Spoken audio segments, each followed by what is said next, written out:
Hi hello ನಮಸ್ತೆ ಎಲ್ಲರಿಗೂ Veeresh classes YouTube ಚಾನೆಲ್ಗೆ ಸ್ವಾಗತ ಸುಸ್ವಾಗತ. ಕರ್ನಾಟಕದಲ್ಲಿ ಪ್ರಪ್ರಥಮ ಬಾರಿಗೆ ಭಾರತದ ಆರ್ಥಿಕತೆಯನ್ನ ಪರಿವಿಡಿ ಮುಖಾಂತರ ಸಂಪೂರ್ಣವಾಗಿ ಬೋಧನೆ ಮಾಡುತ್ತಿರುವ ಮೊದಲ ಉಪನ್ಯಾಸಕ ನಾನಾಗಿದ್ದು, ನನ್ನ ತರಗತಿಗಳು ಇಷ್ಟವಾದಲ್ಲಿ ನಿಮ್ಮ ಸ್ನೇಹಿತರೊಂದಿಗೆ ಹಂಚಿಕೊಳ್ಳ್ರಿ ಅಂತ ಹೇಳ್ತಾ, ಸಾಧ್ಯವಾದ್ರೆ ಸ್ಟೇಟಸ್ ಹಾಕೋದ್ರ ಮುಖಾಂತರ ಮತ್ತೊಬ್ಬರಿಗೆ ಶೇರ್ ಮಾಡಿ ಅಂತ ಹೇಳ್ತಾ, ಇನ್ನು ಯಾರು ನಮ್ಮ ಚಾನೆಲ್ ನ ಹೊಸದಾಗಿ ನೋಡ್ತಾ ಇದಾರೆ ಈ ಚಾನೆಲ್ ನ ಸಬ್ಸ್ಕ್ರೈಬ್ ಮಾಡ್ಕೊಳ್ರಿ ಅಂತ ಹೇಳ್ತಾ, ಇಂದಿನ ತರಗತಿಯನ್ನ ನಾನು ಸ್ಟಾರ್ಟ್ ಮಾಡ್ತಾ ಇದ್ದೀನಿ. ಲಾಸ್ಟ್ ಕ್ಲಾಸ್ ಅಲ್ಲಿ ನಾವು ಅರ್ಥಶಾಸ್ತ್ರದ ಮೊದಲ ಚಾಪ್ಟರ್ ನ ನೋಡ್ತಾ ಇದ್ವಿ, ಹೌದಾ? ಬಹಳ ಬೇಸಿಕ್ ಚಾಪ್ಟರ್ ಆಗಿತ್ತು. ಎರಡನೇ ಚಾಪ್ಟರ್ ಅಂತಕ್ಕಂಥದ್ದು ರಾಷ್ಟ್ರೀಯ ಆದಾಯ ಆಗುತ್ತ. ಯಾವ ಆದಾಯ?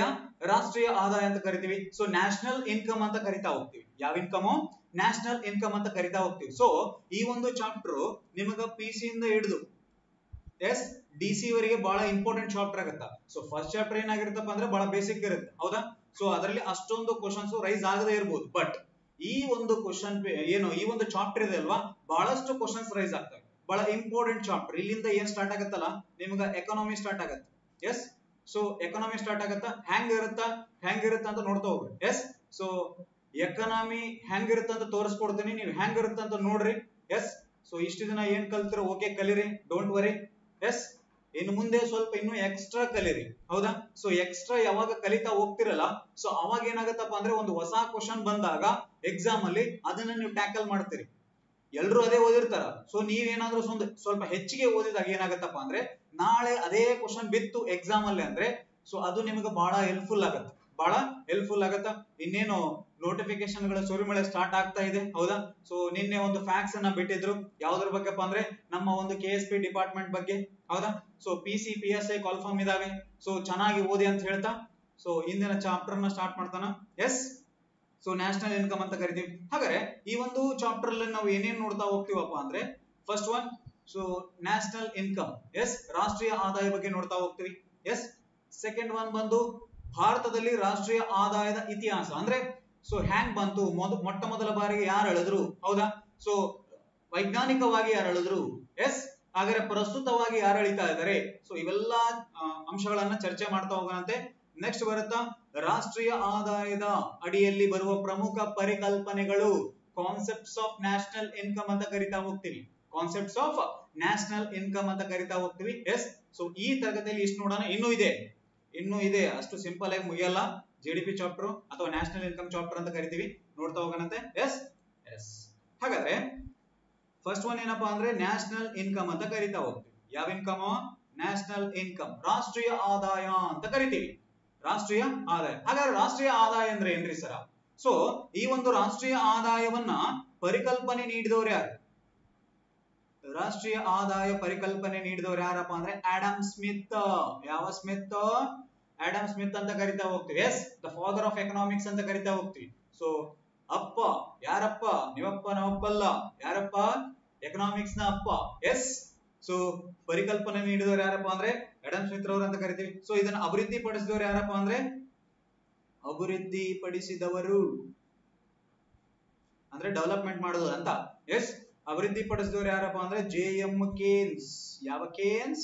JM ಕೇನ್ಸ್. ಜರ್ಮನ್ ಮಗ ಕೇನ್ಸ್ ಅಲ್ಲ, ಜಾನ್ ಮಿನಾರ್ಡ್ ಕೇನ್ಸ್ ಅಂತ ಕರಿತೀವಿ. ಯಾವ ಕೇನ್ಸ್? ಜಾನ್ ಮಿನಾರ್ಡ್ ಕೇನ್ಸ್ ಅಂತ ಕರಿತಾ ಹೋಗ್ತೀವಿ. ಹಾಗಾದ್ರೆ ನ್ಯಾಷನಲ್ ಇನ್ಕಮ್ ಅಂದ್ರೆ ಏನ್ರಿ ಸರ? ನ್ಯಾಷನಲ್ ಇನ್ಕಮ್ ಅಂದ್ರೆ ಏನು? ಒಂದು ರಾಷ್ಟ್ರವು ಒಂದು ನಿರ್ದಿಷ್ಟ ಅವಧಿಯಲ್ಲಿ, ಅಂದ್ರೆ ಸರ್ಟೆನ್ ಪೀರಿಯಡ್, ಅದು 1 year ಆಗಿರಲಿ. ಒಂದು ರಾಷ್ಟ್ರವು ಒಂದು ನಿರ್ದಿಷ್ಟ ಅವಧಿಯಲ್ಲಿ ಉತ್ಪಾದನೆ ಮಾಡಿದ ಎಲ್ಲಾ ಸರಕು ಮತ್ತು ಸೇವೆಗಳ ಅಂತಿಮ ಮಾರುಕಟ್ಟೆ ಮೌಲ್ಯಕ್ಕೆ ನಾವೇನಂತ ಕರಿತೀವಪ್ಪ ಅಂದ್ರೆ ರಾಷ್ಟ್ರೀಯ ಆದಾಯ ಅಂತ ಕರಿತೀವಿ. ಅಂದ್ರೆ ಒಂದು ರಾಷ್ಟ್ರ ಒಂದು ನಿರ್ದಿಷ್ಟ ಅವಧಿಯಲ್ಲಿ ಉತ್ಪಾದನೆ ಮಾಡಿದ ಎಲ್ಲಾ ಸರಕು ಮತ್ತು ಸೇವೆಗಳ ಅಂತಿಮ ಮಾರುಕಟ್ಟೆ ಮೌಲ್ಯ. ಯಾವ ಮೌಲ್ಯ? ಅಂತಿಮ ಮಾರುಕಟ್ಟೆ ಮೌಲ್ಯಕ್ಕೆ ನಾವೇನಂತ ಕರಿತೀವಪ್ಪ ಅಂದ್ರೆ ಏನಂತ ಕರಿತೀವಿ? ನ್ಯಾಷನಲ್ ಇನ್ಕಮ್ ಅಂತ ಕರಿತಾ ಹೋಗ್ತೀವಿ. ಯಾವ ಇನ್ಕಮ್? ನ್ಯಾಷನಲ್ ಇನ್ಕಮ್ ಅಂತ ಕರಿತಾ ಹೋಗ್ತೀವಿ. ಸ್ವಲ್ಪ ನ್ಯಾಷನಲ್ ಇನ್ಕಮ್ ಮತ್ತೆ GDP ಸೇಮ್ ಆಲ್ಮೋಸ್ಟ್ ಆಲ್ ಇರುತ್ತೆ, ಹೆಚ್ಚು ಕಡಿಮೆ ಸೇಮ್ ಇರುತ್ತೆ, ಬಟ್ ಸ್ವಲ್ಪ ಚೇಂಜಸ್ ಇರುತ್ತೆ. ಯಾವುದಕ್ಕೆ? ನ್ಯಾಷನಲ್ ಇನ್ಕಮ್ ಗೆ ಮತ್ತೆ GDP. ಅದೇನಂತ ಡಿಸ್ಕಸ್ ಮಾಡ್ತಾ ಹೋಗೋಣ ಮುಂದೆ. GDP ಬಂದಾಗ ಹೇಳ್ತೀನಿ ಅಂತ, ಡೋಂಟ್ ವರಿ. ನ್ಯಾಷನಲ್ ಇನ್ಕಮ್ ಅರ್ಥ ಅಂತೂ ಗೊತ್ತಾಯ್ತು ಅಂತ ಭಾವಿಸ್ತೀನಿ. ನೆಕ್ಸ್ಟ್, ಈ ರಾಷ್ಟ್ರೀಯ ಆದಾಯಕ್ಕೆ ಸಂಬಂಧಿಸಿದ ಪ್ರಮುಖ ಅಂಶಗಳು. ಯಾವ್ಯಾವ ಅಂಶಗಳು ಬರ್ತಾವಪ್ಪ? ಫಸ್ಟ್ನೇ ಅಂಶ ಏನಪ್ಪಾ ಅಂದ್ರೆ ರಾಷ್ಟ್ರೀಯ ಆದಾಯ ಒಂದು ವರ್ಷಕ್ಕೆ ಸಂಬಂಧಿಸಿದ ಆದಾಯವಾಗಿದೆ. 1 ಇಯರ್. ಯಾವ ಇಯರ್?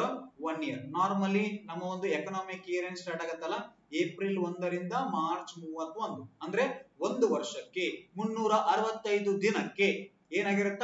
ಆದಾಯವಾಗಿರುತ್ತ. ಎಸ್. ಸೆಕೆಂಡ್ ಒನ್ ಏನಿದೆ? ಒಂದು ರಾಷ್ಟ್ರದಲ್ಲಿ ಒಂದು ವರ್ಷಾವಧಿಯಲ್ಲಿ ಉತ್ಪಾದನೆ ಮಾಡಿದ ಎಲ್ಲಾ ಸರಕು ಮತ್ತು ಸೇವೆಗಳ ಮಾರುಕಟ್ಟೆ ಬೆಲೆಯಲ್ಲಿ ಮಾಪನ ಮಾಡಲಾಗುತ್ತದೆ. ಮಾರ್ಕೆಟ್ ವ್ಯಾಲ್ಯೂ ಅಲ್ಲಿ ಗೂಡ್ಸ್ ಅಂಡ್ ಸರ್ವಿಸಸ್ ನ ಏನ್ ಮಾಡ್ತೀವಪ್ಪ ಅಂದ್ರೆ ಕ್ಯಾಲ್ಕುಲೇಟ್ ಮಾಡ್ತೀವಿ. ಎಸ್. ಸೊ ಮಾರ್ಕೆಟ್ ವ್ಯಾಲ್ಯೂ ಅಲ್ಲಿ ಗೂಡ್ಸ್ ಅಂಡ್ ಸರ್ವಿಸಸ್ ನ ಕ್ಯಾಲ್ಕುಲೇಟ್ ಮಾಡಿದ್ರೆ ಅದನ್ನ ಏನಂತ ಕರಿತೀವಿ? ರಾಷ್ಟ್ರೀಯ ಆದಾಯ ಅಂತ ಕರಿತೀವಿ. ಎಸ್. ನೆಕ್ಸ್ಟ್ ಬಂದ್ಬಿಟ್ಟು ಯಾವುದೇ ಸರಕು ಮತ್ತು ಸೇವೆಯನ್ನ ಒಂದು ಬಾರಿ ಮಾತ್ರ ಗಣನೆಗೆ ತಗೋತೀವಿ. ಎಸ್. ಒನ್ ಟೈಮ್ ಮಾತ್ರ ಏನ್ ಮಾಡ್ತೀವಪ್ಪ ಅಂದ್ರೆ ಕನ್ಸಿಡರ್ ಮಾಡ್ತೀವಿ. ಸೊ ಎರಡೆರಡು ಟೈಮ್ ಕನ್ಸಿಡರ್ ಮಾಡಲ್ಲ. ಅಂದ್ರೆ ಯಾಕೆ ಕನ್ಸಿಡರ್ ಮಾಡಲ್ಲ ಅಂದ್ರೆ ದ್ವಿಗಣನೆಗೆ ಅವಕಾಶವಿರುವುದಿಲ್ಲ. ಈಗ ಸಿಂಪಲ್ ಆಗಿ ಹೇಳ್ತೀನಿ ಕೇಳ್ರಿ. ಹತ್ತಿ ಇದೆ. ಏನಿದೆ? ಹತ್ತಿ ಇದೆ. ಸೊ ಇದೊಂದು ಪ್ರಾಡಕ್ಟ್ ತಾನೆ, ಇದು ಒಂದು ರಾ ಮೆಟೀರಿಯಲ್, ಹೌದಾ? ಎಸ್.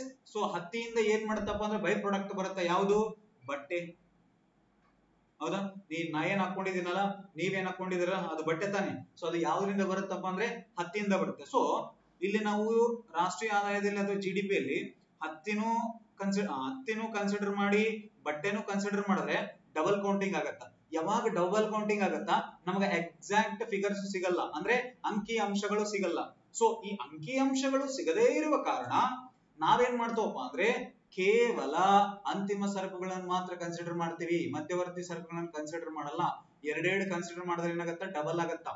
ಏನಾಗತ್ತಾ? ಡಬಲ್ ಆಗತ್ತಾ. ಸೊ ಅದಕ್ಕಾಗಿ ನಾವೇನ್ ಮಾಡ್ತೇವಪ್ಪ ಅಂದ್ರೆ ಸರಕು ಆಗಿರ್ಲಿ ಸೇವೆ ಆಗಿರ್ಲಿ ಕೇವಲ ಒಂದು ಬಾರಿ ಮಾತ್ರ ಏನ್ ಮಾಡ್ತೇವಪ್ಪ ಅಂದ್ರೆ ಪರಿಗಣನೆಗೆ ತೆಗೆದುಕೊಳ್ಳಲಾಗುತ್ತದೆ. ಅರ್ಥ ಆಯ್ತಾ? ಎಸ್. ನೆಕ್ಸ್ಟ್ ಫೋರ್ತ್ ಒನ್ ಏನೈತಿ?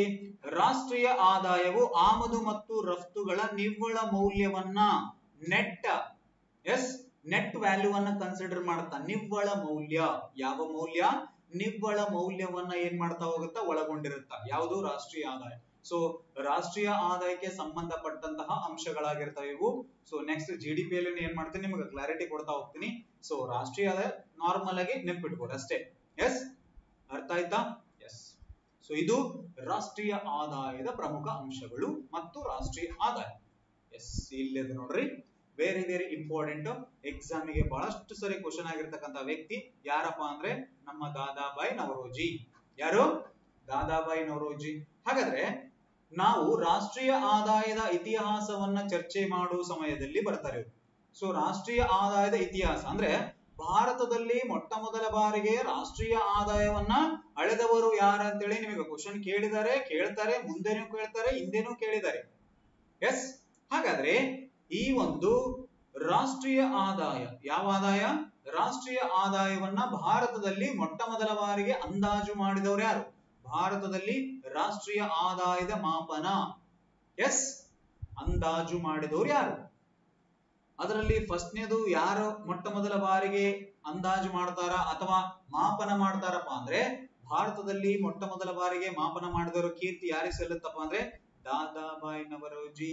ಇಲ್ಲಿದ್ದಾರೆ ನೋಡ್ರಿ, ಅವರೇ ದಾದಾಬಾಯಿ ನವರೋಜಿ. ಸ್ವಲ್ಪ ಇವ್ರ ಫೋಟೋನ ಎದಲ್ಲಿ ಹಾಕಿದ ಕಾರಣ ಸ್ವಲ್ಪ ಚೆನ್ನಾಗಿ ಕಾಣ್ತಾ ಇದಾರೆ. ನೆಕ್ಸ್ಟ್ ಫೋಟೋಸ್ ಇರ್ತಾವಲ್ಲ ನೋಡ್ರಿ, ನಿಮಗೆ ಡಿಫರೆನ್ಸ್ ಗೊತ್ತಾಗುತ್ತೆ. ಎಸ್, ಸ್ವಲ್ಪ ಚೆನ್ನಾಗಿರ್ಲಿ ಸರ್ ಅಂತೇಳಿ ಇದು ಮಾಡಿದ್ರು. ಯಾಕಪ್ಪ ಅಂದ್ರೆ ಸೊ ನಿಮ್ಮ ಒಂದು ಹಿಸ್ಟ್ರಿಯಲ್ಲಿ ಗಾಂಧೀಜಿ ಹಂಗ ನಮ್ಮ ಒಂದು ಎಕನಾಮಿಕ್ಸ್ ಅಲ್ಲಿ ಇವರು ಯಾರು? ದಾದಾಬಾಯಿ ನವರೋಜಿ. ಅಷ್ಟು ಫೇಮಸ್ ಕ್ಯಾಂಡಿಡೇಟ್ ಇವರು. Yes, Dadabhai Naoroji. Yes, the grand old man of India ಅಂತ ಕರಿತೀವಿ. ಹಾಗಾದ್ರೆ ಭಾರತದಲ್ಲಿ ಮೊಟ್ಟ ಮೊದಲ ಬಾರಿಗೆ ರಾಷ್ಟ್ರೀಯ ಆದಾಯವನ್ನು ಅಳೆದವರು ಯಾರಪ್ಪ ಅಂದ್ರೆ ದಾದಾಬಾಯಿ ನವರೋಜಿ. ಭಾರತದಲ್ಲಿ ಮೊಟ್ಟ ಮೊದಲ ಬಾರಿಗೆ ಬಡತನವನ್ನ ಅಂದಾಜು ಮಾಡಿದವರು ಯಾರಪ್ಪ ಅಂದ್ರೆ ದಾದಾಬಾಯಿ ನವರೋಜಿ. ಭಾರತದಲ್ಲಿ ಮೊಟ್ಟ ಮೊದಲ ಬಾರಿಗೆ ತಲಾದಾಯವನ್ನ ಅಳೆದವರು ಯಾರಪ್ಪ ಅಂದ್ರೆ ದಾದಾಬಾಯಿ ನವರೋಜಿ. ಹ್ಯಾಂಗ್ ಬಂದ್ರು ಕ್ವಶನ್ 6 ಹೊಡಿಬೇಕು ನೀವು. ಅರ್ಥ ಆಯ್ತಾ? ಹ್ಯಾಂಗ್ ಬಂದ್ರು ಹೊಡಿಬೇಕು. ಎಸ್, ಇಷ್ಟು ಇನ್ನು ಇದೆ. ದಾದಾಬಾಯಿ ನವರೋಜಿ ಮುಗ್ದಿಲ್ಲ, ಐತೆ ಬಿ ಪಿಕ್ಚರ್ ಬಾಕಿ ಹೇ. ಎಸ್, ಸೊ ದಾದಾಬಾಯಿ ನವರೋಜಿನ ನಾವೇನಂತ ಕರಿತೀವಿ? ದಾದಾಬಾಯಿ ನವರೋಜಿನ ನಾವೇನಂತ ಕರಿತೀವಪ್ಪ ಅಂದ್ರೆ ಭಾರತದ ವೃದ್ಧ ಪಿತಾಮಹ. ಭಾರತದ ವೃದ್ಧ ಪಿತಾಮಹ ಯಾರು ಅಂತೇಳಿ ಕ್ವಶನ್ ಬಹಳಷ್ಟು ಸರಿ ಕೇಳಿದ್ದಾರೆ. ಭಾರತದ ವೃದ್ಧ ಪಿತಾಮಹ ಅಥವಾ grand old man of India. Grand old man of India ಅಂತ ಹೇಳಿ ಯಾರನ್ನ ಕರಿತೀವಿ ಅಂತ ಹೇಳಿ ಕ್ವಶನ್ ಕೇಳಿದ್ದಾರೆ. The grand old man of India ಅಂತ ಹೇಳಿ ಯಾರನ್ನ ಕರೀತಾರಪ್ಪ ಅಂದ್ರೆ is none other than Dadabhai Naoroji. ಯಾವರೋಜಿ? ದಾದಾಬಾಯಿ ನವರೋಜಿ. ಸರ್ ಹಾಗಾದ್ರೆ ಭಾರತದ ವೃದ್ಧ ಮಹಿಳೆ ಯಾರು? Grand old women of India ಯಾರು? ಅರುಣಾ ಅಸಫ್ ಅಲಿ. ಯಾವ ಅಲಿ? ಅರುಣಾ ಅಸಫ್ ಅಲಿ ಅಂತ ಕರಿತೀವಿ. ಹಾಗಾದ್ರೆ ಸರ ಮತ್ತೊಂದು ಕ್ವಶನ್ ನಿಮಗೆ ಕೇಳಬಹುದು ನೆಕ್ಸ್ಟ್ ಮುಂದೆ ಬರತಕ್ಕಂತ ಎಕ್ಸಾಮ್ ಅಲ್ಲಿ. Grand old man of south India. India ಕೇಳಿದ್ರಿ, ಈಗ ಸೌತ್ ಇಂಡಿಯಾ ಕೇಳ್ತೀರಿ. Yes, grand old man of south India ಯಾರಪ್ಪ ಅಂದ್ರೆ ಸುಬ್ರಹ್ಮಣ್ಯ ಅಯ್ಯರ್. ಯಾವ ಅಯ್ಯರು? ಸುಬ್ರಹ್ಮಣ್ಯ ಅಯ್ಯರ್ ಅಂತ ಕರಿತೀವಿ. ಹಾಗಾದ್ರೆ ಮತ್ತೊಂದು ಮುಂದುವರೆದು ಕ್ವಶನ್ ಕೇಳಬಹುದು ನಿಮಗ. Grand old man of Mysuru, not Karnataka, it's Mysuru.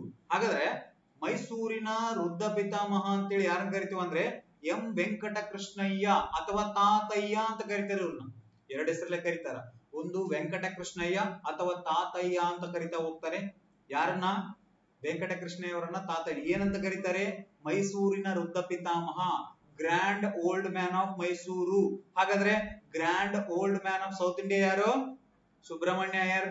ಹಾಗಾದ್ರೆ grand old women of India ಯಾರು? ಅರುಣಾ ಅಸಫ್ ಅಲಿ. ಹಾಗಾದ್ರೆ grand old man of India ಯಾರು? ಎಸ್, ಯಾರು?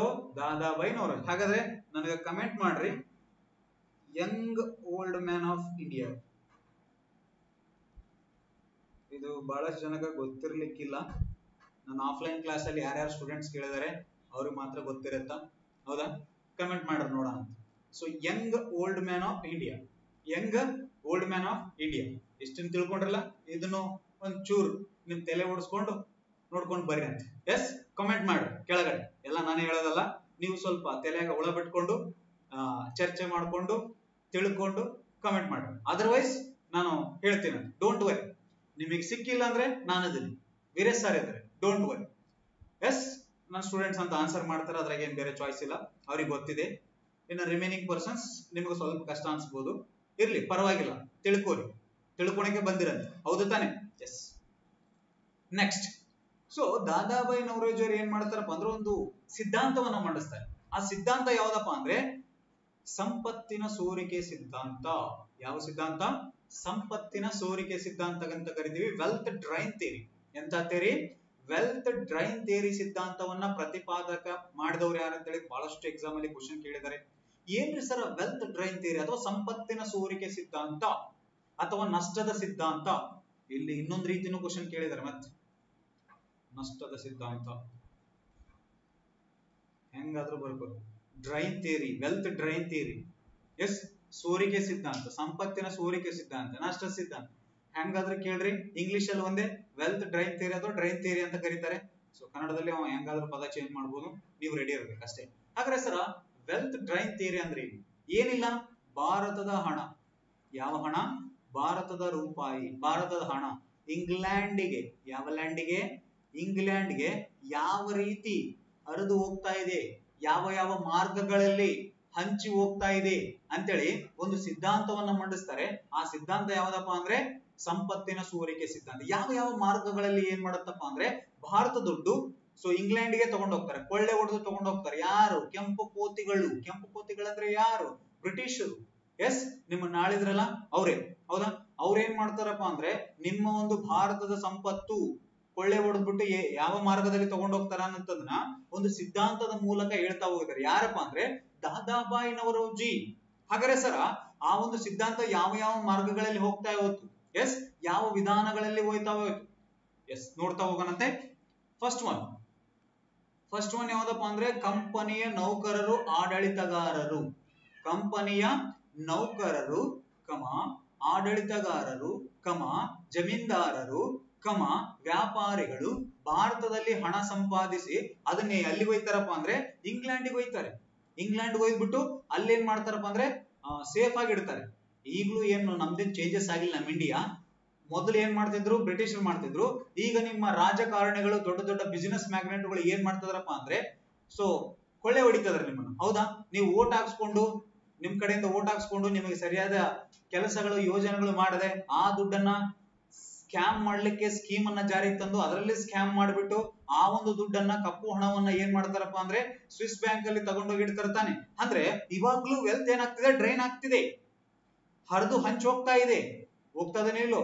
ಅದನ್ನ ಯಾವಾಗ ಹೇಳ್ಯಾರ? ಆಲ್ರೆಡಿ ಅವಾಗೇ ಹೇಳ್ಯಾರ. ಯಾರು? ನಿಮ್ಮ ಒಂದು ದಾದಾಬಾಯಿ ನವರೋಜಿ ಅವರು. ಯಾವ ರೋಜಿ? ದಾದಾಬಾಯಿ ನವರೋಜಿ. ಎಸ್. ಸೆಕೆಂಡ್ ಒಂದು, ಬಂಗಾಳದಲ್ಲಿ ಸರ್ಕಾರ ದಿವಾನಿ ಹಕ್ಕಿನಿಂದ ಬರುತ್ತಿದ್ದ ಆದಾಯದಿಂದ ಭಾರತದಲ್ಲಿ ಸರಕುಗಳು ಖರೀದಿಸಿ ಇಂಗ್ಲೆಂಡ್ಗೆ ರಫ್ತು ಮಾಡ್ತಿದ್ರು, ಅದರಿಂದ ಲಾಭ ಗಳಿಸ್ತಿದ್ರು. ಹೆಂಗ ಲಾಭ ಗಳಿಸ್ತಿದ್ರು ಅಂದ್ರೆ ಸಿಂಪಲ್ ಆಗಿ ಹೇಳ್ತೀನಿ ಕೇಳ್ರಿ. ಸೊ ಇಲ್ಲಿ ಏನಾಗ್ತಿತ್ತು? ಬಂಗಾಳದಲ್ಲಿ ಸರ್ಕಾರ ಪದ್ಧತಿ ಇತ್ತು, ದಿವಾನಿ ಹಕ್ಕಿತ್ತು, ಹೌದಾ? ಸೊ ಈ ಒಂದು ದಿವಾನಿ ಹಕ್ಕಿನಿಂದ ಏನಾಗ್ತಿತ್ತಪ್ಪ ಅಂದ್ರೆ ಯಾರಿಗೆ? ನಿಮ್ಮ ಒಂದು ಬ್ರಿಟಿಷರಿಗೆ. ಈ ಬ್ರಿಟಿಷರಿಗೆ ದಿವಾನಿ ಹಕ್ಕಿನಿಂದ ಏನ್ ಮಾಡ್ತಿದ್ರು? ದುಡ್ಡು ಬರ್ತಿತ್ತು, ಹೌದಾ? ಸೊ ಈ ದುಡ್ಡಿನಿಂದ ಏನ್ ಮಾಡ್ತಿದ್ರು ಅಂದ್ರೆ ಕಚ್ಚಾ ಸರಕುಗಳನ್ನ ಪರ್ಚೇಸ್ ಮಾಡ್ತಿದ್ರು. ಕಚ್ಚಾ ಸರಕುಗಳು ಬಹಳ ಕಡಿಮೆ ಪ್ರೈಸ್, ಹೌದಾ? ಅದನ್ನ ತಗೊಂಡೋಗ್ಬಿಟ್ಟು ಇಂಗ್ಲೆಂಡ್ ಅಲ್ಲಿ ಏನ್ ಮಾಡ್ತಾರಪ್ಪ ಅಂದ್ರೆ ಸಿದ್ಧ ವಸ್ತು ಮಾಡ್ತಿದ್ರು. ಸಿದ್ಧ ವಸ್ತು ಮಾಡ್ಬಿಟ್ಟು ಅಗೇನ್ ಡಬಲ್ ಪ್ರೈಸ್ ಏನ್ ಮಾಡ್ತಿದ್ರು? ನಮ್ಮ ಒಂದು ದೇಶದಲ್ಲಿ ಬಂದು ಮಾರಾಟ ಮಾಡ್ತಿದ್ರು. ಸೊ ಈ ರೀತಿ ಏನ್ ಮತ್ತೆ ಆ ದುಡ್ಡೇ ಇಲ್ಲೇ ಇನ್ವೆಸ್ಟ್ಮೆಂಟ್ ಮಾಡ್ತಿದ್ರು, ಮತ್ತೆ ಅದನ್ನ ತಗೊಂಡು ಹೋಗ್ತಿದ್ರು ನಮ್ಮ ದೇಶಕ್ಕೆ. ಈ ರೀತಿಯಾಗಿ ನಿಮ್ಮ ಸಂಪತ್ತನ್ನ ಕೊಳ್ಳೆ ಹೊಡಿತಿದ್ರು. ಯಾರು ಹೇಳಿದ್ರು? ದಾದಾಬಾಯಿ ನವರೋಜಿ. ಯಾವ ರೋಜಿ?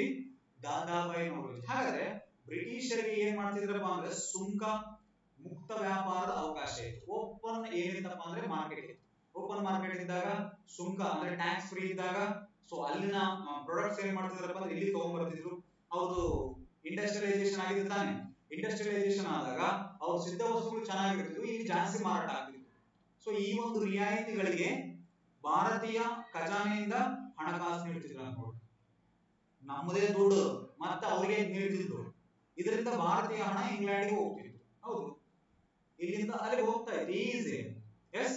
ಭಾರತೀಯ ಕಂಪನಿಗಳ ಅಧಿಕಾರಿಗಳ ಸಂಬಳ ಮತ್ತು ಪಿಂಚಣಿ ವೆಚ್ಚವನ್ನ ಭಾರತದ ಖಜಾನೆಯಿಂದ ಪಾವತಿಸಲಾಗುತ್ತಿತ್ತು. ಅಂದ್ರೆ ಭಾರತದಲ್ಲಿನ ಕಂಪನಿಯ ಅಧಿಕಾರಿಗಳು. ಯಾವ ಅಧಿಕಾರಿಗಳು? ಭಾರತದ ಅಧಿಕಾರಿಗಳಲ್ಲ, ಬ್ರಿಟಿಷ್ ಅಧಿಕಾರಿಗಳು.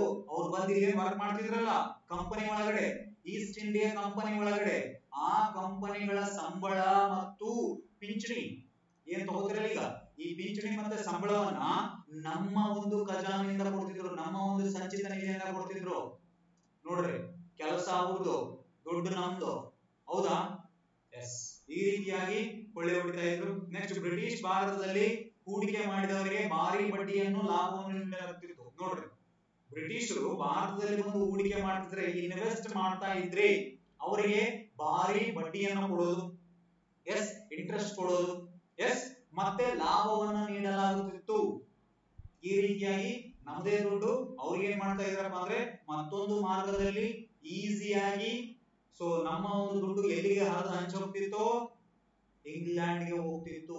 ಸೊ ಇದನ್ನು ನೋಡಿದ ದಾದಾಬಾಯಿ ನವರೋಜಿ ಏನ್ ಮಾಡ್ತಾರಪ್ಪ ಅಂದ್ರೆ ಸಂಪತ್ತಿನ ಸೋರಿಕೆ ಸಿದ್ಧಾಂತವನ್ನ ಮಂಡನೆ ಮಾಡ್ತಾ ಹೋಗ್ತಾರೆ, ಹೇಳ್ತಾ ಹೋಗ್ತಾರೆ. ಸೊ ಈ ರೀತಿಯಾಗಿ ಬ್ರಿಟಿಷರು ನಮ್ಮ ದೇಶದ ಹಣವನ್ನ, ಎಸ್, ಸಂಪನ್ಮೂಲಗಳನ್ನ ಕೊಳ್ಳೆ ಹೊಡಿತಿದ್ರು ಅಂತೇಳಿ ಹೇಳ್ತಾ ಹೋಗ್ತಾರೆ. ಯಾರು?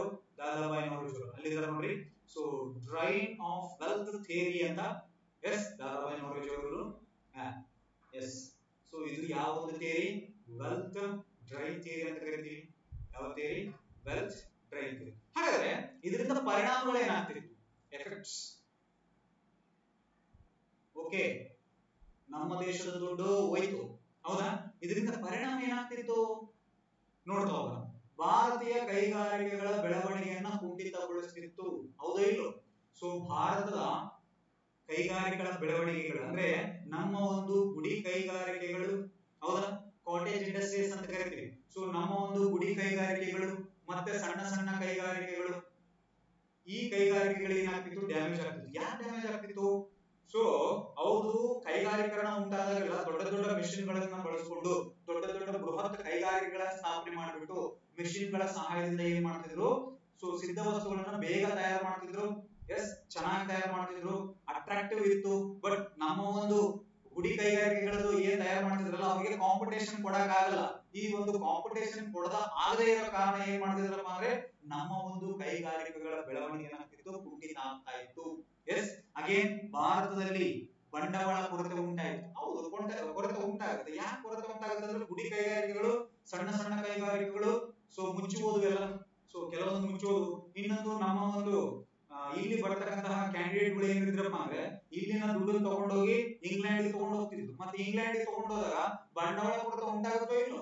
ಆಗುತ್ತೆ, ಆಬ್ವಿಯಸ್ಲಿ ಆಗುತ್ತಾ? ಒಂದು ಕೈಗಾರಿಕೆಗಳ ಬೆಳವಣಿಗೆ ಕುಂಠಿತ ಆಗುತ್ತಾ? ಯಾವಾಗ ಕುಂಠಿತ ಆಗತ್ತ ಅವಾಗ ಲಾಸ್ ಆಗೋದು ಶುರುವಾಗತ್ತ. ಲಾಸ್ ಆಗೋದು ಶುರುವಾದಾಗ ಇನ್ವೆಸ್ಟ್ಮೆಂಟ್ ಮಾಡಕ್ ಬರುವುದಿಲ್ಲ. ಇನ್ವೆಸ್ಟ್ಮೆಂಟ್ ಗೆ ದುಡ್ಡೇ ಇರುವುದಿಲ್ಲ, ಇನ್ನೇಗೆ ಇನ್ವೆಸ್ಟ್ಮೆಂಟ್ ಮಾಡ್ತಾರೆ, ಮತ್ತೆ ಆಟೋಮೆಟಿಕಲಿ ಕೊರತೆ ಅಂತೂ ಉಂಟಾಗುತ್ತೆ ತಾನೆ. ಎಸ್, ಸೊ ಈ ರೀತಿಯಾಗಿ ಮೊಟ್ಟ ಮೊದಲ ಪರಿಣಾಮ ಉಂಟಾಗುತ್ತಾ, ಮೊಟ್ಟ ಮೊದಲ ಪರಿಣಾಮ ಉಂಟಾಗುತ್ತಾ. ಎಸ್, ಸೆಕೆಂಡ್ ಒನ್ ನೋಡೋದಾದ್ರೆ ಇದು ಬ್ರಿಟನ್ ನಲ್ಲಿ ಬಂಡವಾಳಶಾಹಿ ಅಭಿವೃದ್ಧಿಗೆ ಹಣಕಾಸು ಒದಗಿಸಿತು. ಬಂಡವಾಳಶಾಹಿ ಅಭಿವೃದ್ಧಿ ಅಂದ್ರೆ ಬಂಡವಾಳಶಾಹಿ ಮಾರುಕಟ್ಟೆಗೆ ಏನಾಗ್ತಿತ್ತು, ಹಣಕಾಸನ್ನು ಒದಗಿಸ್ತಿತ್ತು. ಹೆಂಗ್ರಿ ಸರ, ಕ್ಯಾಪಿಟಲಿಸ್ಟಿಕ್ ಎಕನಾಮಿ ಅಂತ ಕರೀತೀವಿ. ಏನ್ ಕ್ಯಾಪಿಟಲಿಸ್ಟಿಕ್ ಎಕನಾಮಿ ಅಂದ್ರೆ, ಸೊ ಅಡಮ್ ಸ್ಮಿತ್ ರವರ ವಿಚಾರಧಾರೆಗಳಿಂದ ಹುಟ್ಟಿಕೊಂಡದ. ಹೇಳಿದಿನೇ ಇಲ್ಲ ಲಾಸ್ಟ್ ಕ್ಲಾಸ್ ಅಲ್ಲಿ. ಸೊ ಐ ಥಿಂಕ್ ಎರಡನೇ ವಿಡಿಯೋ ಅನ್ಕೋತೀನಿ, ಹೌದಾ. ಸೊ ಆ ಒಂದು ವಿಡಿಯೋದಲ್ಲಿ ಏನ್ ಹೇಳಿದ್ನಪ್ಪ ನಿಮ್ಗ, ಬಂಡವಾಳಶಾಹಿ ಅರ್ಥವ್ಯವಸ್ಥೆ ಎಂದರೆ, ಸೊ ಇಲ್ಲಿ ಏನಾಗುತ್ತಪ್ಪ ಅಂದ್ರೆ ಮುಕ್ತ ಮಾರುಕಟ್ಟೆ ಇರುತ್ತಾ. ಸೊ ಸರ್ಕಾರದ ನಿಯಂತ್ರಣ ಇರುವುದಿಲ್ಲ. ಯಾವುದು ಮಾರುಕಟ್ಟೆಯಲ್ಲಿ, ಬಂಡವಾಳ ಮಾರುಕಟ್ಟೆಯಲ್ಲಿ. ಹಾಗಾದ್ರೆ ಈ ಒಂದು ಬಂಡವಾಳ ಮಾರುಕಟ್ಟೆಯಲ್ಲಿ ಸೊ ಬೇಡಿಕೆ ಮತ್ತೆ ಪೂರೈಕೆ ಏನಾಗ್ತಾವ, ಕಾಣದ ಕೈವಾಡಗಳ ರೀತಿಯಿಂದ ಏನ್ ಮಾಡ್ತಾವಪ್ಪ ಅಂದ್ರೆ, ಸೊ ಮಾರುಕಟ್ಟೆಯನ್ನ ನಿಯಂತ್ರಣ ಮಾಡ್ತಾ ಹೋಗ್ತಾವ. ಎಸ್, ಕಾಣದ ಕೈವಾಡಗಳು, ಇನ್ವಿಸಿಬಲ್ ಹ್ಯಾಂಡ್ಸ್ ಅಂತ ಕರಿತಾ ಹೋಗ್ತೀವಿ. ಇವೇನ್ ಮಾಡ್ತಾವಪ್ಪ ಅಂದ್ರೆ ಮಾರ್ಕೆಟ್ ನ ಕಂಟ್ರೋಲ್ ಮಾಡ್ತಾವ, ಹೌದಾ. ಸೊ ಈ ರೀತಿಯಾಗಿ ಬಂಡವಾಳಶಾಹಿ ಅಭಿವೃದ್ಧಿಗೆ ಏನ್ ಮಾಡ್ತಪ್ಪ ಅಂದ್ರೆ ಹಣಕಾಸನ್ನ ಒದಗಿಸಿ. ಇದರಿಂದ ಭಾರತದ ಬಡವಾಯಿತು. ಭಾರತದ ಬಡ ರಾಷ್ಟ್ರ ಅಂತಾರ. ಹೆಂಗ್ ಬಡ ಆಯ್ತದು, ಇನ್ನೊಂದಪ್ಪಿ ನಮ್ಮ ಒಂದು ದೇಶಕ್ಕೆ ಬಹಳಷ್ಟು ಜನ ದಂಡಯಾತ್ರೆ ಬರ್ತಾರೆ, ಬಹಳಷ್ಟು ಜನ ದೋಚ್ಕೊಂಡು ಹೋಗ್ತಾರೆ, ಹೌದಾ. ಎಸ್, ಎಷ್ಟೇ ದೋಚ್ಕೊಂಡು ಹೋದ್ರು ಇವತ್ತಿಗೂ ಈಗಿನ ಪ್ರೆಸೆಂಟ್ ಜನರೇಷನ್ ತಗೊಂಡ್ರು ನಿಮ್ಮ ಒಂದು ರಾಜಕಾರಣಿಗಳು ಏನಾಗ್ತಾರೆ, ಇನ್ನು ದೋಚ್ಕೊಳ್ತಾನೆ ಇದಾರೆ ನಿಮ್ಮನ್ನ, ಹೌದಾ. ನೀವು ಮಾತ್ರ ಇನ್ನು ಕಾಣ್ತಿರ್ತಾ ಇಲ್ಲ, ಏನು ಅಲ್ಲೇ ಇದ್ರಿ. ಎಸ್, ಸೊ ಬಡವಾಯ್ತಿದ್ರಿಂದ ಸೊ ಅವಾಗ್ಲೂ ದೋಚ್ಕೊಂಡು ಹೋಗ್ತಿದ್ರು. ಸೊ ಭಾರತ ಏನಾಗ್ತಾ ಇತ್ತು, ಬಡವಾಯಿತು. ಎಸ್, ಪೂರ ಆಗ್ತಾ ಬಂತು. ಸೊ ಭಾರತ ಇಂಗ್ಲೆಂಡ್ ಸರಕುಗಳೊಡನೆ ಸ್ಪರ್ಧಿಸದಂತೆ ಮಾಡಿತು. ಕಾಂಪಿಟೇಷನ್ ಎಲ್ಲಿರುತ್ತೆ, ಹೌದಾ. ಭಾರತೀಯರಿಗೆ ಹಣದಲ್ಲಿ ಮುಕ್ತ ವ್ಯಾಪಾರ ಅವಕಾಶ ನೀಡಿತು. ಅಂದ್ರೆ ಭಾರತ ಇಂಗ್ಲೆಂಡ್ ಸರಕುಗಳೊಡನೆ ಸ್ಪರ್ಧಿಸದಂತೆ, ಕಾಂಪಿಟೇಷನ್ ಮಾಡದಂತೆ ಮಾಡಿತು. ಮತ್ತು ಬ್ರಿಟಿಷರಿಗೆ ಭಾರತೀಯರ ಹಣದಲ್ಲಿ ಮುಕ್ತ ವ್ಯಾಪಾರಕ್ಕೆ ಅವಕಾಶ ನೀಡಿತು. ಅಂದ್ರೆ ಅವ್ರು ದುಡ್ಡು ಕೊಡಲ್ಲ ನಮಗ, ನಮ್ ದುಡ್ಡೇ ಬೇಕಿದ್ರೆ ಬಳಸ್ಕೊಡಿ ಅಂತ ಹೇಳ್ತಾರ. ಅವ್ರು ದುಡ್ಡು ಕೊಡಲ್ಲ. ಅವ್ರ ದುಡ್ಡು ಯಾರಿಗೆ ಕೊಡ್ತಾರ, ಬ್ರಿಟಿಷರಿಗೆ ಕೊಡ್ತಾರ. ಏನ್ ಕೊಡ್ತಾರ, ವ್ಯಾಪಾರ ಮಾಡಿ ಅಂತ ಹೇಳಿ. ಸೊ ಈ ರೀತಿಯಾಗಿ ಏನಾಯ್ತಪ್ಪ ಅಂದ್ರೆ ಪರಿಣಾಮ ಉಂಟಾಗುತ್ತ. ಯಾವ್ದಿದು, ಸಂಪತ್ತಿನ ಸೋರಿಕೆ ಸಿದ್ಧಾಂತ. ಯಾವ ಸಿದ್ಧಾಂತ, ಸಂಪತ್ತಿನ ಸೋರಿಕೆ ಸಿದ್ಧಾಂತ ಅಂತ ಕರೀತೀವಿ. ಸರ್ ಹಾಗಾದ್ರೆ ಈಗ ಅವಾಗ ಏನ್ ಹೇಳಿದಾರೆ ಸರ್, ಯಾರು, ದಾದಾಬಾಯಿ ನೌರೋಜಿ. ಹಾಗಾದ್ರೆ ಸರ್ ಪ್ರೆಸೆಂಟ್ ಈಗಲೂ ನಡೀತಾ ಇದೆ. ಸೊ ಸಿಚುವೇಶನ್ ಬೇರೆ ಆಗಿರ್ಬೋದು, ಬಟ್ ವೆಲ್ತ್ ಅಂತೂ ಡ್ರೈನ್ ಆಗ್ತಿದೆ. ವೆಲ್ತ್ ಅನ್ನೋದಕ್ಕೆ ನಥಿಂಗ್ ಬಟ್ ನಮ್ಮ ಒಂದು ಯೂತ್ಸ್. ಸೊ ಏನ್ ಮಾಡ್ತಾರಪ್ಪ ಅಂದ್ರೆ ಚೆನ್ನಾಗಿ ಇಲ್ಲೇ ಸ್ಟಡಿ ಮಾಡ್ತಾರೆ. ಸೊ ಗೌರ್ಮೆಂಟ್ ಇಂದ ಏನೇನು ಫೆಸಿಲಿಟಿ ತಗೋಬೇಕಲ್ಲ ಅದೆಲ್ಲ ಫೆಸಿಲಿಟಿ ತಗೋತಾರೆ. ಅಬ್ರಾಡ್ಗೆಲ್ಲ ಹೋಗಿ ಓದ್ತಾರೆ, ಮತ್ತೆ ಹೋಗಿ ಬೇರೊಂದು ದೇಶದಾಗೆ ಸೆಟಲ್ ಆಗ್ತಾರೆ. Like USA, UK, Germany, Japan ಇಂತ ದೇಶಗಳಿಗೆ ಹೋಗಿ ಸೆಟಲ್ ಆಗ್ತಾರೆ. ನೋಡ್ರಿ, ಫೆಸಿಲಿಟಿ ತಗೊಳೋದು ಯಾವುದು, ನಮ್ಮ ದೇಶ. ಎಲ್ಲಾ ಫೆಸಿಲಿಟಿಗಳು, ಸ್ಕಾಲರ್ಶಿಪ್ ತಗೋತಾರೆ, A to Z ತಗೋತಾರೆ. ಮತ್ತೆ ಬೇರೊಂದು ದೇಶಕ್ಕೆ ಹೋಗಿ ಏನ್ ಮಾಡ್ತಾರೆ, ಜಾಬ್ ತಗೋ. ಯಾಕಂದ್ರೆ ನನಗೆ ಅಲ್ಲಿ ಡಾಲರ್ ಬರ್ತಾವ. ಎಸ್, ಅಲ್ಲಿ ನಮ್ಗ ಪೌಂಡ್ ಬರುತ್ತಾ, ಇಲ್ಲೇನು ರುಪೀಸ್ ಬರುತ್ತಾ. ಅದಕ್ಕಾಗಿ ನಮ್ಮ ಜನ ಏನ್ ಮಾಡ್ತಿದ್ದಾರೆ, ಬೇರೊಂದು ದೇಶಕ್ಕೆ ಅಟ್ರಾಕ್ಟಿವ್ ಆಗಿ ಹೊಂಟಾರೆ. ಸೊ ಇಲ್ಲಿ ಏನಾಗ್ತಿದೆ, ನಮ್ಮ ಬ್ರೈನ್ ಡ್ರೈನ್ ಆಗ್ತಿದೆ. ಅಂದ್ರೆ ಟಾಪ್ ಕ್ಯಾಂಡಿಡೇಟ್ಸ್ ಎಲ್ಲ ಹೊರಗಡೆ ಹೋಗ್ತಿದ್ದಾರೆ, ಸ್ಕ್ರಾಪ್ ಕ್ಯಾಂಡಿಡೇಟ್ಗಳು ಉಳ್ಕೊಳ್ತಾವ. ಎಸ್, ಹಂಗಂದ್ರೆ ನೀವೇನು ಸ್ಕ್ರಾಪ್ ಅಲ್ಲ, ನೀವು ಬುದ್ಧಿವಂತರೇ, ಶಾಣ್ಯರೇ, ತಲೆ ಕೆಡಿಸ್ಕೋಬೇಡ್ರಿ. ಅರ್ಥ ಆಯ್ತಾ? ಎಸ್, ಪಾಠ ಕೇಳ್ತಾರೆಲ್ಲ ಬುದ್ಧಿವಂತರು. ಅರ್ಥ ಆಯ್ತಾ? ಎಸ್, ಪಾಠ ಹೇಳೋರು ಬುದ್ಧಿವಂತರು, ಕೇಳೋರು ಬುದ್ಧಿವಂತರು. ಎಸ್, ತಲೆ ಕೆಡಿಸ್ಕೋಬೇಡ್ರಿ. ಸೊ ಹೀಗೆ ಮುಂದುವರೆದ್ರೆ ಇನ್ನೂ ದಾದಾಬಾಯಿ ನೌರೋಜಿ ಅವರು ಮುಗಿದಿಲ್ಲ. ಅರ್ಥ ಆಯ್ತಾ? ಇಷ್ಟು ಸಂಪತ್ತಿನ ಸೋರಿಕೆ ಸಿದ್ಧಾಂತ ಅಂತ ಕರೀತೀವಿ. ಇಷ್ಟೇ ರೀ, ಬಹಳ ಈಸಿ ಐತೆ ಎಕನಾಮಿ. ತಲೆ ಕೆಡಿಸ್ಕೋಬಹುದು ಅಷ್ಟೇ. ಡೀಪ್ ಆಗಿ ಓದಬೇಕು. ಎಕ್ಸಾಮ್ ಅಲ್ಲಿ ಒಂದು ಕ್ವಶನ್ ಮಿಸ್ ಆಗುತ್ತೆ. ಎಸ್. ನೆಕ್ಸ್ಟ್, ಇದೇ ದಾದಾಬಾಯಿ ನೌರೋಜಿ ಏನ್ ಮಾಡ್ತಾರಪ್ಪ ಅಂದ್ರೆ ಒಂದು ಬುಕ್ ಬರೀತಾರೆ, ಪುಸ್ತಕ. ಅವ್ರ ಬುಕ್ ಯಾವ್ದು ಅಂತ ಹೇಳಿ ಬಹಳಷ್ಟು ಎಕ್ಸಾಮ್ ಅಲ್ಲಿ ಕ್ವಶನ್ ಕೇಳ್ಯಾರ. ಯಾವ್ದಪ್ಪ ಅಂದ್ರೆ poverty and un British rule in India. So 1909ರಲ್ಲಿ ಏನ್ ಮಾಡ್ತಾರಪ್ಪ ಅಂದ್ರೆ ಭಾರತ ಸಂಪತ್ತು ಹೇಗೆ ಸೋರಿಕೆ ಆಗ್ತಿತ್ತು ಅಂದ್ರೆ ಸಂಪತ್ತಿನ ಸೋರಿಕೆ ಸಿದ್ಧಾಂತವನ್ನ ಎಲ್ಲಿ ಬರೀತಾರಪ್ಪ ಅಂದ್ರೆ ಅವರ ಬುಕ್ ಅಲ್ಲಿ ಬರೀತಾ ಹೋಗ್ತಾರೆ. ಅವ್ರದ್ದು ಬುಕ್ ಯಾವುದು, the poverty and un British rule in India. English ಅಲ್ಲಿ ಒಂದು ಟೈಮ್ ಬರ್ಕೊಡ್ತೀವಿ ನೋಡ್ರಿ. the poverty and British rule in India. So ಈ ಒಂದು ಬುಕ್ ಅನ್ನ ಯಾರು ಬರೀತಾರಪ್ಪ ಅಂದ್ರೆ ದಾದಾಬಾಯಿ ನವರೋಜಿ ಅವರು ಬರೀತಾರೆ. ಯಾರು? ದಾದಾಬಾಯಿ ನವರೋಜಿ. ಎಸ್. ಅಗೇನ್ ಈ ಒಂದು ಸಂಪತ್ತಿನ ಸೋರಿಕೆ ಸಿದ್ಧಾಂತವನ್ನ ಮತ್ತೊಬ್ರು ಏನ್ ಮಾಡ್ತಾರಪ್ಪ ಅಂದ್ರೆ ತಮ್ಮದೇ ಆದ ಶೈಲಿಯಲ್ಲಿ ಸೊ ಬುಕ್ ಅಲ್ಲಿ ಒಬ್ಬರು ಮಂಡನೆ ಮಾಡ್ತಾ ಹೋಗ್ತಾರೆ. ಯಾರಪ್ಪ ಅಂದ್ರೆ ಆರ್ ಸಿ ದತ್. ಯಾರು? R C Dutt. So Ramesh Chandra Dutt ಅಂತ ಕರೀತೀವಿ. ಸೊ ಈ ಆರ್ ಸಿ ದತ್ ಅವರು ಏನ್ ಮಾಡ್ತಾರಪ್ಪ ಅಂದ್ರೆ ಇವರು ಒಂದು ಬುಕ್ ಬರೀತಾರೆ. ಯಾವ್ದಪ್ಪ ಅಂದ್ರೆ ಭಾರತದ ಆರ್ಥಿಕ ಇತಿಹಾಸ. ಇಲ್ಲಿ ನೋಡ್ರಿ, the economic history of India ಅಂತ ಕರೀತೀವಿ. ಇದ್ರ ಎಕ್ಸಾಮ್ ಅಲ್ಲಿ ಕೇಳಿದಾನೆ. ಸೊ ಅವ್ರ ಬುಕ್ ಕೇಳಿದ್ರೆ ಇವ್ರ ಬುಕ್ ಕೇಳಿದ್ರೆ ಬಹಳ important exam point of view. So R C Dutt ಅವರ ಬುಕ್ ಯಾವ್ದಪ್ಪ ಅಂದ್ರೆ the economic history of India ದಲ್ಲಿ ಏನ್ ಬರೀತಾರಪ್ಪ ಅಂದ್ರೆ ಸೊ ಸಂಪುಟ 1 1901 ಅಂದ್ರೆ ಫಸ್ಟ್ ಬುಕ್ ಪಬ್ಲಿಷ್ ಆಗಿದ್ದು. ಸೆಕೆಂಡ್ 1903 ಅಲ್ಲಿ ಏನ್ ಮಾಡ್ತಾರಪ್ಪ ಅಂದ್ರೆ ಭಾರತೀಯರನ್ನು ಶೋಷಿಸುತ್ತಿರುವ ಬ್ರಿಟಿಷ್ ನೀತಿಗಳನ್ನ ದೂಷಿಸಿದರು. ಅಂದ್ರೆ ಭಾರತೀಯರನ್ನ ಹೇಗೆ ಶೋಷಣೆ ಮಾಡ್ತಾರೆ ಬ್ರಿಟಿಷರು ಅಂತೇಳಿ ಸೊ ಏನ್ ಮಾಡ್ತಾರಪ್ಪ ಅಂದ್ರೆ ಕಮೆಂಟ್ ಮಾಡ್ತಾ ಹೋಗ್ತಾರೆ. ಎಸ್. ಸೊ ಯಾರಪ್ಪ ಅಂದ್ರೆ ಆರ್ ಸಿ ದತ್. ಯಾರು? R C Dutt. ಇವರ ಕೃತಿ ಯಾವುದು? The economic history of India. The economic history of India ಅಂತ ಕರೀತೀವಿ. ಸೊ ಆರ್ ಸಿ ದತ್ ಅವರು. ಇವರೇ ನೋಡ್ರಿ, ರಮೇಶ್ ಚಂದ್ರ ದತ್ ಅಂತ ಕರೀತೀವಿ. ಎಸ್. ಸೊ ಇವರೇ ಅವರೇ ಇವರು. ನೆಕ್ಸ್ಟ್ ಹೋಗೋದು. ಎಸ್. ನೆಕ್ಸ್ಟ್ ಇನ್ನು ದಾದಾಬಾಯಿ ನವರೋಜಿ ಮುಗಿದಿಲ್ಲ, ಇನ್ನ ಈ ಸಿನಿಮಾ. ಎಸ್. ಸೊ ಇವ್ರು ಏನ್ ಮಾಡ್ತಾರಪ್ಪ ಅಂದ್ರೆ ದಾದಾಬಾಯಿ ನವರೋಜಿ ಅವರು ಬ್ರಿಟಿಷ್ ಸಂಸತ್ತಿನ ಕಾಮನ್ಸ್ ಸಭೆಗೆ ಆಯ್ಕೆಯಾದ ಮೊದಲ ಭಾರತೀಯ ದಾದಾಬಾಯಿ ನವರೋಜಿ. ಸೊ ಇಲ್ಲಿ ನಿಮ್ಗೆ ಲೋಕಸಭೆ ಮತ್ತೆ ರಾಜ್ಯಸಭೆ ಅಂತ ಇರುತ್ತೆ ತಾನೆ. ಸೊ ಅಲ್ಲೇ ಅಷ್ಟೇ ಕಾಮನ್ಸ್ ಅಂತ, ಹೌಸ್ ಆಫ್ ಕಾಮನ್ಸ್ ಅಂತ ಇರುತ್ತಾ. ಎಸ್. ಈ ಹೌಸ್ ಆಫ್ ಕಾಮನ್ಸ್ ಗೆ ಏನ್ ಮಾಡ್ತಾರಪ್ಪ ಅಂದ್ರೆ ಅಂದ್ರೆ ಹೌಸ್ ಆಫ್ ಕಾಮನ್ಸ್ ಗೆ ಆಯ್ಕೆಯಾದ ಮೊದಲ ಭಾರತೀಯ ಯಾರಪ್ಪ ಅಂದ್ರೆ ದಾದಾಬಾಯಿ ನವರೋಜಿ. ಯಾವ ರೋಜಿ? ದಾದಾಬಾಯಿ ನವರೋಜಿ ಅಂತ ಕರಿತೀವಿ. ಎಸ್. ಇವರು ಲಿಬರಲ್ ಪಾರ್ಟಿ ಪರವಾಗಿ ಏನ್ ಮಾಡ್ತಾರಪ್ಪ ಅಂದ್ರೆ ಪ್ರಿನ್ಸ್ಬರಿ ಪ್ರಾಂತ್ಯದಿಂದ, ಯಾವ ಪ್ರಾಂತ್ಯದಿಂದ? ಪ್ರಿನ್ಸ್ಬರಿ ಪ್ರಾಂತ್ಯದಿಂದ 1882ರಿಂದ 95ರವರೆಗೆ ಕಾಮನ್ ಸಭೆಗೆ ಆಯ್ಕೆಯಾಗಿತ್ತು. ಸೊ ಬ್ರಿಟನ್ ಪಾರ್ಲಿಮೆಂಟ್ ಗೆ ಆಯ್ಕೆಯಾದ ಮೊದಲ ಭಾರತೀಯ ಯಾರಂತೇಳಿ ಕ್ವಶನ್ ಕೇಳಿದ್ದಾರೆ. ಅವ್ರು ಯಾರಪ್ಪ ಅಂದ್ರೆ ದಾದಾಬಾಯಿ ನವರೋಜಿ ಅಂತ ಕರಿತೀವಿ. ಎಸ್. ನೆಕ್ಸ್ಟ್ ಬಂದ್ಬಿಟ್ಟು ಮೊಹಮ್ಮದ್ ಅಲಿ ಜಿನ್ನಾ. ಸೊ ಮೊಹಮ್ಮದ್ ಅಲಿ ಜಿನ್ನಾ ಅವರನ್ನ ಇವರು ತಮ್ಮ ಗುರುಗಳೆಂದು ಏನ್ ಮಾಡ್ತಾರಪ್ಪ ಅಂದ್ರೆ ಕರೀತಾ ಹೋಗ್ತಾರೆ. ಮೊಹಮ್ಮದ್ ಅಲಿ ಜಿನ್ನಾ ಅವರನ್ನ ಏನಂತ ಕರೀತಾರಪ್ಪ ಅಂದ್ರೆ ಇವರು ನಮ್ಮ ಗುರುಗಳಂತ ಕರೀತಾ ಹೋಗ್ತಾರೆ. ಯಾರು? ಸೊ ದಾದಾಬಾಯಿ ನವರೋಜಿ ಅವರನ್ನು ಕರೀತಾ ಹೋಗ್ತೀವಿ.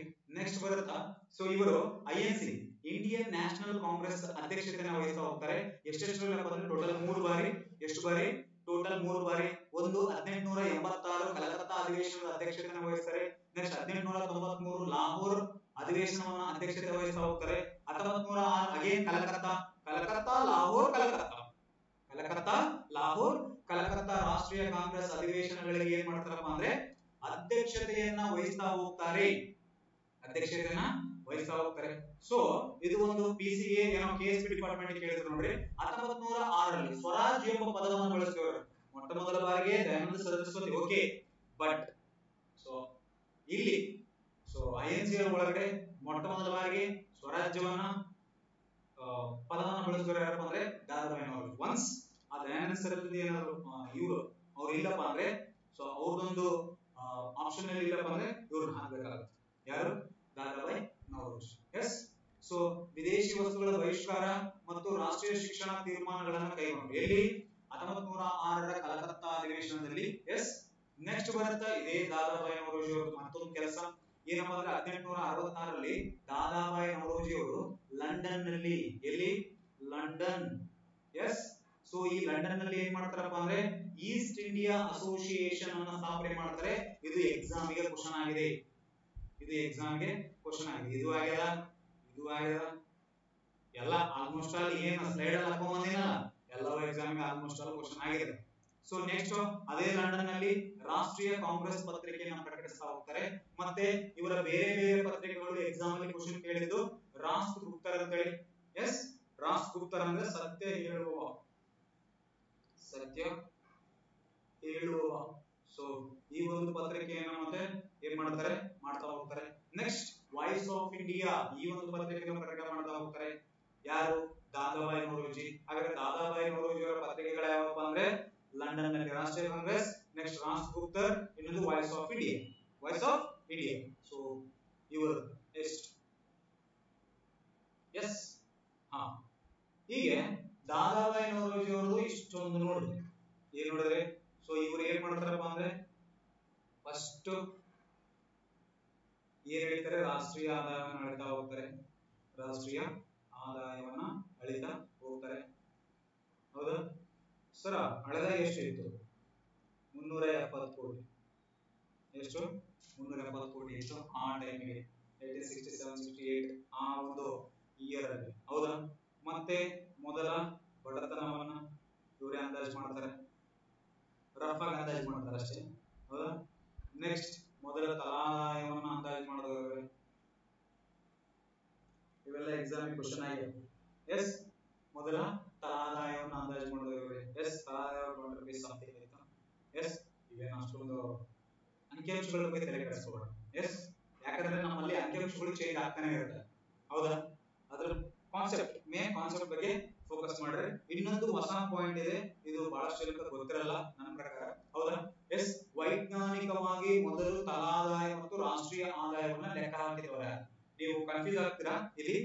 ಸೊ ಭಾರತದಲ್ಲಿ ಮೊಟ್ಟ ಮೊದಲ ಬಾರಿಗೆ ರಾಷ್ಟ್ರೀಯ ಆದಾಯವನ್ನ ವೈಜ್ಞಾನಿಕವಾಗಿ ಅಳೆದವರು. ಒಂದು ಕ್ವಶನ್ ಇಲ್ಲಿ, ವೈಜ್ಞಾನಿಕವಾಗಿ ಮೊಟ್ಟ ಮೊದಲ ಬಾರಿಗೆ ತಲಾದಾಯವನ್ನ ಮತ್ತು ರಾಷ್ಟ್ರೀಯ ಆದಾಯವನ್ನ ಅಳೆದವರು. ಎರಡು ಕ್ವಶನ್ ಬರುತ್ತೆ ನಿಮಗೆ. ಎಸ್, ಸೊ ಇಲ್ಲಿ ವೈಜ್ಞಾನಿಕವಾಗಿ ಮೊಟ್ಟ ಮೊದಲ ಬಾರಿಗೆ ಭಾರತದಲ್ಲೇ ಕ್ವಶನ್, ಮೊಟ್ಟ ಮೊದಲ ಬಾರಿಗೆ ಅಷ್ಟೇ. ಹೌದಾ?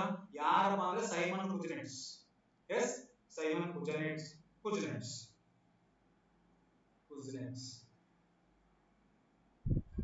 ಓಕೆ, ಇದನ್ನ ಬರ್ಕೋರಿ, ಇದನ್ನ ಬರ್ಕೋರಿ.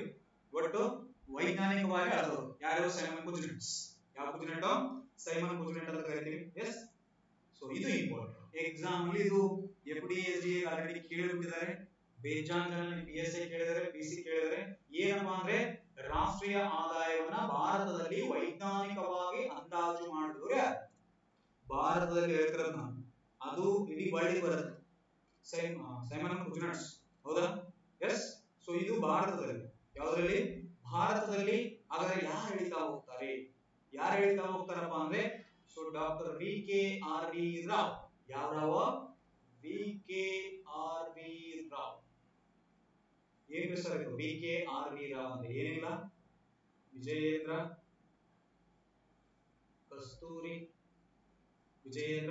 ಕಸ್ತೂರಿ ರಂಗ ವರದರಾಜ ರಾವ್. ಇಷ್ಟು ಉದ್ದ ಹೆಸರು ಐತಿ. ಸರ್ ಈ ಹೆಸರು ಎಕ್ಸಾಮ್ ಕೇಳ್ತಾರೆ? ಕೇಳಲ್ಲ, ಸುಮ್ಮನೆ ನೆನ್ಪಿಟ್ಕೋರಿ ಅಷ್ಟೇ. ಕೇಳಲ್ಲ, ಎಕ್ಸಾಮಿಗೆ ಅಂತೂ ನೆನ್ಪಿಟ್ಕೋರಿ. ಇವ್ರು ಏನ್ ಮಾಡ್ತಾರಪ್ಪ ಅಂದ್ರೆ ವೈಜ್ಞಾನಿಕವಾಗಿ ಆಧಾರದ ಮೇಲೆ ರಾಷ್ಟ್ರೀಯ ಆದಾಯವನ್ನ ಅಂದಾಜು ಮಾಡಿದ ಮೊದಲಿಗೆ ಫಸ್ಟ್ ಇವರೇ ಏನ್ ಮಾಡ್ತಾರಪ್ಪ ಅಂದ್ರೆ ಕ್ಯಾಲ್ಕುಲೇಟ್ ಮಾಡ್ತಾರೆ, ಅಂದಾಜು ಮಾಡ್ತಾರೆ. ಸರ್ ಹಾಗಾದ್ರೆ ಯಾವ ರೀತಿ ಮಾಡ್ತಾರೆ ಅಂದ್ರೆ, ಇದು ರಾಷ್ಟ್ರೀಯ ಆದಾಯ. ಯಾವ ರಾಷ್ಟ್ರೀಯ ಆದಾಯ ಏನ್ ಮಾಡ್ತಾರಪ್ಪ ಅಂದ್ರೆ ಎರಡು ರೀತಿ ಡಿವೈಡ್ ಮಾಡ್ತಾರೆ, ಎರಡು ವಲಯಗಳಾಗಿ ವಿಂಗಡಣೆ ಮಾಡ್ತಾರೆ. ಒಂದು ಪ್ರಾಥಮಿಕ ವಲಯ. ಯಾವ ವಲಯ? ಪ್ರಾಥಮಿಕ ವಲಯ ಅಂತ ಕರಿತೀವಿ. ಎಸ್, ನೆಕ್ಸ್ಟ್ ದ್ವಿತೀಯ ವಲಯ ಮತ್ತೆ ತೃತೀಯ ವಲಯ ಎರಡನ್ನು ಮಿಕ್ಸ್ ಮಾಡ್ತಾರೆ.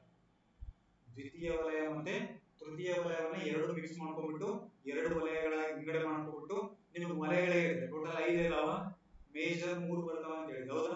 ಸೊ ಈ ಮೂರನ್ನ ಏನ್ ಮಾಡ್ರಪ್ಪ ಅಂದ್ರೆ ಎರಡು ಭಾಗ ಮಾಡ್ಕೊಂಡ್ರೆ, ಮೊದಲು ಈಗ 3 ಭಾಗ ಇದಾವ, ಟೋಟಲ್ 5 ಭಾಗ, ಅದರಲ್ಲಿ ಮೇಜರ್ 3 ಭಾಗ.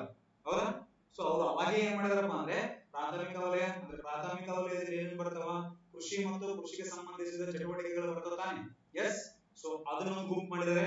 ನೆಕ್ಸ್ಟ್ ಏನ್ ಮಾಡಿದಾರಪ್ಪ ಅಂದ್ರೆ ಇದರಲ್ಲಿ ಯಾವ್ದ್ರಲ್ಲಿ ಕೈಗಾರಿಕಾ ವಲಯ ಮತ್ತೆ ಸೇವಾ ವಲಯ ಮಿಕ್ಸ್ ಮಾಡ್ಕೊಂಡು ಒಂದು ವಲಯ. ಸೊ ಎರಡು ವಲಯಗಳಲ್ಲಿ ಏನ್ ಮಾಡಿದಾರಪ್ಪ ಅಂದ್ರೆ ಕ್ಯಾಲ್ಕುಲೇಟ್ ಮಾಡ್ಬಿಟ್ಟು ಎಷ್ಟು ಅಂದಾಜು ಮಾಡಿದಾರೆ ಅಂತ ಹೇಳ್ತಾ ಹೋಗ್ತಾರೆ. ಎಸ್, ಸೊ ವೈಜ್ಞಾನಿಕವಾಗಿ ಅಂದಾಜು ಮಾಡಿದವರು ಯಾರಪ್ಪ ಅಂದ್ರೆ ನಿಮ್ಮ ಒಂದು VKRV ರಾವ್. ಯಾವ ರಾವ್? VKRV ರಾವ್ ಅಂತ ಕರೀತಾ ಹೋಗ್ತೀವಿ. ಎಸ್, ಹಾಗಾದ್ರೆ ನೆಕ್ಸ್ಟ್ ಯಾವ್ದಪ್ಪ ಅಂದ್ರೆ ಸ್ವತಂತ್ರ ಭಾರತ. ಹೀಗೆ ಮುಂದುವರೆದು ಹೇಳ್ಬೇಕಂದ್ರೆ ನೆಕ್ಸ್ಟ್ ಇಲ್ಲಿ ನಿಮಗೆ ಸ್ವಲ್ಪ ಮುಂದುವರೆದು ಹೇಳಿದ್ರೆ, ಇಲ್ಲಿ ರಾಷ್ಟ್ರೀಯ ಆದಾಯವನ್ನು ಮೊಟ್ಟ ಮೊದಲ ಬಾರಿಗೆ ಅಳೆದವರು ಯಾರಪ್ಪ ಅಂದ್ರೆ ದಾದಾಬಾಯಿ. ಹೌದಾ? ದಾದಾಬಾಯಿ ನವರೋಜಿ. ಸರ್ ಎರಡನೇ ಬಾರಿಗೆ ಅಂದ್ರೆ ವಿಲಿಯಂ ದಿಗ್ವೆ ಅಂತ ಬರ್ತಾರೆ, ವೆರಿ ಇಂಪಾರ್ಟೆಂಟ್ ಇಲ್ಲ ಬಟ್ ನೆಕ್ಸ್ಟ್ ಪಿಂಡ್ಲೆ ಸಿರಾಸ್ ಅಂತ ಬರ್ತಾರೆ. ಸೊ ಇವ್ರನ್ನು ಏನ್ ಮಾಡ್ತಾರಪ್ಪ ಅಂದ್ರೆ ರಾಷ್ಟ್ರೀಯ ಆದಾಯವನ್ನು ಅಳಿತಾ ಹೋಗ್ತಾರೆ. ಬಟ್ ವೈಜ್ಞಾನಿಕವಾಗಿ ಅಂದಾಜು ಮಾಡಿದ್ರು ಯಾರಪ್ಪ ಅಂದ್ರೆ ಇವರೇ. ಯಾರು? ಇವರು.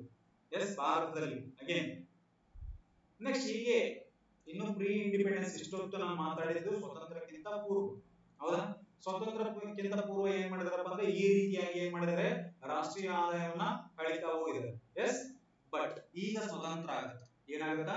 ಸ್ವತಂತ್ರ ಆಗುತ್ತಾ? ಸೊ ಸ್ವತಂತ್ರದ ನಂತರ ಏನ್ ಮಾಡ್ತಾ ಹೋಗ್ತಾರಪ್ಪ ಅಂದ್ರೆ ಭಾರತ ಸರ್ಕಾರ, ಯಾವ ಸರ್ಕಾರ? ಭಾರತ ಸರ್ಕಾರ 1949ರಲ್ಲಿ ರಾಷ್ಟ್ರೀಯ ಆದಾಯ ಸಮಿತಿಯನ್ನ ರಚನೆ ಮಾಡ್ತಾ ಹೋಗ್ತಾರೆ. ರಾಷ್ಟ್ರೀಯ ಆದಾಯ ಸಮಿತಿ. ಎಸ್, ಸೊ ಈ ಒಂದು ಸಮಿತಿಯ ಅಧ್ಯಕ್ಷ ಯಾರಪ್ಪ ಅಂದ್ರೆ PC ಮಹಲನೋಬಿಸ್ ರವರ ಅಧ್ಯಕ್ಷತೆಯಲ್ಲಿ ಏನ್ ಮಾಡ್ತಾರೆ, ಒಂದು ಸಮಿತಿಯನ್ನ ರಚನೆ ಮಾಡ್ತಾರೆ. ಏನಕ್ಕೆ? ರಾಷ್ಟ್ರೀಯ ಆದಾಯವನ್ನ ಕ್ಯಾಲ್ಕುಲೇಟ್ ಮಾಡ್ಲಿಕ್ಕೆ, ಹೌದಾ? ಇದಕ್ಕ ಉಪಾಧ್ಯಕ್ಷರು ಇರ್ತಾರೆ, ಅಧ್ಯಕ್ಷರು ಇವರು, ಹೌದಾ? ಉಪಾಧ್ಯಕ್ಷರು ಯಾರಪ್ಪ ಅಂದ್ರೆ VKRV ರಾವ್. ಯಾವ ರಾವ್? VKRV ರಾವ್. ಮತ್ತೆ DR ಗಾಡ್ಗಿಲ್. ಯಾವ ಗಿಲ್? ಕ್ರಿಸ್ಗಿಲ್ ಅಲ್ಲ, DR ಗಾಡ್ಗಿಲ್ ಅಂತ ಕರಿತೀವಿ. ಧರ್ಮೇಂದ್ರ ರಾಮಚಂದ್ರ ಗಾಡ್ಗಿಲ್ ಅಂತ, ಹೌದಾ? ಸೊ ನೀವು ಪಂಚವಾರ್ಷಿಕ ಯೋಜನೆ ನೋಡ್ತಿರಲ್ಲ, ಸೊ 4ನೇ ಪಂಚವಾರ್ಷಿಕ ಯೋಜನೆಯಲ್ಲಿ ಸೊ ಈ ಒಂದು DR ಗಾಡ್ಗಿಲ್ ಅವರ ಮಾದರಿಯನ್ನ ನೋಡ್ತಾ ಹೋಗ್ತೀವಿ ನಾವು. ಎಸ್, ಅಲ್ಲಿ ಬಂದಾಗ ಡಿಸ್ಕಸ್ ಮಾಡೋಣಂತೆ. ಸೊ ಇವ್ರು ಏನ್ ಮಾಡ್ತಾರಪ್ಪ ಅಂದ್ರೆ ಈ ಸಮಿತಿ 1951 1954ರಲ್ಲಿ ಅಧಿಕೃತವಾಗಿ ಭಾರತ ರಾಷ್ಟ್ರ ಆದಾಯವನ್ನ ಅಂದಾಜು ಮಾಡ್ತಾರೆ.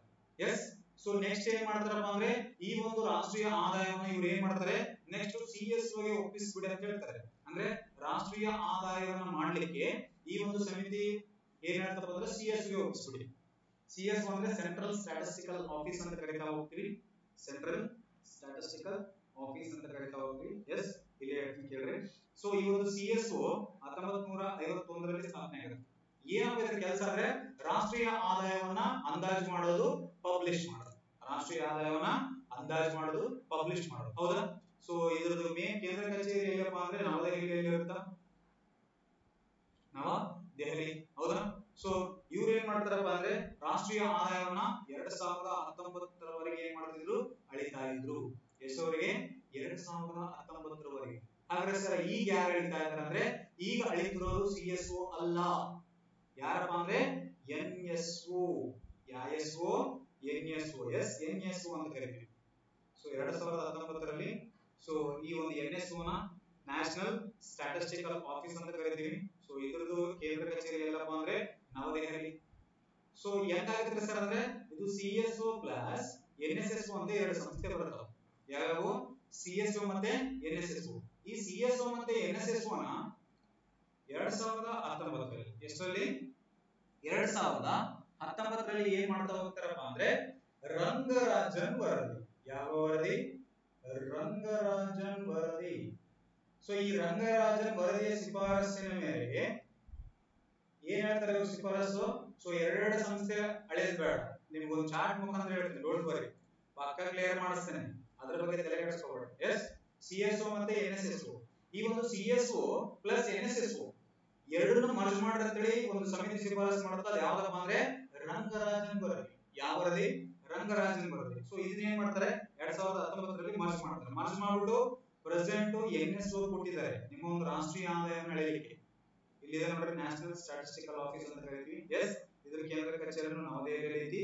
2019ರಿಂದ ಏನಾಗಿದೆ CSO ಮತ್ತೆ NSO ಮಾರ್ಚ್ ಮಾಡಿದೆ. ಸೊ ಅದು ಹ್ಯಾಂಗ ಏನು ಅಂತ ನೋಡ್ತಾ ಹೋಗೋಣ. ಒಂದು ಇದಾಗ್ತೀನಿ, MOSPI ಅಂತ ಕರಿತೀವಿ. ಯಾವುದು? MOSPI ಸಂಸ್ಥೆ. ಚೆನ್ನಾಗಿ ಕೇಳಿದ್ರನ್ನ. So ministry of statistical and programme implementation ಅಂತ ಕರಿತೀವಿ. ಏನಂತ ಕರಿತೀವಿ? Ministry of statistical and programme implementation ಅಂತ ಕರೀತಾ ಹೋಗ್ತೀವಿ. ಹಾಗಾದ್ರೆ ಈ ಒಂದು ಮಿನಿಸ್ಟ್ರಿ, ಈ ಒಂದು MOSPI ಸಂಸ್ಥೆ, ಯಾವ ಸಂಸ್ಥೆ? MOSPI ಸಂಸ್ಥೆ. ಏನೇ ಬರ್ತದೆ ಇದ್ರ ಕೆಳಗಡೆ? ಇದ್ರ ಕೆಳಗಡೆ ಬರೋದು ಒಂದು NSO. ಯಾವುದು? NSO ಅಂತ ಕರಿತೀವಿ. ಇದ್ರ ಕೆಳಗಡೆ ಬರೋದು ಯಾವುದು? PIW ಅಂತ ಕರಿತೀವಿ. ಯಾವುದು? PIW. ಸೊ ಅಗೇನ್ ಈ NSO ಕೆಳಗಡೆ CSO ಅಂತ ಬರುತ್ತಾ? ಯಾವುದು? CSO. ನೆಕ್ಸ್ಟ್ ಬರುತ್ತಾ NSSO. ಏನ್ರಿ ಸರ್ ಇದು ದೊಡ್ಡ ಚಿತ್ರ ಹಾಕ್ಬಿಟ್ರಿ, ಹೆಚ್ಚು ಕಡಿಮೆ ನಿಮ್ ಭಾಷೆ ಹೇಳ್ಬೇಕಂದ್ರೆ ರಂಗೋಲಿ ಹಾಕ್ಬಿಟ್ರಿ ಸರ್ ಅನ್ಬೇಡ್ರಿ. ಸೊ ಇದು ಒಂದು ಚಾರ್ಟ್, ಏನಿದು ಇದು ಒಂದು ಚಾರ್ಟ್ ಅಂತ ಕರಿತೀವಿ, ಹೌದಾ. ಸೊ ಈ ಮಾಸ್ಪಿ ಸಂಸ್ಥೆ ಅಂದ್ರೆ ಇದು ಒಂದು ಮಿನಿಸ್ಟ್ರಿ. ಈ ಮಿನಿಸ್ಟ್ರಿ ಕೆಳಗಡೆ ಯಾವ್ಯಾವ ಸಂಸ್ಥೆ ಬರುತ್ತೋ ಅಂದ್ರೆ ಒಂದು NSO ಬರುತ್ತಾ, ಇನ್ನೊಂದು PIW ಅಂತ ಬರುತ್ತೆ. ಸೊ ಈ NSO ಏನ್ ಮಾಡುತ್ತಪ್ಪ ಅಂದ್ರೆ ಪ್ರೆಸೆಂಟ್ ನಿಮ್ಮ ಒಂದು ನ್ಯಾಷನಲ್ ಇನ್ಕಮ್ ನ ಅಳಿತಾ ಹೋಗುತ್ತಾ, ರಾಷ್ಟ್ರೀಯ ಆದಾಯವನ್ನ ಅಳಿತಾ ಹೋಗುತ್ತಾ. Next index of industrial production ಅಂತ ಒಂದು ಸೂಚ್ಯಂಕ ಬರುತ್ತಾ. ಸೊ ಕನ್ನಡದಲ್ಲಿ ಕೈಗಾರಿಕಾ ಉತ್ಪನ್ನ ಸೂಚ್ಯಂಕ. ಸೊ ಈ ಒಂದು ಸೂಚ್ಯಂಕವನ್ನ ಬಿಡುಗಡೆ ಮಾಡುವ ಸಂಸ್ಥೆ ಯಾವ್ದಪ್ಪ ಅಂದ್ರೆ NSO. ಸೊ ಮೊದಲಿಗೆ ಏನಾಗ್ತಿದ್ದಪ್ಪ ಅಂದ್ರೆ CSO ಮತ್ತೆ NSSO, ಸೆಂಟ್ರಲ್ ಸ್ಟಾಟಿಸ್ಟಿಕಲ್ ಆಫೀಸ್ ಅಂತ ಕರಿತೀವಿ. ಈ ಆಫೀಸ್ ಏನ್ ಮಾಡ್ತಾ ಇದ್ದಪ್ಪ ಅಂದ್ರೆ ಮೊದಲು NSSO ಏನ್ ಮಾಡ್ತಿದ್ರು, ನ್ಯಾಷನಲ್ ಸ್ಯಾಂಪಲ್ ಸರ್ವೆ ಆರ್ಗನೈಸೇಷನ್ ಅಂತ ಕರಿತೀವಿ. ಏನಂತ ಕರಿತೀವಿ, NSSO ಫುಲ್ ಫಾರ್ಮ್ ಏನಪ್ಪ ಅಂದ್ರೆ ನ್ಯಾಷನಲ್, ಇಲ್ಲಿ ಬರ್ಕೊಡ್ತೀನಿ ನೋಡ್ರಪ್ಪ ಯಾಕೆ ಬೇಕಿತ್ತು, CSO ಸೆಂಟ್ರಲ್ ಸ್ಟಾಟಿಸ್ಟಿಕಲ್ ಆಫೀಸ್, ಹೌದಾ. Next NSSO national sample survey organisation, national sample survey organisation ಅಂತ ಕರಿತೀವಿ. ಸೊ ಈ ಒಂದು ಆರ್ಗನೈಸೇಷನ್ ಏನ್ ಮಾಡುತ್ತಪ್ಪ ಅಂದ್ರೆ ಇದು ಡಾಟಾ ಕಲೆಕ್ಟ್ ಮಾಡ್ಕೊಂಡು ಬರುತ್ತೆ, ಅಂದ್ರೆ ಫೀಲ್ಡ್ ವರೆಗೆ ಹೋಗುತ್ತೆ, ಹೊರಗಡೆ ಹೋಗ್ಬಿಟ್ಟು ಡಾಟಾ ಕಲೆಕ್ಟ್ ಮಾಡುತ್ತಾ. ಎಸ್ ಎಲ್ಲೆಲ್ಲಿ ಏನೇನ್ ಡಾಟಾ ಇದೆ, ಎಷ್ಟು ಉತ್ಪಾದನೆ ಆಗಿದೆ, ಎಸ್ ದೊಡ್ಡ ದೊಡ್ಡ ಇಂಡಸ್ಟ್ರಿಗಳು ಸಾಫ್ಟ್ವೇರ್ ಅಂದ್ರೆ ಈ ಒಂದು ಪ್ರೈವೇಟ್ ಇಂಡಸ್ಟ್ರೀಸ್ ಸೆಕ್ಟರ್ಸ್ ಇರ್ತಾವಲ್ಲ, ಸೊ ಅಲ್ಲಿ ಹೋಗ್ಬಿಟ್ಟು ಎಷ್ಟೆಷ್ಟು ಉತ್ಪಾದನೆ ಮಾಡಿದೆ ಏನಿದೆ ಅಂತ ಡಾಟಾ ಕಲೆಕ್ಷನ್ ಮಾಡ್ಕೊಂಡು ಬರುತ್ತೆ, ಅಂಕಿಅಂಶಗಳನ್ನ ಶೇಖರಣೆ ಮಾಡ್ಕೊಂಡು ಬರುತ್ತೆ. ಯಾವುದು NSSO ಕಲೆಕ್ಟ್ ಮಾಡಿಕೊಂಡು ತಂದು ಯಾರಿಗೆ ಕೊಡುತ್ತಪ್ಪ ಅಂದ್ರೆ CSO ಕೊಡುತ್ತೆ. ಈ CSO ಏನ್ ಮಾಡುತ್ತೆ ಅಂದ್ರೆ ಪರಿಷ್ಕರಣೆ ಮಾಡುತ್ತೆ, ರಿವೈಸ್ ಮಾಡುತ್ತೆ, ಎಲ್ಲ ರಿವೈಸ್ ಮಾಡ್ಬಿಟ್ಟು ಏನ್ ಮಾಡುತ್ತಪ್ಪ ಅಂದ್ರೆ ಸೊ ನೆಕ್ಸ್ಟ್ ಏನ್ ಮಾಡುತ್ತಪ್ಪ ಅಂದ್ರೆ ಇದನ್ನ ಪಬ್ಲಿಷ್ ಮಾಡುತ್ತೆ. ಡಾಟಾ ಏನ್ ಮಾಡುತ್ತಾ, ಡಾಟಾನ ಪಬ್ಲಿಷ್ ಮಾಡ್ತಾ ಹೋಗುತ್ತಾ ಯಾವುದು CSO. ಸೊ ಈ ಎರಡೆರಡು ಕೆಲಸ ಬೇಡ ಅಂತ ಹೇಳಿ 2019 ಏನ್ ಮಾಡಿದ್ರು, ಇದನ್ನ ಮನೆ ಕಳಿಸ್ಬಿಟ್ರು. ಹಾಗಾದ್ರೆ ಪ್ರಸ್ತುತವಾಗಿ ನಿಮ್ಮ ಒಂದು ರಾಷ್ಟ್ರೀಯ ಆದಾಯವನ್ನು ಅಳೆಯುವಂತಹ ಸಂಸ್ಥೆ ಯಾವ್ದು ಅಂತ ಹೇಳಿ ಕ್ವಶನ್ ಕೇಳಿದ್ರೆ ನಿಮಗ ಯಾವ್ದಪ್ಪ ಅಂದ್ರೆ NSO. ಯಾವ್ದು NSO ಅಂತ ಕರಿತೀವಿ. ನೆಕ್ಸ್ಟ್ ಇದು ಪ್ರೋಗ್ರಾಮ್ ಇಂಪ್ಲಿಮೆಂಟೇಷನ್ ವರ್ಕ್ ಅಂತ ಕರಿತೀವಿ. ಸೊ ಇದು ಒಂದು ಕಾರ್ಯಕ್ರಮ ಅನುಷ್ಠಾನಗಳ ಸಚಿವಾಲಯ ಅಂತ ಕರಿತೀವಿ. ಎಸ್ ಸೊ ಇದು ಏನ್ ಮಾಡುತ್ತಪ್ಪ ಅಂದ್ರೆ ಕೆಲವೊಂದು ಯೋಜನೆಗಳನ್ನ ಅನುಷ್ಠಾನ ಮಾಡಲಿಕ್ಕೆ, ಫಾರ್ ಎಕ್ಸಾಂಪಲ್ MG ನರೇಗಾ, ಯಾವುದು MG ನರೇಗಾ. ಸೊ ಇಂತಹ ಯೋಜನೆಗಳನ್ನ ಜಾರಿಗೆ ಮಾಡಲಿಕ್ಕೆ ಈ ಒಂದು ಪ್ರೋಗ್ರಾಮ್ ಇಂಪ್ಲಿಮೆಂಟೇಷನ್ ವರ್ಕ್ ಅಂತಕ್ಕಂತಹ ಸಂಸ್ಥೆ ಏನ್ ಮಾಡುತ್ತೆ, ಕೆಲಸ ಮಾಡ್ತಾ ಹೋಗುತ್ತಾ. ಇದ್ರ ಬಗ್ಗೆ ತಲೆ ಕೆಡಿಸ್ಕೊಬಿಟ್ರೆ ಇದ್ರ ಬಗ್ಗೆ ತಲೆ ಕೆಡಿಸ್ಕೊಡಿ, ಯಾವುದು NSO ಮತ್ತೆ CSSO ಮಾಸ್ಪಿ, ಇದ್ರ ಬಗ್ಗೆ ಮಾತ್ರ ತಲೆ ಕೆಡಿಸ್ಕೊಡ್ತೀನಿ. ಎಸ್ ಯಾಕಂದ್ರೆ ಎಕ್ಸಾಮ್ ಅಲ್ಲಿ ಕ್ವಶನ್ ಕೇಳ್ತಾನೆ, ಏನ್ ಮಾಡ್ತಾನೆ, ಕ್ವಶನ್ ಕೇಳ್ತಾ ಹೋಗ್ತಾನೆ. ಎಷ್ಟು ಸ್ವಲ್ಪ ಬ್ಯಾಕ್ ಗ್ರೌಂಡ್. ಹಾಗಾದ್ರೆ ಪ್ರಸ್ತುತವಾಗಿ ಭಾರತದಲ್ಲಿ ನಿಮ್ಮ ಒಂದು ರಾಷ್ಟ್ರೀಯ ಆದಾಯವನ್ನು ಅಳೆಯುವಂತಹ ಸಂಸ್ಥೆ ಯಾವ್ದಪ್ಪ ಅಂದ್ರೆ NSO. NSO. ಹಾಗಾದ್ರೆ ಈ ಒಂದು ರಾಷ್ಟ್ರೀಯ ಆದಾಯ ಮಾಪನದಲ್ಲಿ ಕೆಲವೊಂದು ಬದಲಾವಣೆ ಮಾಡ್ತಾರೆ. ಸೊ ಟೈಮ್ ತಕ್ಕಂಗೆ ಏನ್ ಮಾಡ್ತಾರಪ್ಪ ಅಂದ್ರೆ ಚೇಂಜಸ್ ಮಾಡ್ತಾರೆ. ಹಾಗಾದ್ರೆ ಯಾವ್ಯಾವ ರೀತಿ ಚೇಂಜಸ್ ಆಯ್ತು ನೋಡ್ತಾ ಹೋಗೋಣಂತೆ, ಸ್ವಲ್ಪ ಇಂಪಾರ್ಟೆಂಟ್ ಆಗುತ್ತೆ ಎಕ್ಸಾಮ್ಗೆ. ಸೊ ಭಾರತದಲ್ಲಿ 2015 ರಾಷ್ಟ್ರೀಯ ಆದಾಯ ಮಾಪನ ವಿಧಾನದಲ್ಲಿ ಹಲವಾರು ಬದಲಾವಣೆಗಳನ್ನ ಮಾಡಲಾಗಿದೆ, ಅಂದ್ರೆ ಹಲವಾರು ಚೇಂಜಸ್ ಮಾಡಲಾಗಿದೆ. ಅಂತವುಗಳಲ್ಲಿ ಪ್ರಮುಖ ಬದಲಾವಣೆಗಳು ಯಾವ್ಯಾವು, ಹೌದಾ. ಸೊ ರಾಷ್ಟ್ರೀಯ ಆದಾಯ ಮಾಪನ ಮಾಡಲು ಬಳಸುತ್ತಿದ್ದ ಮೂಲ ವರ್ಷ, ಯಾವ ವರ್ಷ, ಮೂಲ ವರ್ಷ. ಸೊ ಇದನ್ನ ಮುಂದೆ ಹೇಳ್ತೀನಿ, ನೆನಪಿಟ್ಕೋರಿ. ಬೇಸ್ ಇಯರ್ ಅಂತ ಕರಿತೀವಿ, ಇಂಗ್ಲಿಷ್ ಏನಂತ ಕರಿತೀವಿ, ಬೇಸ್ ಇಯರ್. ಸೊ ಈ ಒಂದು ಬೇಸ್ ಇಯರ್ 2004 ಇಂದ 2005 ಏನಿತ್ತಲ್ಲ, 2004 to 5 ಇತ್ತು, ಅದನ್ನ 2011 ಮತ್ತೆ 12ಕ್ಕೆ ಬದಲಾವಣೆ ಮಾಡಿದ್ರು. ಹಾಗಾದ್ರೆ ಪ್ರಸ್ತುತ ಇರುವಂತಹ ಬೇಸ್ ಇಯರ್ ಅಂದ್ರೆ 2011 ಮತ್ತೆ 12. ಇದನ್ನ ಚೇಂಜ್ ಮಾಡಕ್ ರೆಡಿ ಆಗ್ತಿದ್ದಾರೆ, ಮುಂದೆ ಹೇಳ್ತೀನಿ ನಿಮ್ಗೆ. ಇದನ್ನ ಈಗಲೂ ಚೇಂಜ್ ಮಾಡಕ ರೆಡಿ ಆಗ್ತಾ ಇದ್ರೆ ಅದು ಯಾರು ಚೇಂಜ್ ಮಾಡ್ತಿದ್ರೆ, ಅದರ ಸಮಿತಿ ಏನು ನೋಡ್ತಾ ಹೋಗೋಣಂತೆ. ಎಸ್ ಮುಂದೆ ಹೇಳ್ತೀನಿ, ಡೋಂಟ್ ವರಿ. ಸೊ ಭಾರತದ GDP ಬೆಳವಣಿಗೆ ದರವನ್ನ ಅಂದಾಜು ಮಾಡಲು ಒಟ್ಟು ದೇಶೀಯ ಉತ್ಪನ್ನವನ್ನ ಉತ್ಪಾದನಾಂಗಗಳ ಬೆಲೆಗಳಲ್ಲಿ ಅಂದಾಜು ಮಾಡುವುದಕ್ಕೆ ಬದಲಾಗಿ 2015ರಿಂದ ಒಟ್ಟು ದೇಶೀಯ ಉತ್ಪನ್ನವನ್ನ ಮಾರುಕಟ್ಟೆ ಬೆಲೆಗಳಲ್ಲಿ ಅಂದಾಜಿಸಲಾಗುತ್ತದೆ. ಒಟ್ಟು ದೇಶೀಯ ಉತ್ಪನ್ನ ಅಂದ್ರೆ GDP ಅಟ್ ಮಾರ್ಕೆಟ್ ಪ್ರೈಸ್ ಅಂತ ಕರಿತೀವಿ. ಯಾವ ಪ್ರೈಸ್, ಮಾರ್ಕೆಟ್ ಪ್ರೈಸ್ ಅಲ್ಲಿ ಏನ್ ಮಾಡ್ತಿದ್ದಾರೆ, ಅಂದಾಜು ಮಾಡ್ತಿದ್ದಾರೆ. ಮತ್ತೆ ಒಟ್ಟು ಮೌಲ್ಯ ಸೇರ್ಪಡೆ ಎಂಬ ಹೊಸ ಪರಿಕಲ್ಪನೆಯನ್ನ ಬಳಸಲಾಗಿದೆ. ಸೊ ಒಟ್ಟು ಮೌಲ್ಯ ಸೇರ್ಪಡೆ ಅಂದ್ರೆ ಈಗ GVA, gross value added method ಅಂತ ಕರಿತೀವಿ. ಸೊ ನಾನು ಮುಂದೆ ಹೇಳ್ತೀನಿ. ಸೊ ವಿಧಾನಗಳಂತ ಬರ್ತವೆ, ಅಲ್ಲಿ ಇದನ್ನ ಕ್ಲಿಯರ್ ಮಾಡ್ತಾ ಹೋಗ್ತೀವಿ. ಸುಮ್ಮನೆ ನೋಡ್ಕೊಂಡು ಹೋಗ್ರಿ ಅಷ್ಟೇ. ಎಸ್, ಸೊ ನಿಮಗೆ ಎಲ್ಲೆಲ್ಲಿ ಏನೇನು ಕ್ಲಿಯರ್ ಮಾಡ್ಬೇಕಲ್ಲ A to Z ಕಾನ್ಸೆಪ್ಟ್ ನ ಕ್ಲಿಯರ್ ಮಾಡಿ ಕೊಡೋದು ಗ್ಯಾರಂಟಿ ನಾನು. ಕೇಳಬೇಕು, ನೋಟ್ಸ್ ಮಾಡ್ಕೋತಾ ಇರಬೇಕು, ಬರಿತಾ ಇರಬೇಕು. ಎಸ್, ಅರ್ಥ ಆಯ್ತಾ? ಎಸ್, ನೆಕ್ಸ್ಟ್ ಈಗ ಸ್ವಲ್ಪ ಇಂಪಾರ್ಟೆಂಟ್ ಕಾನ್ಸೆಪ್ಟ್ ಯಾವ್ದಪ್ಪ ಅಂದ್ರೆ, ಸೊ ನ್ಯಾಷನಲ್ ಇನ್ಕಮ್ ಅಂತ ಕರೀತಾ ಹೋಗ್ತೀವಿ. ನ್ಯಾಷನಲ್ ಇನ್ಕಮ್ ಕಾನ್ಸೆಪ್ಟ್ ಅಂತ ಕರೀತಾ ಹೋಗ್ತೀವಿ. ಎಸ್, ಸ್ವಲ್ಪ ವೇಟ್ ಎ ಮಿನಿಟ್. ಪರವಾಗಿಲ್ಲ, ಕೇಳ್ರಿ. ಈಗ ಇಂಪಾರ್ಟೆಂಟ್ ಇಲ್ಲಿಂದ ಬರುತ್ತೆ ನೋಡ್ರಿ. So concept of national income, ರಾಷ್ಟ್ರೀಯ ಆದಾಯದ ಪರಿಕಲ್ಪನೆಗಳು. ಯಾವ ಕಲ್ಪನೆಗಳು? ಪರಿಕಲ್ಪನೆಗಳಂತ ಕೇಳ್ತಾ ಹೋಗ್ತೀವಿ. ಬಹಳ ಇಂಪಾರ್ಟೆಂಟ್, ಎಕ್ಸಾಮ್ ಕೇಳಿದಾನೆ. ಎಸ್, ಕೇಳ್ತಾನೆ, ಮುಂದೆನೂ ಕೇಳ್ತಾನೆ.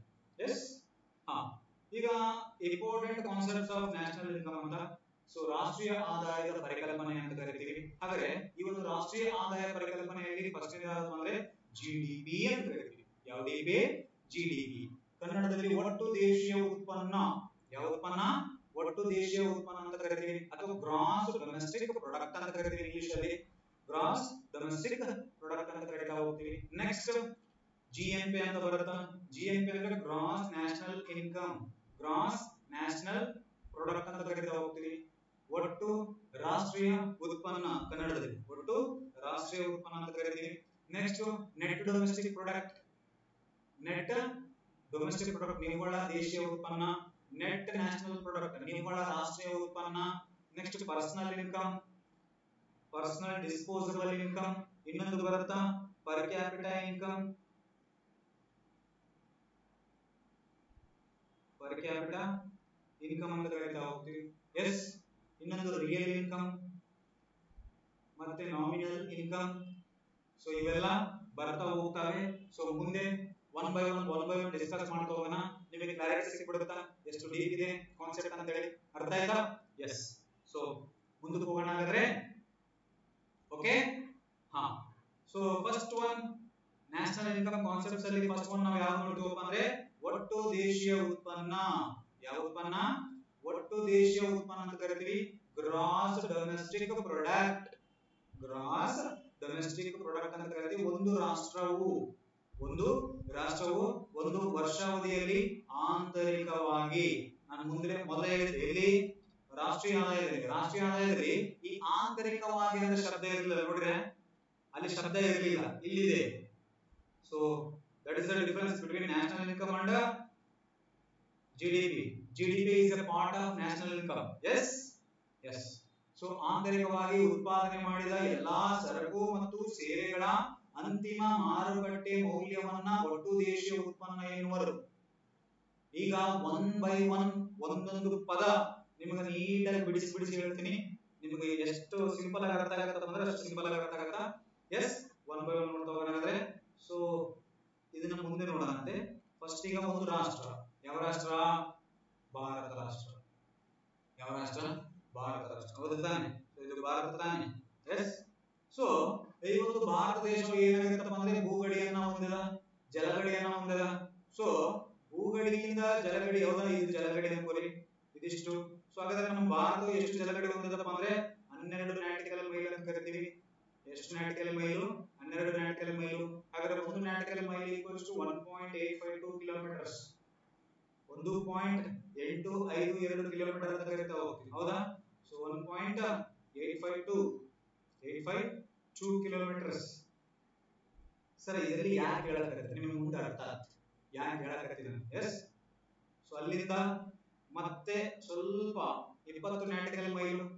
First 12, next 20 nautical mile. So ಈ ಒಂದು 20 ನಾಟಿಕಲ್ ಮೈಲ್ ಏನಂತ ಕರಿತೀವಪ್ಪ ಅಂದ್ರೆ ಕಾಂಟಿಂಜೆಂಟ್ ಏರಿಯಾ, ಕಾಂಟಿಂಜೆಂಟ್ ವಲಯ ಅಂತ ಕರಿತೀವಿ, ಅಥವಾ ಕಾಂಟಿಂಜೆಂಟ್ ಝೋನ್ ಅಂತ ಕರಿತೀವಿ.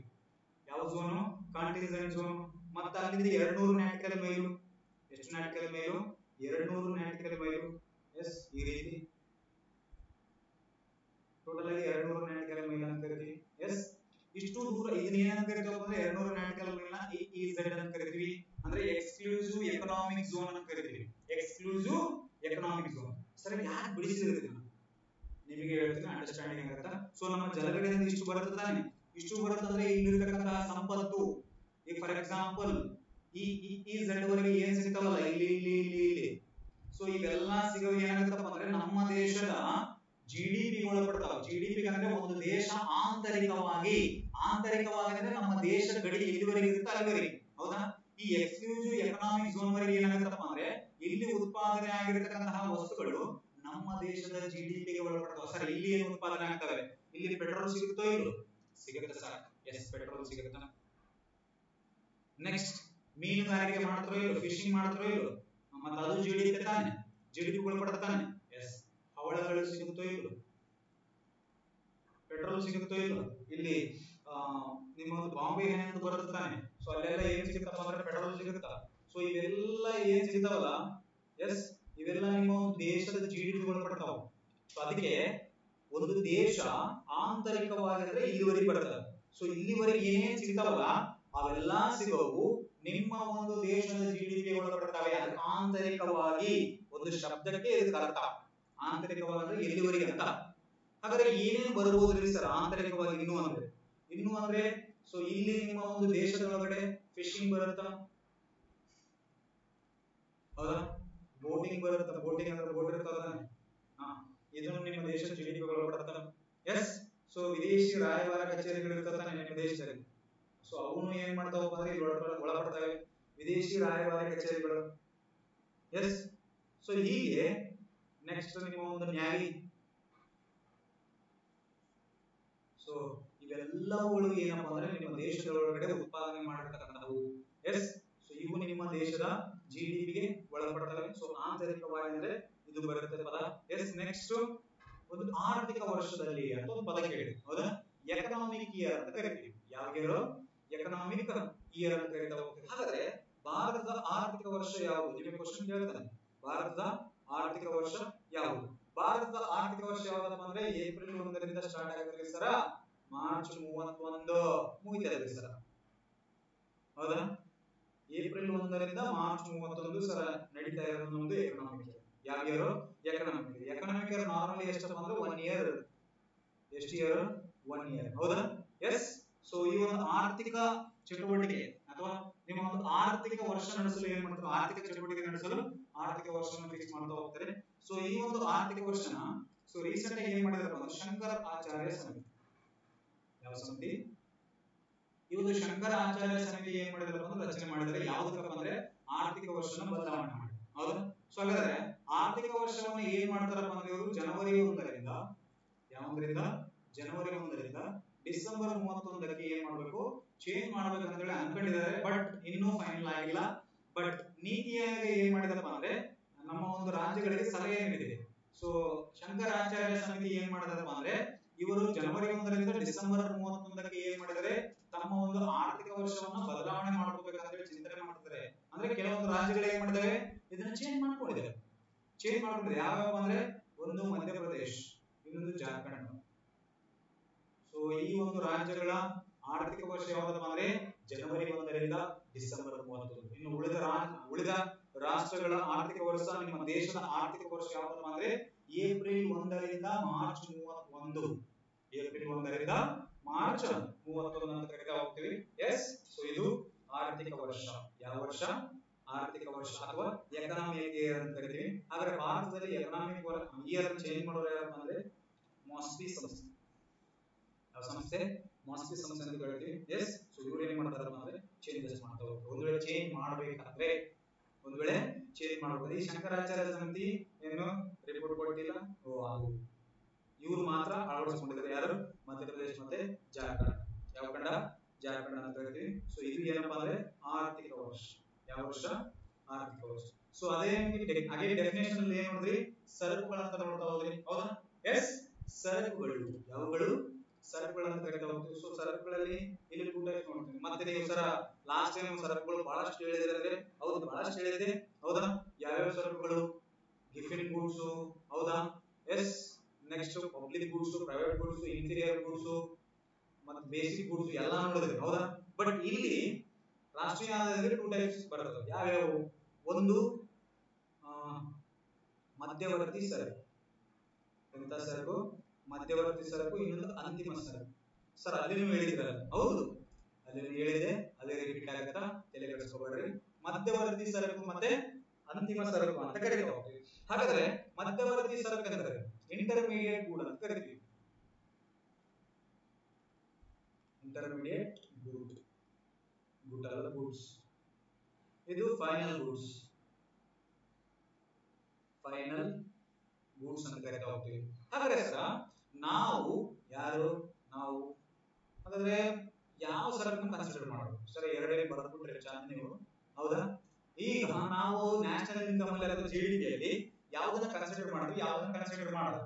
ಸೊ ಮಧ್ಯವರ್ತಿ ಸರಕನ್ನ, ಇಂಟರ್ಮೀಡಿಯೇಟ್ ಗೂಡ್ ಅನ್ನ ಸೊ ಜಿಡಿಪಿ ಅಲ್ಲಿ ನ್ಯಾಷನಲ್ ಇನ್ಕಮ್ ಅನ್ನಾಗಲಿ ಸೊ ಪರಿಗಣನೆಗೆ ತೆಗೆದುಕೊಳ್ಳಲಾಗುವುದಿಲ್ಲ. ಸೊ ಪರಿಗಣನೆ ಮಾಡುವುದಿಲ್ಲ. ಯಾಕೆ ಮಾಡೋದ್ರಿ ಸರ? ಯಾರು ಮಾಡಬಾರ್ದು ಅಂದರು ಹೇಳ್ರಿ, ನಮ್ಗೆ ಹೇಳ್ತೀರಿ, ಸ್ವಲ್ಪ ತಡ್ಕೋಬೇಕು. ಸೊ ಇದನ್ನ ಕನ್ಸಿಡರ್ ಮಾಡ್ತಾರೆ. ಯಾಕ್ರಿ ಸರ? ಜಸ್ಟ್ ಅ ಮಿನಿಟ್ ತಡ್ಕೋ. ಎಸ್ ಎಸ್ ಕೇಳ್ರಿ. ಸೊ ಮಧ್ಯವರ್ತಿ ಸರಕು ಅಂದ್ರೆ ಸಿಂಪಲ್ ಆಗಿ ಹೇಳ್ತೀನಿ, ಕಚ್ಚಾ ಸರಕು ಅಂತ ಹೇಳ್ತೀವಿ. ಮಧ್ಯವರ್ತಿ ಸರಕು, ಕಚ್ಚಾ ಸರಕು ಅಂದ್ರೆ ಯಾವ್ದು ಬರುತ್ತಾ? ಹತ್ತಿ ಬರುತ್ತಾ, ಕಬ್ಬು ಬರುತ್ತಾ? ಸೊ ಇವು ಮಧ್ಯವರ್ತಿ ಸರಕು, ಕಚ್ಚಾ ಸರಕು. ಸೊ ಇವುಗಳನ್ನ ಸಿದ್ಧವಸ್ತು ಏನ್ ಮಾಡ್ತೀವಿ? ಹತ್ತಿಯಿಂದ ಬಟ್ಟೆ ಮಾಡ್ತೀವಿ, ಕಬ್ಬಿನಿಂದ ಸಕ್ಕರೆ ಮಾಡ್ತೀವಿ, ಸಕ್ಕರೆ ತಿನ್ನೋದು, ಬೆಲ್ಲ ತಿನ್ನು, ಹೌದಾ? ಎಸ್. ಸೊ ಈ ರೀತಿಯಾಗಿ ಏನ್ ಮಾಡ್ತಾರೆ ಅಂದ್ರೆ ಫೈನಲ್ ಗೂಡ್ ಅಂತ ಕರೀತೀವಿ. ಅಂದ್ರೆ ಫೈನಲ್ ಗೂಡ್ಸ್ ಅಂದ್ರೆ ಏನಿಲ್ಲ, ಸೊ ಮಾರಾಟಕ್ಕೆ ಸಿದ್ಧವಾಗಿರೋದು, ಮಾರಾಟಕ್ಕೆ ಸಿದ್ಧವಾಗಿರುವ ಸರಕುಗಳನ್ನು ನಾವೇನು ಕರಿತೀವಿ ಅಂದ್ರೆ ಫೈನಲ್ ಗೂಡ್ಸ್ ಅಂತ ಕರಿತೀವಿ. ಯಾವ ಗೂಡ್ಸ್? ಫೈನಲ್ ಗೂಡ್ಸ್ ಅಂತ ಕರಿತೀವಿ. ಸೊ ನಮ್ಮ ಒಂದು ಎಕಾನಮಿ ಒಳಗಡೆ ಅಂತಿಮ ಸರಕುಗಳನ್ನು ಮಾತ್ರ ಕನ್ಸಿಡರ್ ಮಾಡ್ತೀವಿ, ಅಂತಿಮ ಸರಕುಗಳನ್ನು ಮಾತ್ರ ಕನ್ಸಿಡರ್ ಮಾಡ್ತಾ ಹೋಗ್ತೀವಿ. ಸೊ ಮಧ್ಯವರ್ತಿ ಸರಕುಗಳನ್ನ ನಾವೇನ್ ಮಾಡಲ್ಲ, ಕನ್ಸಿಡರ್ ಮಾಡಲ್ಲ. ಎಸ್. ಸೊ ಅರ್ಥ ಆಯ್ತು ಅಂತ ಭಾವಿಸ್ತೀನಿ. ನೆಕ್ಸ್ಟ್ ಸೇವೆಗಳು. ಯಾವುಗಳು? ಸೇವೆಗಳನ್ನು ಕರೀತಾರೆ. ಸೇವೆಗಳಲ್ಲಿ ಮಾತ್ರ ಟೋಟಲ್ ನೋಡ್ತೀವಿ. ಒಂದು ಉಚಿತ ಸೇವೆ. ಯಾವ ಸೇವೆ? ಉಚಿತ ಸೇವೆ. ಇನ್ನೊಂದು ಖಚಿತ ಸೇವೆನಾ? ಅಲ್ಲ, ಆರ್ಥಿಕ ಸೇವೆ. ಎಂತ ಸೇವೆ? ಆರ್ಥಿಕ ಸೇವೆ. ಹಾಗಾದ್ರೆ ಸರ ಉಚಿತ ಸೇವೆ ಅಂದ್ರೆ ಯಾವ ಬರ್ತಾವ? ಈಗ ಮಾಸ್ಕ್ ಕೊಟ್ಟರೆ ಎಲ್ಲ ಉಚಿತ ಸೇವೆ. ಯಾರು? ನಮ್ಮ ಗೌರ್ಮೆಂಟ್ ಕೊಟ್ಟಿದೆ ತಾನೆ. ಎಸ್. ಉಚಿತ bus, free bus, free current, ವಿದ್ಯುತ್ ಕೊಟ್ಟಿದ್ದಾರೆ, ಹೌದಾ? ಎಸ್. ಸೊ ಉಚಿತ ಬಸ್ಸು, ಉಚಿತ ವಿದ್ಯುತ್, ಉಚಿತ ಹಣ, 2,000 ರೂಪಾಯಿ ಗೃಹಲಕ್ಷ್ಮಿ, ಹೌದಾ ಇಲ್ವೋ? ಹಾ ಹಾಕಿರ ಇಲ್ವೋ? ಹಾ ಎಸ್ ಕೇಳ್ರಿ. ಸೊ ಈ ಉಚಿತ ಬಸ್ಸು ಅಂತಕ್ಕಂಥದ್ದು ನಮ್ಮ ಒಂದು ಆರ್ಥಿಕ ಸೇವೆಯಲ್ಲಿ ಉಚಿತ ಸೇವೆ ಆಗಿರುತ್ತಿದ್ದು. ಸೊ ಈ ಒಂದು ಉಚಿತ ಸೇವೆಯನ್ನು ಕನ್ಸಿಡರ್ ಮಾಡಲ್ಲ ಎಲ್ಲಿ? ನಮ್ಮ ಒಂದು ಎಕನಾಮಿ ಒಳಗಡೆ. ಯಾಕೆ ಸರ್ ಕನ್ಸಿಡರ್ ಮಾಡಲ್ಲ ಅಂದ್ರೆ ಸೊ ಇದು ಎಕನಾಮಿ ಆಕ್ಟಿವಿಟಿಯಲ್ಲಿ ನಡೆಯಲ್ಲ. ಸೊ ನಮ್ದು ದುಡ್ಡು ಟ್ರಾನ್ಸಾಕ್ಷನ್ ಆಗ್ತಾ ಇರಬೇಕು. ಎಸ್. ಸೊ ಫ್ರೀ ಅನ್ನ ಕನ್ಸಿಡರ್ ಮಾಡಲ್ಲ ನಾವು ಎಕನಾಮಿ ಒಳಗಡೆ, ಫ್ರೀ ಅನ್ನ ಕನ್ಸಿಡರ್ ಮಾಡಲ್ಲ.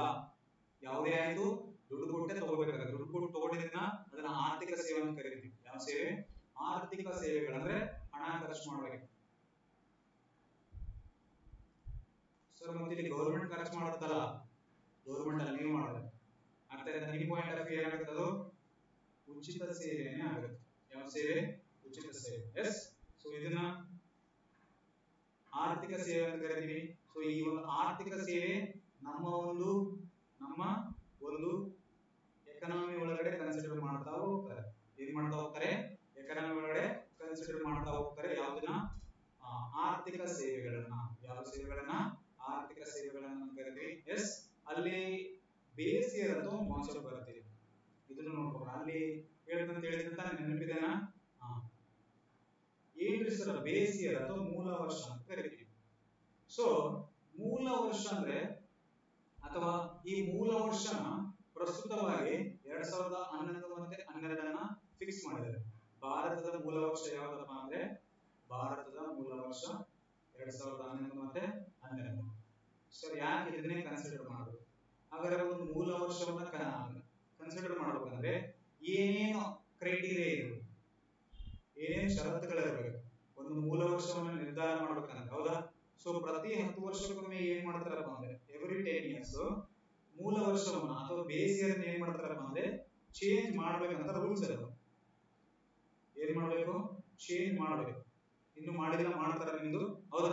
ಹಾಗಾದ್ರೆ ಸರ ಒಂದು ಬೇಸ್ ಇಯರ್ ನ ಫಿಕ್ಸ್ ಮಾಡ್ಬೇಕಂದ್ರೆ 2011 ಮತ್ತು 12 ಫಿಕ್ಸ್ ಮಾಡ್ಬೇಕಂದ್ರೆ ಏನೇನು ಕ್ರೈಟೀರಿಯಾ ಇದಾವಪ್ಪ ಅಂದ್ರೆ ಒಂದು ಆ ವರ್ಷದಲ್ಲಿ, ಯಾವ ವರ್ಷದಲ್ಲಿ ನೀವು ಬೇಸ್ ಇಯರ್ ಯಾವ ಮಾಡ್ತಿರಲ್ಲ ಆ ವರ್ಷದಲ್ಲಿ ಆರ್ಥಿಕ ಚಟುವಟಿಕೆಗಳು ಯಾವುಗಳು? ಆರ್ಥಿಕ ಚಟುವಟಿಕೆಗಳು ಏನಾಗಿರಬೇಕು? ಚೆನ್ನಾಗಿ ನಡೆದಿರಬೇಕು. ಅಂದ್ರೆ ಆರ್ಥಿಕ ಚಟುವಟಿಕೆಗಳು ಚೆನ್ನಾಗಿ ನಡೆದರೆ ಆ ಒಂದು ಎಕನಾಮಿನ ಆ ಒಂದು ವರ್ಷವನ್ನ ನಾವೇನ ತಗೋತೀವಿ? ಬೇಸ್ ಇಯರ್ ಅಂತ ತಗೋತೀವಿ. ಮತ್ತೆ ಬೇಸ್ ಇಯರ್ ಯಾವಾಗಲೂ ಮೂಲ ವರ್ಷ ಯಾವಾಗಲೂ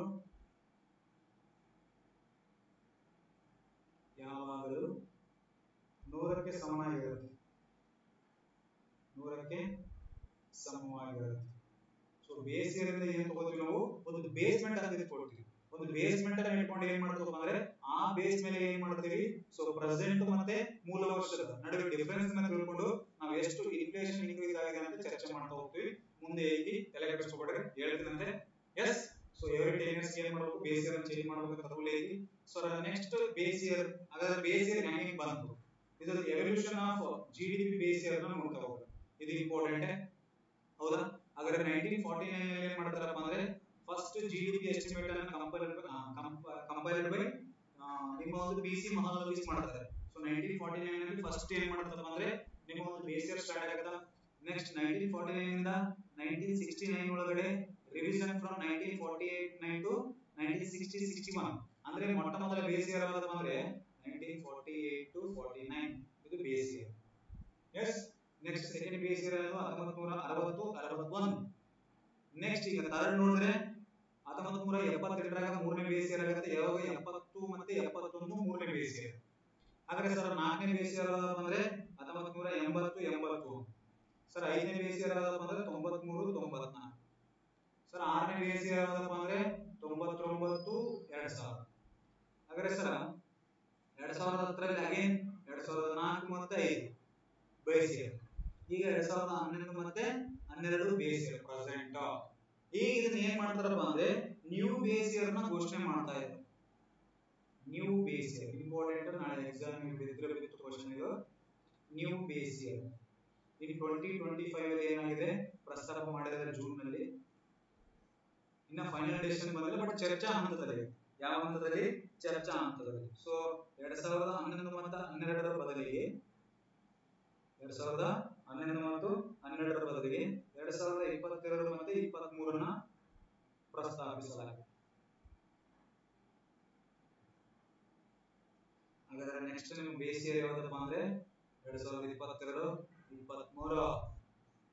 ಯಾಕ ಈ 2023-23ರಲ್ಲಿ ಆರ್ಥಿಕ ಚಟುವಟಿಕೆಗಳು ಚೆನ್ನಾಗಿ ನಡೆದವ, ಯಾವುದೇ ಎಕನಾಮಿಕ್ ಕ್ಲೋಸ್ ಆಗಿಲ್ಲ.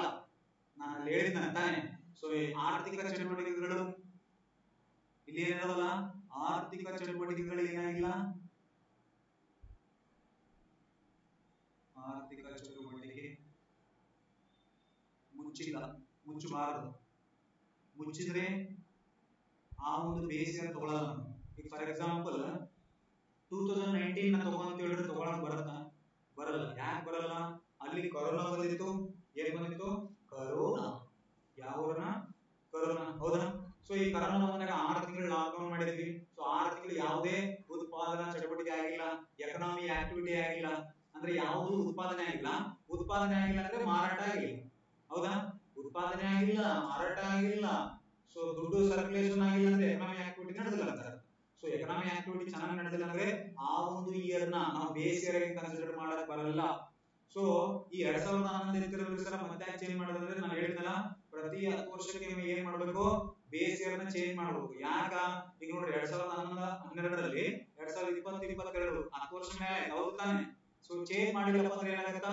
ಸ್ವಲ್ಪ ಎಕ್ಸಾಕ್ಟ್ ಆಗಿ ನಮ್ಗೆ ಏನ್ ಸಿಗ್ತಾವ ಅಂದ್ರೆ ಅಂಕಿಅಂಶಗಳು ಸಿಗಕ್ಕೆ ಸ್ವಲ್ಪ ಡೌಟ್ ಆಗ್ತದೆ. ಯಾಕಂದ್ರೆ 2011-12ಕ್ಕೂ 2022-23ಕ್ಕೂ ಅಂಕಿಅಂಶಗಳು ಅಜಗಜಾಂತರ ವ್ಯತ್ಯಾಸ ಆಗುತ್ತಾ? ಆಗುತ್ತಾನೆ. ಹಾಗಾದ್ರೆ ಸರ್ ಇದನ್ನ ಯಾರು ಫಿಕ್ಸ್ ಮಾಡ್ತಾರೆ? ಎಸ್, ಸೊ ಯಾವ ಒಂದು ಸಮಿತಿಯಪ್ಪ ಅಂದ್ರೆ ಬರ್ಕೋರಿ, advisory committee, advisory committee, national accounts statistics.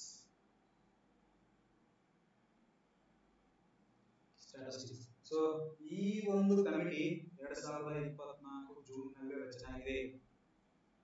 June ನಲ್ಲಿ ಏನಾಗಿದೆ ರಚನೆ ಆಗಿದೆ. ಹಾಗಾದ್ರೆ ಈ ಕಮಿಟಿಯ ಮೆಂಬರ್ಸ್ ಎಷ್ಟಪ್ಪ ಅಂದ್ರೆ ಟೋಟಲ್ 26 ಮೆಂಬರ್ಸ್ ಇದ್ದಾರೆ, 26 ಸದಸ್ಯರು. ಈ ಕಮಿಟಿಯ ಹೆಡ್ ಯಾರು? ನಾಳೆ ನಿಮಗೆ ಕ್ವಶನ್ ಬೀಳಬಹುದು. ಬಿಸ್ವಂತ್ ಗೋಲ್ಡರ್ ಅಂತ. ಯಾರು? ಬಿಸ್ವಂತ್ ಗೋಲ್ಡರ್. ಸೊ ಈ ಸಮಿತಿ ಅಧ್ಯಕ್ಷರು ಯಾರಪ್ಪ ಅಂದ್ರೆ so advisory committee on national accounts, advisory committee on national accounts statistics ಅಂತ ಕರೀತೀವಿ, ACNAS. ನೆನಪಿಟ್ಕೊಳ್ಳಿ, ನಾಳೆ ಕೇಳಿದ್ರೆ ಕೇಳಬಹುದು. ಹೊಸ ಆರ್ಥಿಕ ಹೊಸ ಯಾವ್ದು ಬೇಸ್ ಇಯರ್ ಯಾವ್ದು ಅಂತೇಳಿ, ಆ ಬೇಸ್ ಇಯರ್ ನ ಯಾವ ಕಮಿಟಿ ರಚನೆ ಮಾಡಿದ್ರು, ಆ ಕಮಿಟಿಯ ಅಧ್ಯಕ್ಷರು ಯಾರು, ಈ ರೀತಿ ಏನ್ ಮಾಡ್ತಾರಪ್ಪ ಅಂದ್ರೆ ನಿಮಗೆ ಕ್ವಶನ್ ಕೇಳ್ತಾ ಹೋಗ್ತಾರೆ. ಎಸ್, ಅರ್ಥ ಆಯ್ತು ಅಂತ ಭಾವಿಸ್ತೀನಿ. ಬಿಸ್ವಂತ್ ಗೋಲ್ಡರ್, ನೆನಪಿರಲಿ ಹೆಸರು ಬಿಸ್ವಂತ್ ಗೋಲ್ಡರ್. ಹೌದಾ? ಯಾವ ಕಮಿಟಿ ಅಂದ್ರೆ advisory committee on national accounts statistics ಅಂತ ಕರೀತೀವಿ. ಯಾವುದು? ಸ್ಟ್ಯಾಟಿಸ್ಟಿಕ್ಸ್ ಅಂತ ಕರೀತಾ ಹೋಗ್ತೀವಿ. ಎಸ್, ನ್ಯೂ ಬೇಸ್ ಇಯರ್ ನ ಏನ್ ಮಾಡಿದರೆ ಜಾರಿಗೆ ತಂದಿದ್ದಾರೆ. ಅರ್ಥ ಆಯ್ತಾ? ನೆಕ್ಸ್ಟ್ ಇದೆ ನಿಮ್ಗೆ ಬೇಸ್ ಇಯರ್ ಆಗಬಹುದು. ಎಸ್, ನಾನು ಹೇಳಿದ ಇಷ್ಟೊತ್ತು ನಿಮಗೆ ಹೇಳಿದ ಏನಪ್ಪಾ ಅಂದ್ರೆ ನಿಮ್ಮ ಒಂದು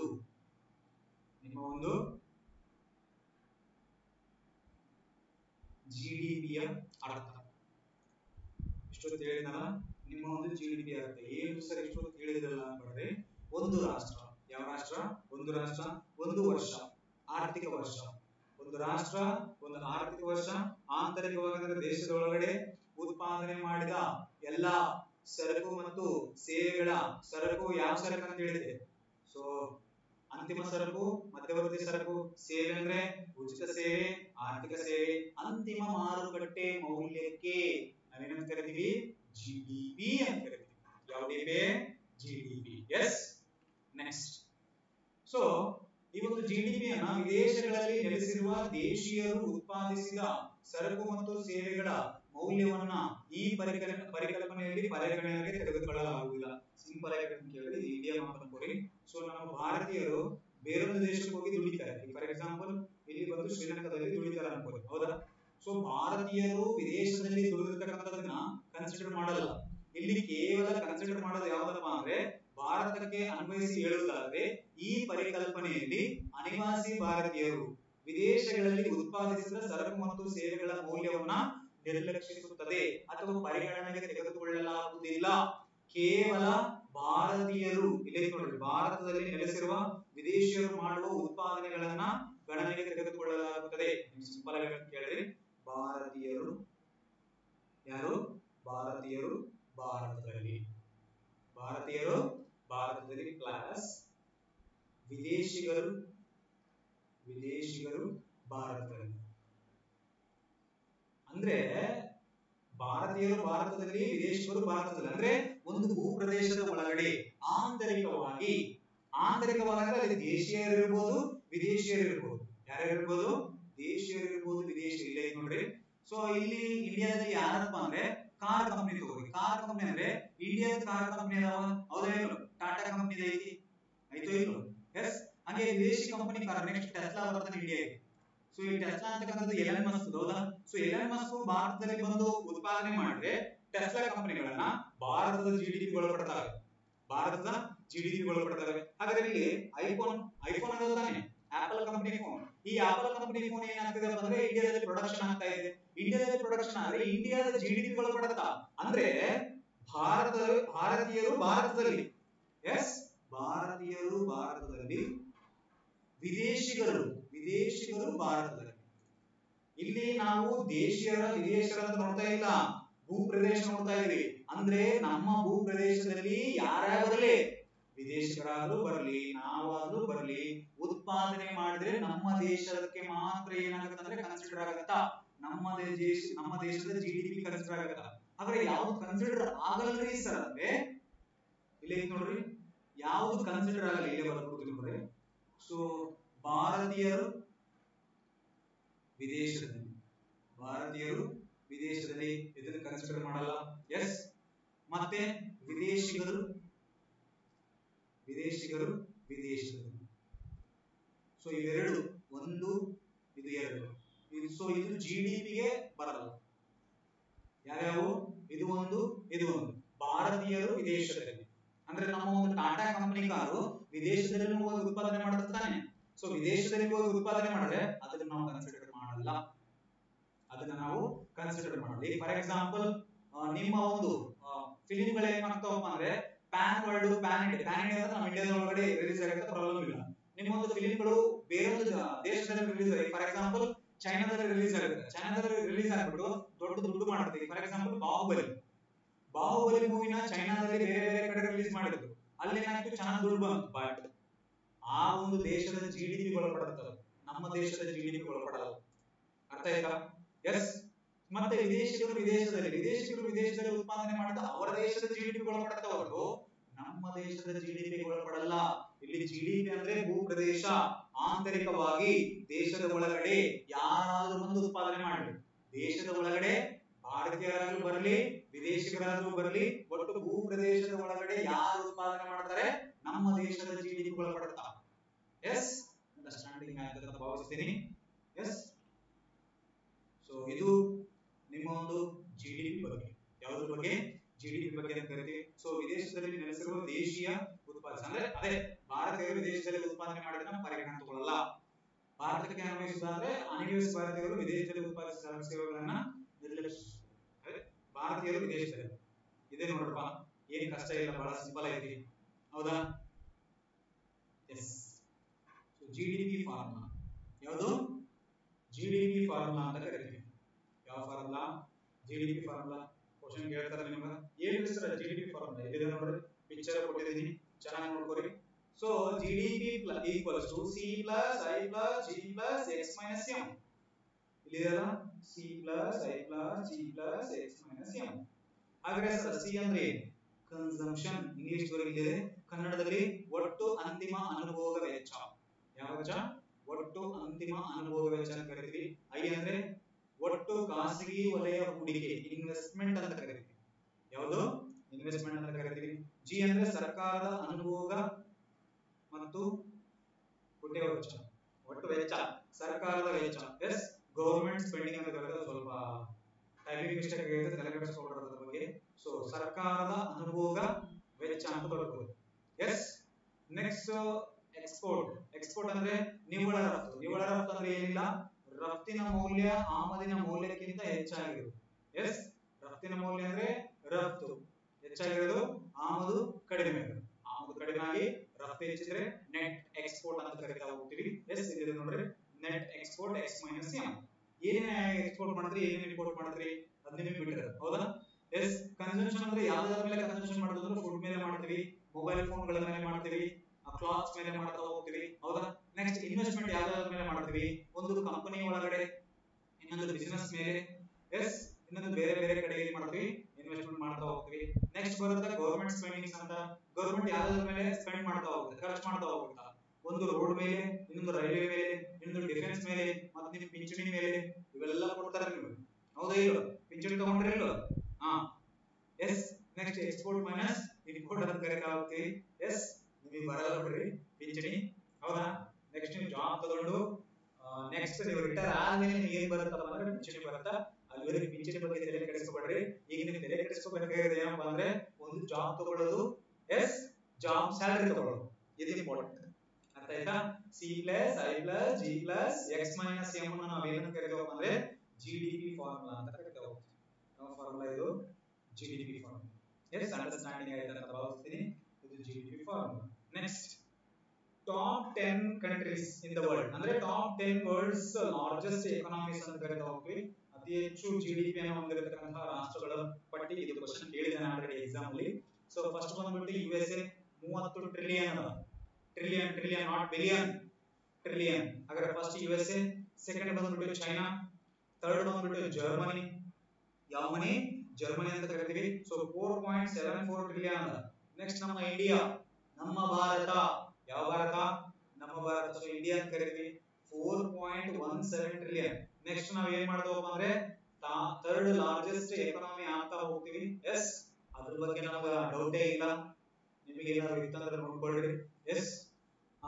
ನೆಕ್ಸ್ಟ್ 5 ಜಪಾನ್. ಯಾವ ಮೊದಲು ನಮ್ದು 5ನೇ ಪ್ಲೇಸ್ ಇತ್ತು, ಈಗ ಅದು ಜಪಾನ್ ಕ್ರಾಸ್ ಮೊದಲ ಆಲೆ ಕೇಳಿದ್ರೆ 6ನೇ ಪ್ಲೇಸ್ ಇತ್ತು, ನಾವು ಎಷ್ಟನೇ ಪ್ಲೇಸ್ 6ನೇ ಪ್ಲೇಸ್ 5 5ರಿಂದ 4 ನೆಕ್ಸ್ಟ್ 4ರಿಂದ 3 ಜಂಪ್ ಹೊಡಿತೀವಿ, ಆರಾಮ್ ಕ್ಲಿಯರ್ ಮಾಡ್ತೀವಿ, ತಲೆ ಕೆಡಿಸ್ಕೋಬೇಕು. ಹೌದಾ?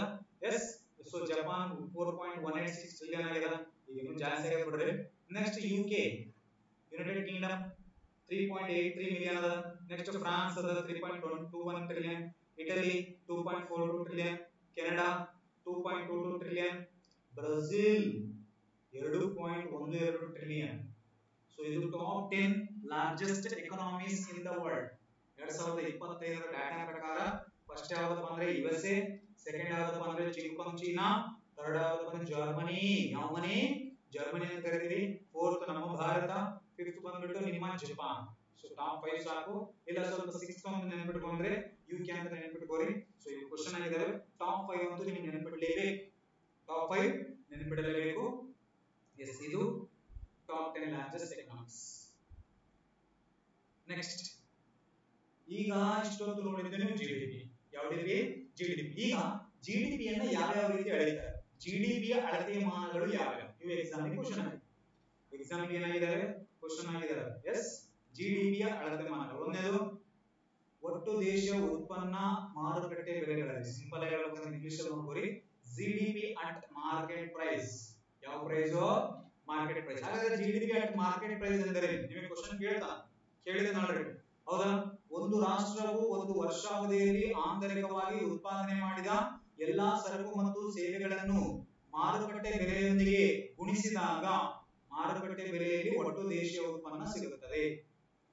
ಸಿಂಪಲ್ ಆಗಿ ಹೇಳಬೇಕಂದ್ರೆ ಒಟ್ಟು ದೇಶೀಯ ಉತ್ಪನ್ನವನ್ನು ಮಾರುಕಟ್ಟೆ ಬೆಲೆಗಳಲ್ಲಿ ಅಂದ್ರೆ ಕರೆಂಟ್ ಪ್ರೈಸ್ ಅಲ್ಲಿ, ಕರೆಂಟ್ ಮಾರ್ಕೆಟ್ ಪ್ರೈಸ್ ಗಳ ಮೂಲಕ ಕಂಡುಹಿಡಿಯುವುದನ್ನ ಒಟ್ಟು ದೇಶೀಯ ಉತ್ಪನ್ನ ಮಾರುಕಟ್ಟೆ ಬೆಲೆ ಅಂತ ಕರೀತಾರೆ. ಇಲ್ಲಿ ಮಾರ್ಕೆಟ್ ಪ್ರೈಸ್ ಅಂದ್ರೆ ನೀವು ಫಸ್ಟ್ ಒಂದು ಡಿಕೋಡ್ ಮಾಡಬೇಕು.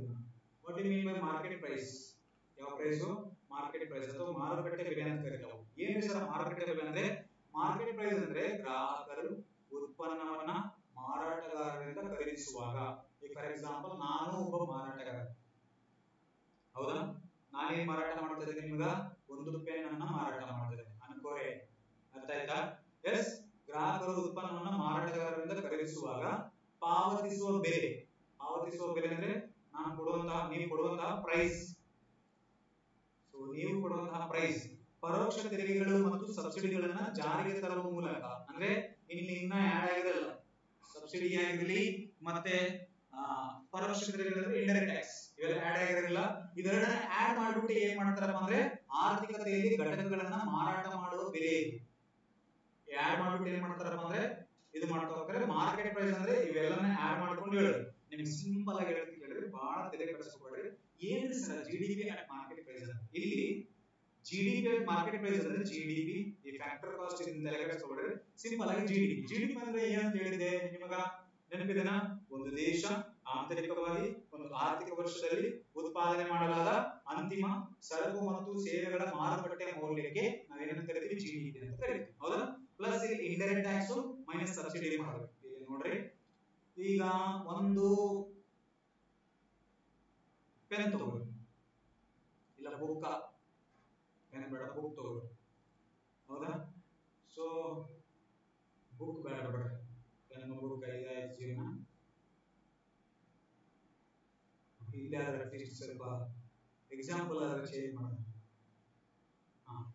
ಮನೆಯಾಗ ಸಿಲಿಂಡರ್ ಐತಿ ನೋಡ್ರಿ, ಇದು ಸಿಲಿಂಡರ್ ಐತಿ ಸರ್. ಇದು ಸಿಲಿಂಡರ್ ಅನ್ಬಾರ್ದು, ಮತ್ತೆ ಹೆಂಗೋ ಬಿಡಿಸ್ತೀವಿ ಸುಮ್ಮನೆ ಕೇಳಿದ್ರಷ್ಟು. ಇದು ಸಿಲಿಂಡರ್, ಗ್ಯಾಸ್ ಸಿಲಿಂಡರ್. ಹೌದಾ? ಸೊ ಈ ಸಿಲಿಂಡರ್ ಅಂತಕ್ಕಂಥದ್ದು, ಗ್ಯಾಸ್ ಸಿಲಿಂಡರ್ ಅಂತಕ್ಕಂಥದ್ದು ಒಂದು ಜಿಡಿಪಿ ತಾನೆ. ಹೌದಾ? ಸೊ ಇದ್ರ ಪ್ರೈಸ್ ಎಷ್ಟಪ್ಪ ಅಂದ್ರೆ ಹೆಚ್ಚು ಕಡಿಮೆ 1000 ರೂಪಾಯಿ ಐತಿ. ಎಷ್ಟೈತಿ? 1000 ರೂಪಾಯಿ. ಈಗ 1000ಕ್ಕ ನೀವೇನ್ ಆಡ್ ಮಾಡ್ತೀರಪ್ಪ ಅಂದ್ರೆ ಇಂಡೈರೆಕ್ಟ್ ಟ್ಯಾಕ್ಸಸ್ ನ ಆಡ್ ಮಾಡ್ತೀರಿ. ಹೌದಾ? ಸೊ ಜಿಡಿಪಿ ಇದು ಒಂದು ಇದ್ರ ಮೇಲೆ ಏನ್ ಮಾಡ್ತಾರಪ್ಪ? ಟ್ಯಾಕ್ಸ್ ಹಾಕ್ತೀವಿ, ಇಂಡೈರೆಕ್ಟ್ ಟ್ಯಾಕ್ಸ್. ಹೌದಾ? ಎಷ್ಟಪ್ಪ ಅಂದ್ರೆ 100 ರೂಪಾಯಿ ಹಾಕ್ತೀವಿ ಅಂತ. ಎಷ್ಟು? 100 ರೂಪಾಯಿ ಆಡ್ ಮಾಡ್ಕೊಂಡು ಟ್ಯಾಕ್ಸ್ ಆಡ್ ಮಾಡ್ತೀವಿ ಪ್ಲಸ್ ಟ್ಯಾಕ್ಸ್ ಅನ್ನು. ಸೊ ಎಷ್ಟಾಯ್ತು? 1100 ಆಯ್ತು. ಎಷ್ಟಾಯ್ತು? 1100 ಆಯ್ತಾ? ಸೊ ಸರಕಿನ ಪ್ರೈಸ್ ಜಾಸ್ತಿ ಇರೋ ಕಾರಣ ಗ್ರಾಹಕರಿಗೆ ತೊಂದರೆ ಆಗುತ್ತೆ ಅಂತ ಹೇಳಿ ಸೊ ಗ್ಯಾಸ್ ಅನ್ನ ಬಳಸುವ ಸಲುವಾಗಿ ಕೇಂದ್ರ ಸರ್ಕಾರ ಏನ್ ಮಾಡುತ್ತೆ ಅಂದ್ರೆ ಸಬ್ಸಿಡಿ ಕೊಡುತ್ತೆ. ಏನ್ ಕೊಡುತ್ತಾ ಸಬ್ಸಿಡಿ ಕೊಡುತ್ತಾ ಸೊ ಒಂದು 100 ರೂಪಾಯಿ ಸಬ್ಸಿಡಿ ತಗೊಂಡ್ಬಿಡ್ರಪ್ಪ ಪ್ರೈಸ್ ಜಾಸ್ತಿ ಆದ್ರೆ ಏನಾಗುತ್ತೆ ಜನರು ಬಳಸಂಗಿಲ್ಲ ಅಂತ ಏನ್ ಮಾಡ್ತಾರೆ ಸಬ್ಸಿಡಿ ಕೊಡ್ತಾರೆ 100 ರೂಪಾಯಿ ಸೊ ಟೋಟಲ್ ಆಗಿ 1000 ರೂಪಾಯಿ ಆಗುತ್ತಾ ಈ 1000 ರೂಪಾಯಿ ಏನಪ್ಪಾ ಅಂದ್ರೆ ಜಿಡಿಪಿ ಅಟ್ ಮಾರ್ಕೆಟ್ ಪ್ರೈಸ್ ಏನ್ರಿ sir GDP at market price ಅಂದ್ರೆ ಜಿಡಿಪಿಗೆ ಏನ್ ಮಾಡ್ತಾವ ಅಂದ್ರೆ ಟ್ಯಾಕ್ಸ್ ಗಳನ್ನ ಸೇರಿಸ್ಬಿಟ್ಟು ಸಬ್ಸಿಡಿಗಳನ್ನ ಲೆಸ್ ಮಾಡಿದ್ರೆ ನಮಗೆ ಏನ್ ಸಿಗುತ್ತಪ್ಪ ಅಂದ್ರೆ ಇಲ್ಲಿ ಐತಲ್ಲ ಪರೋಕ್ಷ ತೆರಿಗೆಗಳು ಯಾವುಗಳು ಪರೋಕ್ಷ ತೆರಿಗೆಗಳು ಮತ್ತೆ ಸಬ್ಸಿಡಿಗಳನ್ನ ಜಾರಿಗೆ ತರುವ ಮೂಲಕ ಆರ್ಥಿಕತೆಯಲ್ಲಿ ಘಟಕಗಳನ್ನು ಮಾರಾಟ ಮಾಡುವ ಬೆಲೆ ಇದಾಗಿದೆ ಜಿಡಿಪಿ ಮಾರ್ಕೆಟ್ ಮಾರುಕಟ್ಟೆಯಲ್ಲಿ ಸಿಗುವಂತಹ ಬೆಲೆ ಈಗ ಪ್ರೆಸೆಂಟ್ ಎಷ್ಟು 1000 ರೂಪೀಸ್ ಎಷ್ಟು 1000 ರೂಪೀಸ್ ಏನ್ ಆಡ್ ಮಾಡಿದ್ರಿ ಟ್ಯಾಕ್ಸ್ ಆಡ್ ಮಾಡಿದ್ರಿ ಏನ್ ಲೆಸ್ ಮಾಡಿದ್ರಿ ಸಬ್ಸಿಡಿ ಲೆಸ್ ಮಾಡಿದ್ರಿ ಅಷ್ಟೇ ಸೊ ಇದನ್ನೇನು ಕರಿತೀವಿ ಜಿಡಿಪಿ ಅಟ್ ಮಾರ್ಕೆಟ್ ಪ್ರೈಸ್ ಅಂತ ಕರಿತೀವಿ ಯಾವ price market price yes current price market price ಅಂದ್ರೆ ಒಂದಾ ಕರೆಂಟ್ ಮಾರ್ಕೆಟ್ ಪ್ರೈಸ್ ಅಂದ್ರೆ ಒಂದಾ ಎಸ್ ಕರೆಂಟ್ ಪ್ರೈಸ್ ಅಲ್ಲಿ ಮಾರಾಟ ಮಾಡೋದನ್ನ ನಾವು ಏನಂತ ಕರಿತೀವಿ ಅಂದ್ರೆ ಜಿಡಿಪಿ ಅಟ್ ಮಾರ್ಕೆಟ್ ಪ್ರೈಸ್ ಅಂತ ಕರಿತೀವಿ ಯಾವ price GDP at market price yes next ಯಾವತ್ತಪ್ಪ ಅಂದ್ರೆ ಎರಡನೇ ಒಟ್ಟು ದೇಶೀಯ ಉತ್ಪಾದನಾಂಗಗಳ ಬೆಲೆ ಇಂಗ್ಲಿಷ್ ನೋಡ್ಕೊಳ್ಪ ಸುಮ್ಮನೆ ಕನ್ನಡ ಎಷ್ಟು ಉದ್ದಕ್ಕಿರ್ತಾವ yes GDP at factor cost ಅಂತ ಕರೀತೀವಿ ಜಿಡಿಪಿ ಅಟ್ ಫ್ಯಾಕ್ಟರ್ ಕಾಸ್ಟ್ ಏನ್ರಿ sir GDP at factor cost ಅಂದ್ರೆ ಒಂದು ರಾಷ್ಟ್ರವು ಒಂದು ವರ್ಷಾವಧಿಯಲ್ಲಿ ಆಂತರಿಕವಾಗಿ ಉತ್ಪಾದನೆ ಮಾಡಿದ ಎಲ್ಲಾ ಸರಕು ಮತ್ತು ಸೇವೆಗಳ ಒಟ್ಟು ಮಾರುಕಟ್ಟೆ ಮೌಲ್ಯದಿಂದ ಎಸ್ ಮಾರುಕಟ್ಟೆ ಮೌಲ್ಯದಿಂದ ಪರೋಕ್ಷ ತೆರಿಗೆಗಳನ್ನ ಯಾವ ತೆರಿಗೆಗಳನ್ನ ಪರೋಕ್ಷ ತೆರಿಗೆಗಳನ್ನ ಕಳೆದು ಲೆಸ್ ಮಾಡಿ ಸಹಾಯಧನವನ್ನು ಸೇರಿಸಿದರೆ ಉತ್ಪಾದನಾಂಗಗಳ ಬೆಲೆಯಲ್ಲಿ ಒಟ್ಟು ದೇಶೀಯ ಉತ್ಪನ್ನ ದೊರೆಯುತ್ತದೆ ಇಲ್ಲಿ ಸಿಂಪಲ್ ಆಗಿ ಫಾರ್ಮುಲಾ ನೋಡ್ಕೊಂಡ್ರೆ ನಿಮ್ಗೆ ಈಸಿ ಆಗಿ ಅಂಡರ್ಸ್ಟ್ಯಾಂಡಿಂಗ್ ಆಗುತ್ತಾ GDP at factor cost GDP at factor cost GDP minus indirect tax ಅಲ್ಲಿ ಏನ್ ಮಾಡಿದ್ರಿ ಟ್ಯಾಕ್ಸ್ ಆಡ್ ಮಾಡಿದ್ರಿ ಇಲ್ಲಿ ಏನ್ ಮಾಡ್ತಾ ಇದ್ರಿ ಟ್ಯಾಕ್ಸ್ ನ ಲೆಸ್ ಮಾಡ್ತಾ ಇದ್ರಿ ಅಲ್ಲಿ ಏನ್ ಲೆಸ್ ಮಾಡಿದ್ರಿ ಸಬ್ಸಿಡಿ ಲೆಸ್ ಮಾಡಿದ್ರಿ ಇಲ್ಲಿ ಏನ್ ಮಾಡ್ತಾ ಇದ್ರಿ ಸಬ್ಸಿಡಿ ಆಡ್ ಮಾಡ್ತಾ ಇದ್ರಿ ಹೌದಾ ಈಗ ಈ ಒಂದು ಫ್ಯಾಕ್ಟರಿನ ಏನ್ ಮಾಡ್ತಾನೆ ಅಂದ್ರೆ ಪೆನ್ ತಯಾರು ಮಾಡ್ತಾನೆ ಏನ್ ತಯಾರು ಮಾಡ್ತಾನೆ ಪೆನ್ ತಯಾರು ಮಾಡ್ತಾ ಹೋಗ್ತಾನೆ ಇದು ಏನದು ಜಿಡಿಪಿ ಈ ಜಿಡಿಪಿ ಎಷ್ಟಪ್ಪ ಅಂದ್ರೆ ಒಂದು 10 ರೂಪಾಯಿ ಅನ್ಬೋದು ಎಷ್ಟು 10 ರೂಪಾಯಿ ಇದಕ್ಕೆ ಏನ್ ಮಾಡ್ತಾರೆ ಟ್ಯಾಕ್ಸ್ ನ ಲೆಸ್ ಮಾಡ್ತಾರೆ ಟ್ಯಾಕ್ಸ್ ನ ಆಡ್ ಮಾಡಿದ್ರೆ 1 ರೂಪಾಯಿ ಟ್ಯಾಕ್ಸ್ ನ ಲೆಸ್ ಮಾಡ್ತಾರೆ ಎಷ್ಟಾಯ್ತು 9 ರೂಪೀಸ್ ಎಷ್ಟಾಯ್ತು 9 ರೂಪೀಸ್ ಸೊ ಇದಕ್ಕೆ ಏನ್ ಮಾಡಿದ್ರೆ ಸಬ್ಸಿಡಿ ಕೊಡ್ತಾರೆ 1 ರೂಪಾಯಿ ಸಬ್ಸಿಡಿ ಕೊಡ್ತಾರೆ ಯಾಕಂದ್ರೆ ಇವನು ಪ್ರೊಡಕ್ಷನ್ ಮಾಡಲಿ ಅಂತ ಯಾರು ಫ್ಯಾಕ್ಟರಿದವನಿಗೆ ಪ್ರೊಡಕ್ಷನ್ ಕೊಡ್ತಾರೆ ಯಾಕಂದ್ರೆ ಹೊಸ ಪ್ರೊಡಕ್ಷನ್ ಫ್ಯಾಕ್ಟರಿನ ಹಾಕಿರ್ತಾನೆ ಫ್ಯಾಕ್ಟರಿನ ಹಾಕಿದ್ರೆ ಅವ್ನಿಗೆ ಏನ್ ಮಾಡ್ತಾರೆ ಕೆಲವು ಸಬ್ಸಿಡಿ ಕೊಡ್ತಾರೆ ಎಸ್ ಟ್ಯಾಕ್ಸ್ ಫ್ರೀನ ಮಾಡ್ತಾ ಹೋಗ್ತಾರೆ ಕೆಲವೊಂದ್ ಕಡೆ ಸಬ್ಸಿಡಿ ಕೊಡ್ತಾ ಹೋಗ್ತಾರೆ ಸೊ ಸಬ್ಸಿಡಿನ ಆಡ್ ಮಾಡ್ತಾ ಹೋಗ್ತಾರೆ ಅಲ್ಲಿ ಏನ್ ಮಾಡಿದ್ರೆ ಲೆಸ್ ಮಾಡಿದ್ರು ಸೊ ಇಲ್ಲಿ ಸಬ್ಸಿಡಿನ ಕೊಡಲ್ಲ ಯಾರಿಗೆ ಟ್ಯಾಕ್ಸ್ ಫ್ರೀ ಫ್ಯಾಕ್ಟರಿಗೆ ಏನ್ ಕೊಡ್ತಾರಪ್ಪ ಅಂದ್ರೆ ಟ್ಯಾಕ್ಸ್ ನ ಕಡಿಮೆ ಮಾಡ್ತಾರೆ ಟ್ಯಾಕ್ಸ್ ನ ಕಡಿಮೆ ಮಾಡಿದಕ್ಕೆ ನಾನು ನಿಮ್ಗೆ ಲೆಸ್ ಮಾಡಿ ಏನ್ ಮಾಡಿದೀನಿ ಇಲ್ಲಿ ಸಿಂಪಲ್ ಆಗಿ ಅರ್ಥ ಮಾಡ್ಕೊರಿ ಬಹಳ ತಲೆ ಕೆಡಿಸ್ಕೊಬೇಡ್ರಿ ಒಂದು ಜಿಡಿಪಿ ಅಂದ್ರೆ ಯಾವುದು ಪೆನ್ ಪ್ರೊಡಕ್ಷನ್ ಆಗಿದೆ ಪೆನ್ ಪ್ರೊಡಕ್ಷನ್ ಪ್ರೈಸ್ ಎಷ್ಟು 10 ರೂಪೀಸ್ ಬೀಳುತ್ತೆ ಪ್ರೊಡಕ್ಷನ್ ಆಗಲಿಕ್ಕೆ 10 ರೂಪೀಸ್ ಬೀಳುತ್ತೆ ಇದಕ್ಕೆ ಏನ್ ಮಾಡ್ತಾರಪ್ಪ ಅಂದ್ರೆ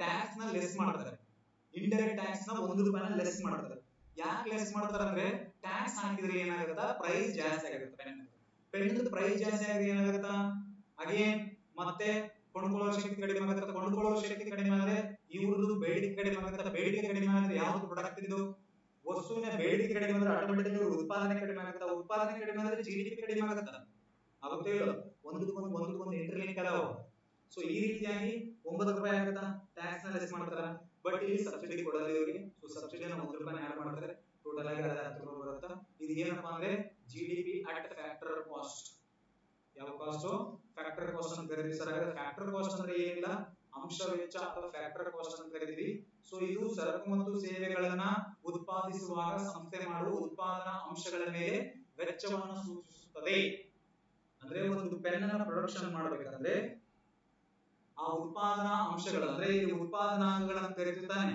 ಸೊ ಭೂಮಿ ಶ್ರಮ ಬಂಡವಾಳ ಸಂಘಟನೆ ಸೊ ಇವು ಏನು ಉದಾಹರಣೆಗೆ ಸಂಬಳಗಳಲ್ಲಿ ವೇತನ ಪಾವತಿ ಅಂದ್ರೆ ಈಗ ಒಂದು ಫ್ಯಾಕ್ಟರಿ ಏನ್ ಮಾಡುತ್ತಪ್ಪ ಅಂದ್ರೆ ಇಲ್ಲಿ ನಿಮಗೆ ಶ್ರಮ ತಕ್ಕಂತೆ ಕೂಲಿ ಕೊಡುತ್ತೋ ಇಲ್ಲೋ ಆ ಕೂಲಿನೇ ಸಂಬಳ ವೇತನ ಮತ್ತೆ ಯಂತ್ರೋಪಕರಣಗಳನ್ನ ಬಾಡಿಗೆ ಪಡೆಯುವಾಗ ಎಸ್ ನೆಕ್ಸ್ಟ್ ಎಲ್ಲಿ ಬರುತ್ತಪ್ಪ ಅಂದ್ರೆ ಇಲ್ಲಿ ಸಂಘಟನೆ ಒಳಗಡೆ ಬರಬಹುದು ಭೂಮಿ ಎಸ್ ಇದರಲ್ಲಿ ಬಳಸ್ಕೊಂಡಿರ್ತೀರ ನೆಕ್ಸ್ಟ್ ಬಂಡವಾಳ ಪಡೆಯುವ ವೆಚ್ಚ ಭೂಮಿಯ ಮೇಲೆ ಬಡ್ಡಿ ಎಸ್ ಭೂಮಿ ಮೇಲೆ ಬಡ್ಡಿ ರೆಂಟ್ ಕೊಡ್ತಿರೋ ಇಲ್ಲೋ ಎಸ್ ಉದ್ಯಮಿಗಳಿಗೆ ಲಾಭಾಂಶ ಸಂಘಟನೆಗೆ ಲಾಭ ಬಂಡವಾಳಕ್ಕೆ ಬಡ್ಡಿ ಇವೆಲ್ಲ ಏನ್ ಮಾಡ್ತಾರಪ್ಪ ಅಂದ್ರೆ ಫ್ಯಾಕ್ಟರ್ ಕಾಸ್ಟ್ ಏನಾಗುತ್ತಪ್ಪ ಅಂದ್ರೆ ಯಾವುದನ್ನ ಒಳಗೊಂಡಿಲ್ಲ ಅಂತ ಐತಿ, ಇದನ್ನ ಬಿಟ್ಬಿಡ್ರಿ, ತಲೆ ಕೆಡಿಸ್ಕೊಬೇಡ್ರಿ. ಎಸ್ ಸಾರಿ, ಇಷ್ಟು ನಿಮ್ಮ ಒಂದು ಫ್ಯಾಕ್ಟರ್ ಕಾಸ್ಟ್ ಅಂತ ಕರೀತೀವಿ. ಫ್ಯಾಕ್ಟರ್ ಕಾಸ್ಟ್ ಅಂದ್ರೆ ಏನಿಲ್ಲ, ಸೊ ಒಂದು ವಸ್ತುನ ಉತ್ಪಾದನೆ ಮಾಡ್ಬೇಕಂದ್ರೆ ಆ ಉತ್ಪಾದನಾಂಗಗಳು ಏನಿರ್ತಾವಲ್ಲ ಆ ಉತ್ಪಾದನಾಂಗಗಳಿಗೆ ತಗಲುವ ವೆಚ್ಚ, ಅದನ್ನ ಫ್ಯಾಕ್ಟರ್ ಕಾಸ್ಟ್ ಅಂತ ಕರೀತೀವಿ. ಅಂದ್ರೆ ಈ ಪೆನ್ ನ ಪ್ರೊಡಕ್ಷನ್ ಮಾಡ್ಬೇಕಂದ್ರೆ ನಮ್ಗೆ ಏನ್ ಬೇಕು? ಫಸ್ಟ್ ಭೂಮಿ ಬೇಕು, ಶ್ರಮ ಬೇಕು, ಬಂಡವಾಳ ಬೇಕು, ಸಂಘಟನೆ ಬೇಕು. ಇವುಗಳಿಗೆ ಪ್ರತಿಫಲವಾಗಿ ಏನ್ ಕೊಡ್ತೀರಿ? ಭೂಮಿಗೆ ಬಡ್ಡಿ ಕೊಡ್ತೀರಿ, ಸಾರಿ ಭೂಮಿಗೆ ರೆಂಟ್ ಕೊಡ್ತೀರಿ, ನೆಕ್ಸ್ಟ್ ಶ್ರಮದ ಕೂಲಿ ಕೊಡ್ತೀರಿ, ಬಂಡವಾಳದ ಬಡ್ಡಿ ಕೊಡ್ತೀರಿ, ನೆಕ್ಸ್ಟ್ ಸಂಘಟನೆಗೆ ಕೊಡ್ತೀರಿ, ಲಾಭ ಕೊಡ್ತಾ ಹೋಗ್ತೀರಿ ತಾನೆ. ಸೊ ಇದನ್ನ ಫ್ಯಾಕ್ಟರ್ ಕಾಸ್ಟ್ ಅಂತ ಕರೀತೀವಿ. ಯಾವ ಕಾಸ್ಟ್? Factor cost. ಎಸ್ ಜಿ, ನೀವು ಸಿಂಪಲ್ ಫಾರ್ಮುಲಾ ನೆನಪಿಟ್ಕೋರಿ. ಜಿಡಿಪಿ ಫ್ಯಾಕ್ಟರ್ ಕಾಸ್ಟ್ ಏನಪ್ಪಾ ಅಂದ್ರೆ GDP minus indirect tax plus subsidy. ಯಾವ್ದು? ಸಬ್ಸಿಡಿ ಅಂತ ಕರೀತಾ ಹೋಗ್ತೀವಿ. ಸೊ ಇದು ಎರಡನೇದು ಜಿಡಿಪಿ ಅಟ್ ಫ್ಯಾಕ್ಟರ್ ಕಾಸ್ಟ್ ಅಂತ ಕರೀತೀವಿ. ಯಾವ ಕಾಸ್ಟ್? ಫ್ಯಾಕ್ಟರ್ ಕಾಸ್ಟ್ ಅಂತ ಕರೀತಾ ಹೋಗ್ತೀವಿ. ಎಸ್, ನೆಕ್ಸ್ಟ್ ಬಂದ್ಬಿಟ್ಟು ಮೂರನೇದು ನಾಮಮಾತ್ರ ಜಿಡಿಪಿ. ಯಾವ ಜಿಡಿಪಿ? ನಾಮಮಾತ್ರ ಜಿಡಿಪಿ, ನಾಮಿನಲ್ ಜಿಡಿಪಿ ಅಂತ ಕರೀತೀವಿ. ಇಂತ GDP nominal GDP. Yes yes. So ಈ ನಾಮಿನಲ್ ಜಿಡಿಪಿ ಅಂದ್ರೆ ಏನು? ಪ್ರಸ್ತುತ ವರ್ಷದ ಮಾರುಕಟ್ಟೆಗಳಲ್ಲಿ ಬೆಲೆಗಳನ್ನ ಮೌಲ್ಯಯುತವಾಗಿ ಅಂತಿಮ ಸರಕು ಮತ್ತು ಸೇವೆಗಳ ಪ್ರಸ್ತುತ ವರ್ಷದಲ್ಲಿ, ಸಿಂಪಲ್ ಆಗಿ ಹೇಳ್ತೀನಿ ಕೇಳ್ರಿ, ಜಿಡಿಪಿಯನ್ನು ಪ್ರಸಕ್ತ ವರ್ಷಗಳಲ್ಲಿ ಅಳದರೆ, ಪ್ರಸಕ್ತ ವರ್ಷ ಅಥವಾ ಪ್ರಸ್ತುತ ವರ್ಷಗಳಲ್ಲಿ ಅಳದರೆ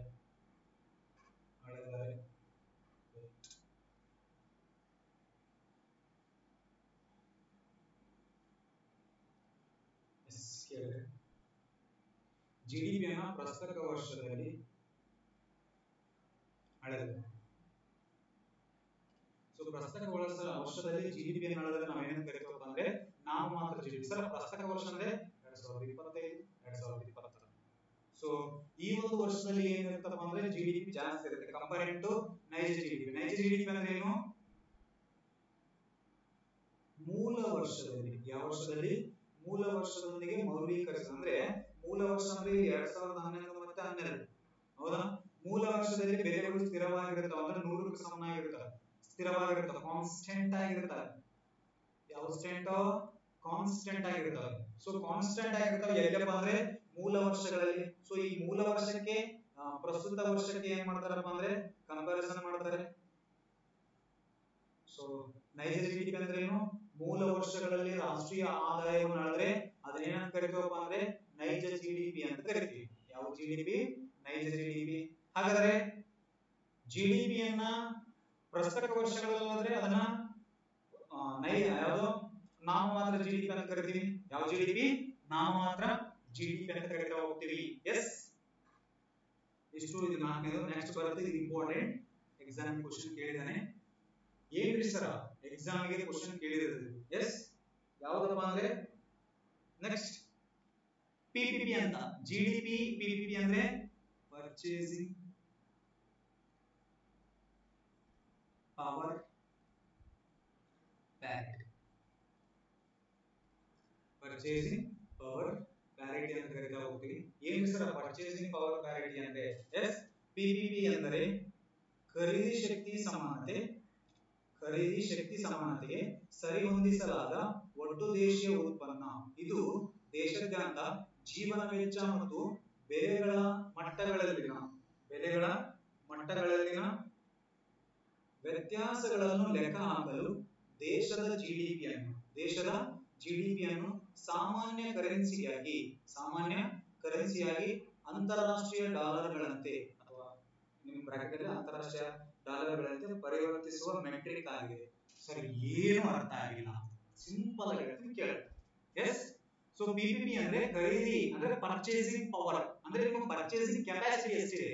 ಎಸ್, ಆ ಪರ್ಚೇಸಿಂಗ್ ಕೆಪಾಸಿಟಿಯನ್ನ ಜೀವನ ವೆಚ್ಚ, ಯಾವ ವೆಚ್ಚ? ಜೀವನ ವೆಚ್ಚ ಮತ್ತೆ ಬೆಲೆಗಳ ಮಟ್ಟಗಳಲ್ಲಿನ ವ್ಯತ್ಯಾಸವನ್ನ ಲೆಕ್ಕ ಹಾಕಲು ದೇಶದ ಜಿಡಿಪಿಯನ್ನ ಸಾಮಾನ್ಯ ಕರೆನ್ಸಿಯಾಗಿ ಪರಿವರ್ತಿಸುವ ಮೆಟ್ರಿಕ್ ಆಗಿದೆ. ಸಿಂಪಲ್ ಆಗಿ ಹೇಳ್ತೀನಿ ಕೇಳಿ. ಇಲ್ಲಿ ಕಾಸ್ಟ್ ಆಫ್ ಗೂಡ್ಸ್ ಕಂಪ್ಯಾರಿಸನ್ ಅಂತ ಇದೆ. ನಿಮಗೆ ಒಂದು ಪಿಕ್ಚರ್ ಮೂಲಕ ಸಿಂಪಲ್ ಆಗಿ ಹೇಳ್ಬಿಟ್ಟು ಅರ್ಥ ಮಾಡ್ಕೊಳ್ಳಿ.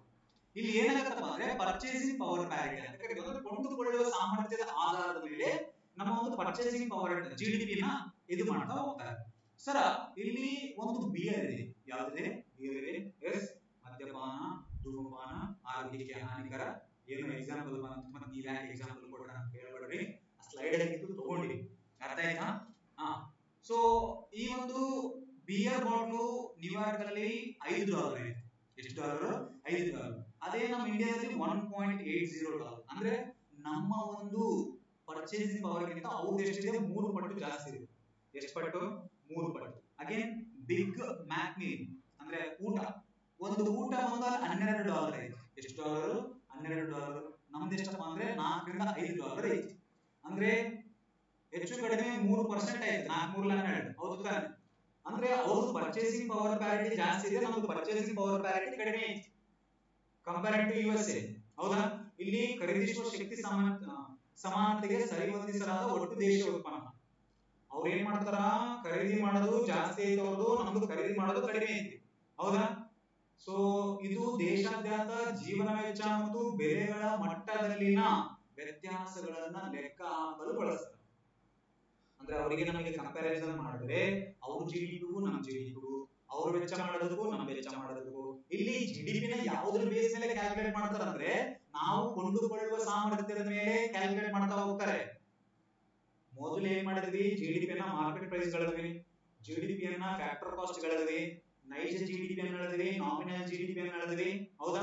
ಈಗ ಪರ್ಚೇಸಿಂಗ್ ಪವರ್ ಪ್ಯಾರಿಟಿ ಮೇಲೆ ಹೇಳಿದ್ದಾರೆ. ಪರ್ಚೇಸಿಂಗ್ ಪವರ್ ಪ್ಯಾರಿಟಿ ಅಂದ್ರೆ ಕೊಂಡುಕೊಳ್ಳುವ ಕೆಪಾಸಿಟಿ ಮೇಲೆ, ಪರ್ಚೇಸಿಂಗ್ ಕೆಪಾಸಿಟಿ ಮೇಲೆ ಏನ್ ಮಾಡ್ತಾವಪ್ಪ ಅಂದ್ರೆ ಅಳಿತಾ ಹೋಗ್ತೀವಿ. ಅವ್ರು ಜಾಸ್ತಿ ಇದೆ, ನಮ್ದು ಕಡಿಮೆ ಇದೆ ಅಷ್ಟೇ. Just simple thing. ಇಲ್ಲಿ ಪರ್ಚೇಸಿಂಗ್ ಪವರ್ ಪ್ಯಾರಿಟಿ ರ್ಯಾಂಕ್ ಕೊಟ್ಟಿದ್ದಾನೆ 2030 ವರೆಗೆ. Yes, top 10 economics. ಫಸ್ಟ್ ಒಂದು ಚೈನಾ ಐತಿ. ಸೊ ಅವ್ರದ್ದು ಪರ್ಚೇಸಿಂಗ್ ಪವರ್ 2025 ಅಲ್ಲಿ ಅವ್ರ ಟಾಪರ್ ಅದಾರ. ಸೆಕೆಂಡ್ USA ಐತಿ. ಯಾವ್ದೈತಿ? USA. ಅದರ ಥರ್ಡ್ ಯಾವ್ದೈತಿ? ಇಂಡಿಯಾ ಐತಿ, ನಮ್ದೇ. ಸೊ ಥರ್ಡ್ ಕಂಟಿನ್ಯೂ ಆಗಿ ನಾವಿದ್ದೀವಿ. 2000 ಇಸ್ವಿಯಲ್ಲಿ 5ನೇ ಪ್ಲೇಸ್ ಇದ್ವಿ. ಈಗ ಅದರ ಅವಶ್ಯಕತೆ ಇಲ್ಲ. ಬಟ್ ಫಸ್ಟ್ ಯಾವ್ದೈತಿ? China, second USA, third India, fourth Russia, fifth Japan. Sixth ಬಂದು ಜರ್ಮನಿ, ಸೆವೆಂತ್ ಬಂದು ಬ್ರೆಜಿಲ್, ಏಟ್ ಬಂದು ಇಂಡೋನೇಷ್ಯಾ ಅಂತ ಕರೀತಾ ಹೋಗ್ತೀವಿ. ಎಸ್, ಸೊ ಇದು ನೆನಪಿರಲಿ, ಇಂಪಾರ್ಟೆಂಟ್ ಇದು. ಎಸ್, ಇದು ಪರ್ಚೇಸಿಂಗ್ ಪವರ್. ಟೋಟಲ್ ಆಗಿ ಎಷ್ಟು ನೋಡಿದ್ವಪ್ಪ ಅಂದ್ರೆ 5 ನೋಡಿದ್ವಿ. ಎಷ್ಟು ನೋಡಿದ್ವಿ? 5. ಯಾವ್ಯಾವು? ಒಂದು GDP at market price, GDP at factor cost, ನೈಜ ಜಿಡಿಪಿ ಅಂದ್ರೆ nominal GDP, next real GDP, ಈಗ ಜಿಡಿಪಿ ಅಟ್ ಪಿಪಿಪಿ. 5 ಇಂಪಾರ್ಟೆಂಟ್, ನೆನಪಿಟ್ಕೊಳ್ಳಿ. ಎಸ್, ಸ್ವಲ್ಪ ಡೀಪ್ ಆಯ್ತು ಅನಿಸ್ತದ. ಡೀಪ್ ಆದ್ರೂ ಆಗಲಿ ಓದ್ರಿ. ಇವೆಲ್ಲ ಕರೆಂಟ್ ಅಫೇರ್ ಅಪ್ಡೇಟ್ ಎಲ್ಲಿ ಸಿಗ್ತಾವ ನಿಮಗೆ? ಹೌದಾ ಇಲ್ಲ? ನಾಳೆ ಕ್ವಶನ್ ಆದ್ರೆ ಜಿಡಿಪಿ ಅಟ್ ಪಿಪಿಪಿ ನಮ್ಮ ಭಾರತದ ಸ್ಥಾನ ಎಷ್ಟು?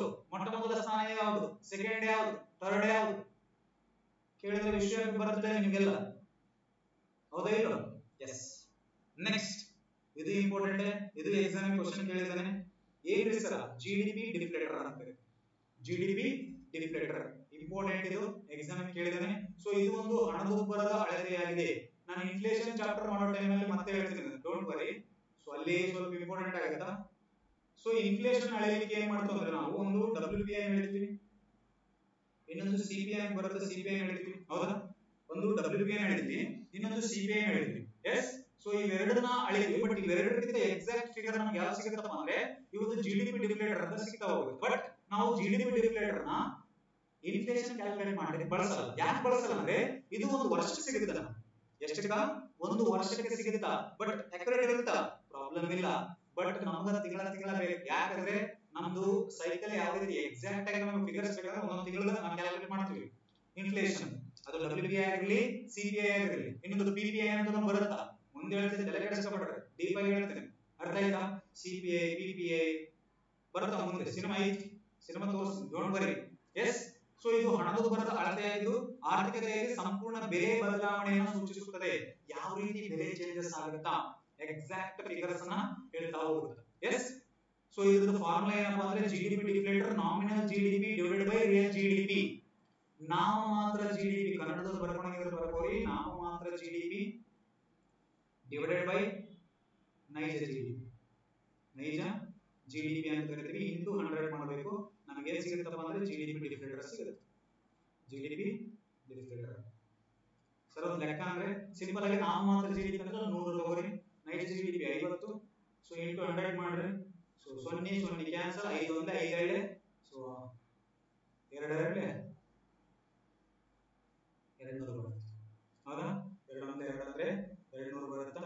ಸೊ ಇದು ಜಿಡಿಪಿ ಡಿಫ್ಲೇಟರ್ ಅಂತ ಕರಿತೀವಿ. ಒನ್ಸ್ ಈ ಜಿಡಿಪಿ ಡಿಫ್ಲೇಟರ್ ಪಾಸಿಟಿವ್ ಬಂದ್ರೆ, ಪ್ಲಸ್ ಬಂದ್ರೆ, ಈಗ ಪ್ಲಸ್ ಬಂದ್ರೆ ತಾನೆ, ಎಸ್ ಪ್ಲಸ್ ಬಂದ್ರೆ ನಾವು ಮಾತ್ರ ಜಿಡಿಪಿಯು ಕೇಳಿದ್ರೆ ಇಂಪಾರ್ಟೆಂಟ್ ಇದು, ನಾಳೆ ನಿಮಗೆ ಅಪ್ಲೈಡ್ ಕ್ವಶನ್ ಅಂದ್ರೆ ಈಗ ನೋಡ್ಕೊಳ್ಳವು. ಸೊ ಜಿಡಿಪಿ ಡಿಫ್ಲೇಟರ್ ಪಾಸಿಟಿವ್ ಬಂತು, ಏನ್ ಬಂತು? ಪಾಸಿಟಿವ್ ಬಂದ್ರೆ ನಾವು ಮಾತ್ರ ಜಿಡಿಪಿಯು ನೈಜ ಜಿಡಿಪಿಗಿಂತ ಅಧಿಕವಾಗಿರುತ್ತದೆ. ಅಂದ್ರೆ ಇಲ್ಲಿ ನಾವು ಮಾತ್ರ ಜಿಡಿಪಿ ನೈಜ ಜಿಡಿಪಿಗಿಂತ ಅಧಿಕವಾಗೈತೆ ಇಲ್ಲೋ? ನಾವು ಮಾತ್ರ ಜಿಡಿಪಿ ಎಷ್ಟೈತಿ? 100 ರೂಪಾಯಿ ಐತಿ. ನೈಜ ಜಿಡಿಪಿ ಎಷ್ಟೈತಿ? 50 ರೂಪಾಯಿ ಐತಿ. ಜಾಸ್ತಿ ಐತೆ ಇಲ್ಲೋ? ಎಸ್ ಇದೆ. ಅಂದರೆ ದೇಶದ ಆರ್ಥಿಕ ವ್ಯವಸ್ಥೆಯಲ್ಲಿ ಹಣದುಬ್ಬರವಿರುತ್ತದೆ. ಜಿಡಿಪಿ ಡಿಫ್ಲೇಟರ್ ಪ್ಲಸ್ ಬಂದದಪ್ಪ ಅಂದ್ರೆ ಇನ್ಫ್ಲೇಷನ್ ಜಾಸ್ತಿ ಐತೆ ಅಂತ ಅರ್ಥ. ಏನಂತ ಐತೆ ಅಂತ ಅರ್ಥ? ಇನ್ಫ್ಲೇಷನ್ ಐತೆ ಅಂತ ಅರ್ಥ. ನೆನಪಿರಲಿ.